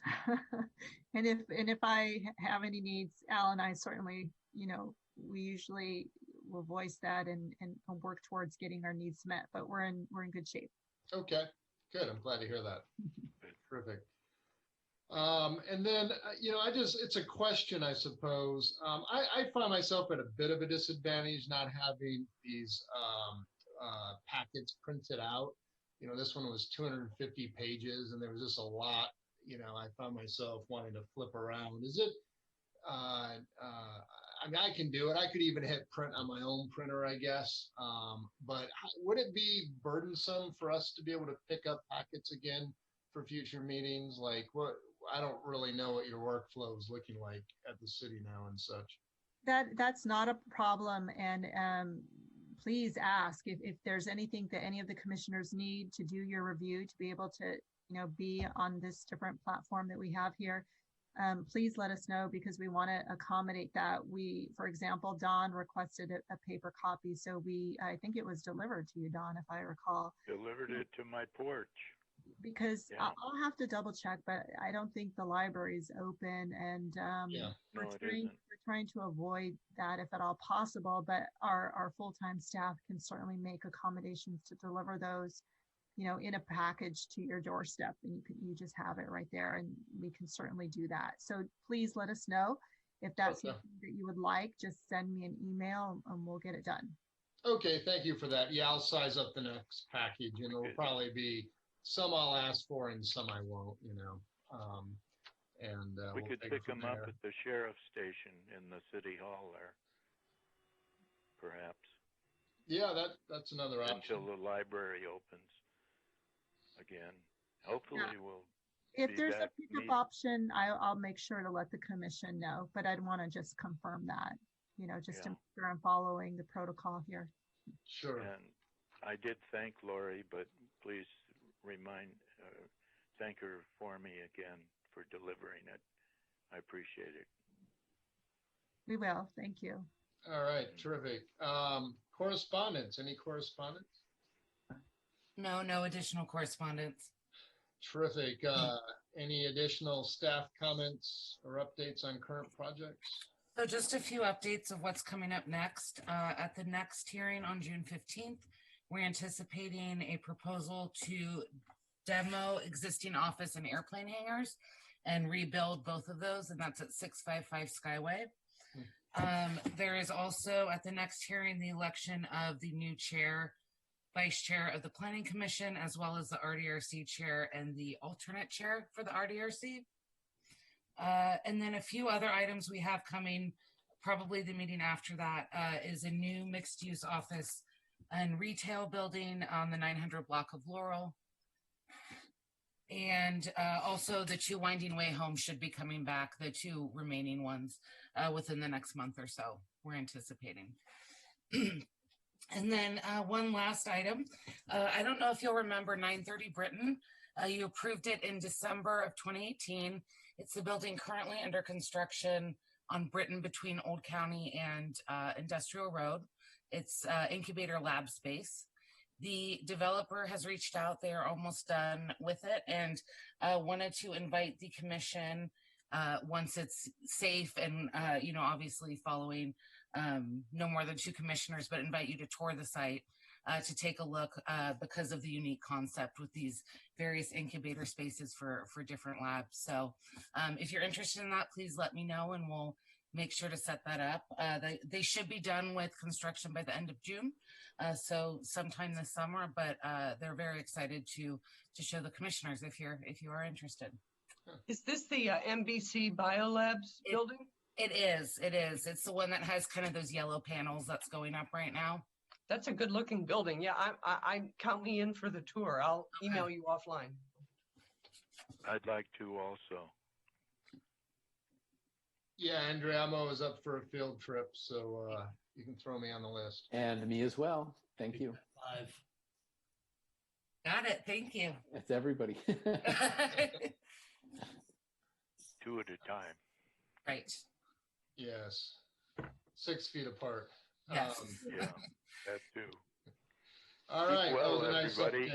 update. Thank you. And yeah, so I guess I didn't even realize that year went by fast. So should we talk about who's interested in what role, or how does that usually play out, Lisa? Do we? I think that sort of discussion would be something that you would have when it's agendized at your next hearing. I see. Yeah. You can certainly reach out to another commissioner, but you want to be careful of the Brown Act, right? You don't want to have the, the telephone call, but you can certainly talk with another commissioner if you like outside of the meeting, but otherwise the full discussion would take place during the agendized item at your next hearing. Okay, that makes But sense. certainly if the commissioners would like to share anything with staff, and you can certainly pass it on, and we can put it in the packet if you like. I mean, if there's something to that degree you would like to add, but otherwise it's typically discussed informally at the during the time that it's agendized. Okay, very Have good. you heard anything about the city hall opening up and you guys going back to work at the office, and we have our commission meetings in the council chambers again? At this time, no, we're still working from home as much as possible. That has been the direction we've been given. However, I can share with you that the city has already taken steps in preparation of an eventual opening, one of which is providing, I guess they're called sneeze guard, or these clear screens at the public counter, at all public counters. So we have one installed at the development services counter. So you come up, there's like a clear glass pane with little openings where you can transfer plans back and forth, but there's definitely a guard between the public and staff, as well as mandatory temperature readings. So we actually already purchased the equipment for that. And when city staff walks in one door, so there's really one area where we can walk in, we're immediately, told to stop and go to this temperature reading. And we just stand in front of it. It kind of looks like we're taking a picture, but it's a non-physical reading, or we don't need to touch anything, but it just reads our temperature. So we're required to do that. And all of our cubicles are going to be modified with kind of like a similar screening device. So the city is already taking steps to do that, but maybe what we can do is put something together and update the commission at the next hearing on June 15th, I believe. Right. As far as we know, though, we'll be doing that virtual Zoom next meeting. That's correct. For both the Planning Commission and the RDRC. Not to end the meeting on a bad note, but my wife told me she saw that a jewelry store in San Carlos was broken into and looted last night, I believe. Anybody hear that? It's sad when it's so close to home. It's sad enough anyway. Yeah, I did hear about that. I guess you wonder, when does a burglary turn into looting? But anyway, I'm thankful. I don't think there was a riot in San Carlos, so we'll leave it at that. Yeah, no, and I guess nobody was hurt. They probably did it at night. Anyway, times are tough, aren't they? But be safe, everybody. Thank you all for all your help in this. Good job, John, Lisa, Andrea, Lisa, great. Thank you. Yeah. Thank you, Commissioner Bradley. This is we're deep into hour 7 with your work this evening. No break. Yeah, my wife comes up every hour and says what's going on. All right. Good meeting, everyone. Thank you so much. We stand adjourned. Good night. Okay. Oh, Thank good you. night. Yeah. Good night. Night. Mhm.